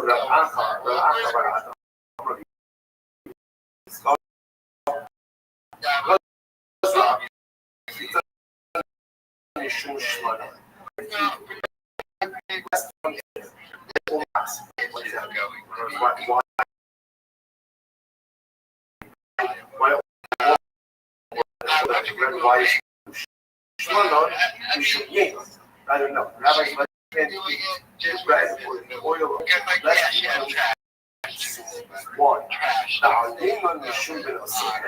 And wine were concerned ultimately again costly. We're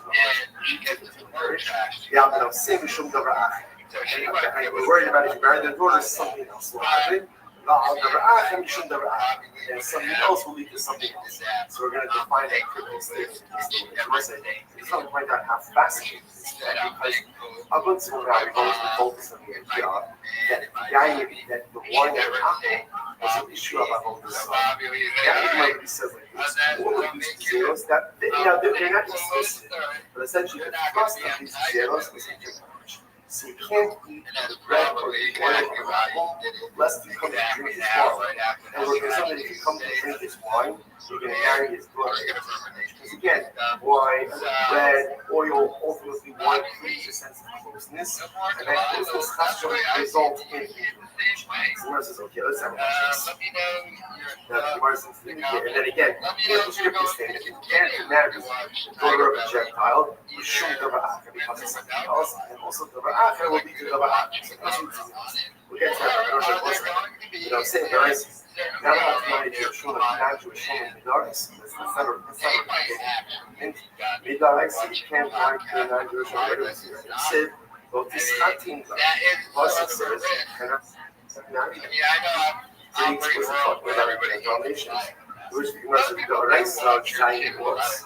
Charles, they both thought it's interesting.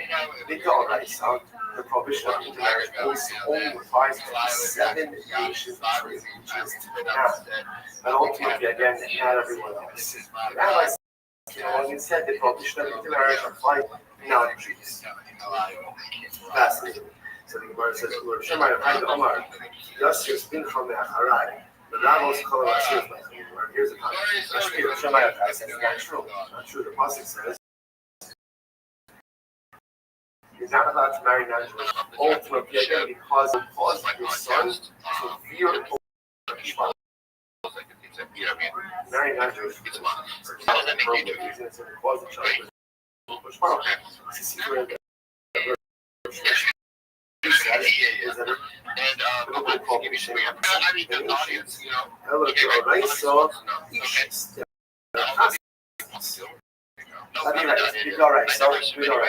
There's a legal prohibition to formally know. But also, rabbis went ahead and even casually accounted. So the Oraisa, marriage with a non-Jewish person,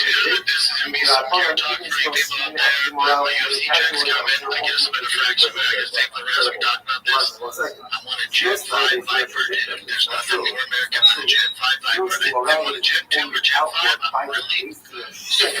What's the stuff? We're not early, but even something safe. But you're already the TA, the PCRs out of the budget for the same person, but I'm not just get a depreciating asset. It depends which one you get. Most are the TA or the ACR ones. Which is something not it's in Canada though, so you have to figure out how to get that down. The blues are ridiculous. The rice only go from the the prohibition is woman can't marry a non-Jewish man.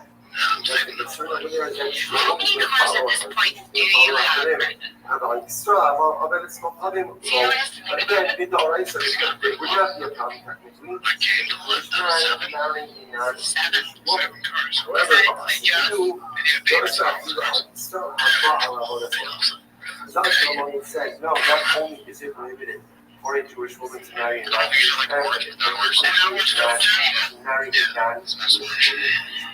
So that's what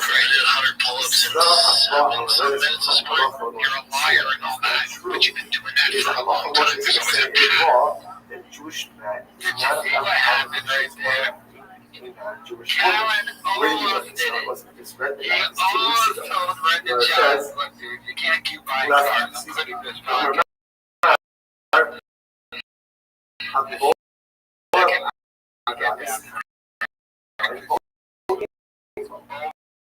Jewish man has relations again, that's also a thing, right? Simply, Jewish man, ultimately, again, so you see, we got like some Jewish man is not allowed to go have relations. Rights,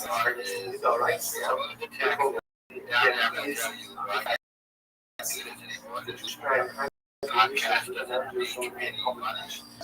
it's about talent, but it's not his talent. I know that is very well known. That is nowadays. And exactly like the story of the senior and cousin right? Where again, but where again, that was an act of immorality that was known I gotta quit this because by I all. can't have you blowing money on cars. However, the Hasidim of Gaza are little bit slow. Now, as the one said, even before I lived in Jewish man is not committed calculations of the Jewish man. The rest of us. It's sin on Nami based on Shachar does. It's not true. It's not true. It's earlier legislation. So again, a Jewish man having a relationship with a non-Jewish man privately is already outlawed by the raising of the Hashmonah.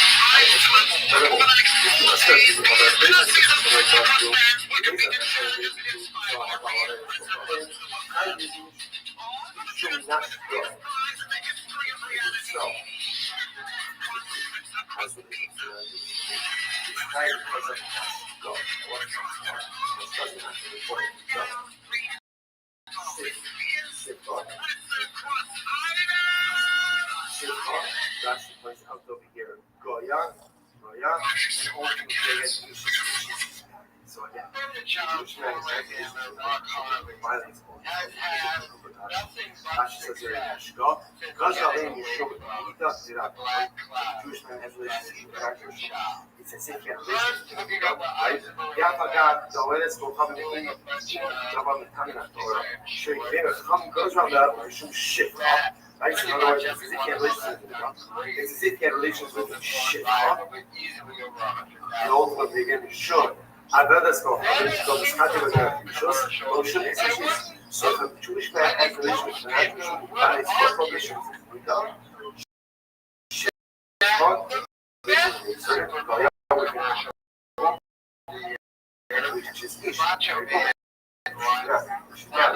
Again, first of all, he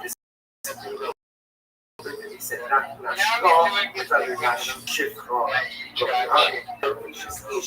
he also saw either way, your career just there's a prohibition of a Jewish man, right? And that's a pre-existing prohibition that is what we're going to do. Those are basically the Hashmonah,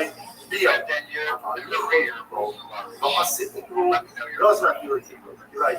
The base of the Hashmonah, they said relations with the non-Jewish women is prohibited because of these four things. We evaluate these four things. Yichud, the seclusion was permitted. And then the Talmidim of Beisham, they still when they legislated, they said even seclusion with the non-Jewish women is prohibited. One second.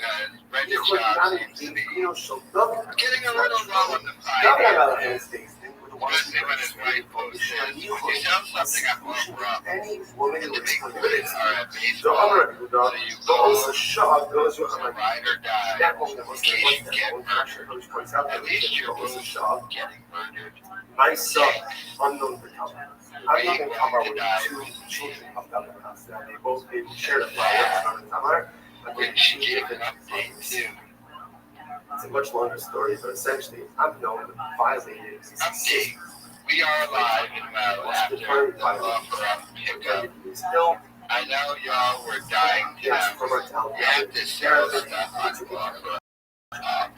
Like, come on, when the job is so stupid, like, you doing the downgrade, of course he's gonna go buy a bunch of new cars, that's why Calvin was looking at him like, dude, why are you buying cars and stuff? Because Calvin knows behind the scenes financial, like, I'm sure Sean isn't honest with him as well, but Calvin probably just knows the situation because he's involved and knows the numbers, what's going in, and what's coming out, and basically knowing at this point they're paid to do the podcast between salaries and renting studios and stuff. So, but I think your wife is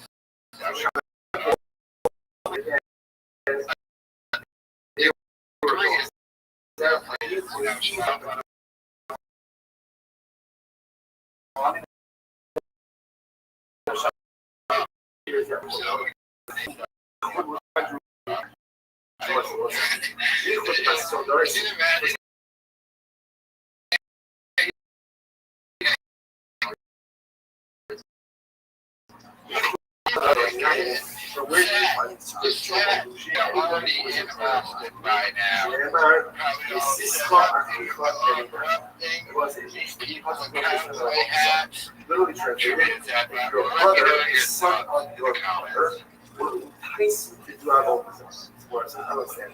The heat that he makes is then basis.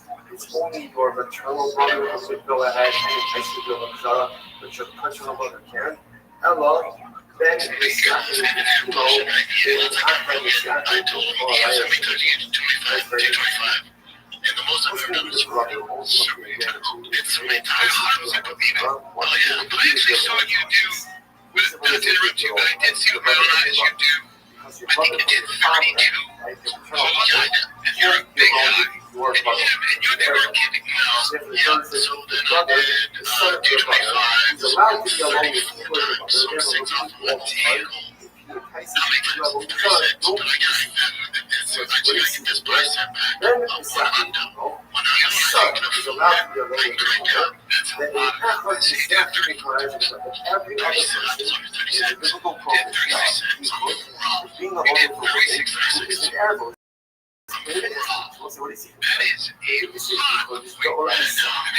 That's pretty amazing. And when I said I was like, yeah, like if it was, one from was like, oh, do I get 2 minutes? I said, no, you can do it. I can do it. But yeah, it's fair. You're right. When we were for 35, I should have said 35. You're very strong. I don't like what they're saying because like I've worked out with bodybuilders, like people that you think are jacked up and they're not there. On a single one. Okay, so I just shot admitting that you lied. Now, lying about Just call the concept of it. So in you already saw it. You already saw it. the grand scheme of things, It's too what the man nothing. However, this goes to mindset of job. that amount comes along and he says, Every can't that is a lie. even with a woman, it is a First freedom. instinct Single. is to Where lie. it says, and what But I see without much trying to slow, those are people I used to He was go back walking down the and street. also Hey, can you show me how to get to the McDonald's on Ventura Boulevard? Let's say. And Brendan Schaub had no idea how to get there. multi-layer, multi-layer population. So what's that? So the Gemara, His first the instinct with the Gemara is end to up lie. with lands. So the Gemara lands is that it's equal, it don't It's rise. a bizarre, odd thing. It's not even Cannot be like alone with a married just a pumping Jewish up thing. woman. Sure, That's the it's dollars. like, Governor yeah, Malach we comes go along in and the says, direction of "Love making from everything myself, you sound can't better have than equal it is. together with But you lies about a single everything Jewish woman."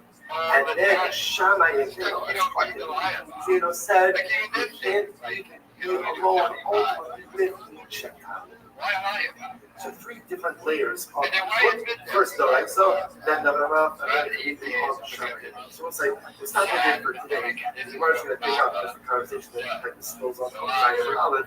The conversation is what's this now. That's the first part of the class, right? So just close this out. So remember again, Gemara here is structured as saying the rabbis prohibited oil and bread lest it come to wine. Wine of apples prohibited lest it come to daughters. Like daughters are going to be because of another acher or something else. Something else is going to be because of something else. So we've explained up everything pretty much up until daughters. The last remaining piece is we prohibited daughters because of something else because of something else. But the same thing, Dava Acher, was to come to that Meretz Hashem tomorrow's down, there's a nice And there's a bunch of men clapping for him, like, what the fuck? It's an accomplishment. We got 4 chicken heads, like, look what we did! Chicken heads. It's Gail King. Chicken heads! If you just said the view, if you're going, I'm going to hit an episode of the view from an aerial. You know, it's like, it's just like capacity. It's just, there's no way. Gail,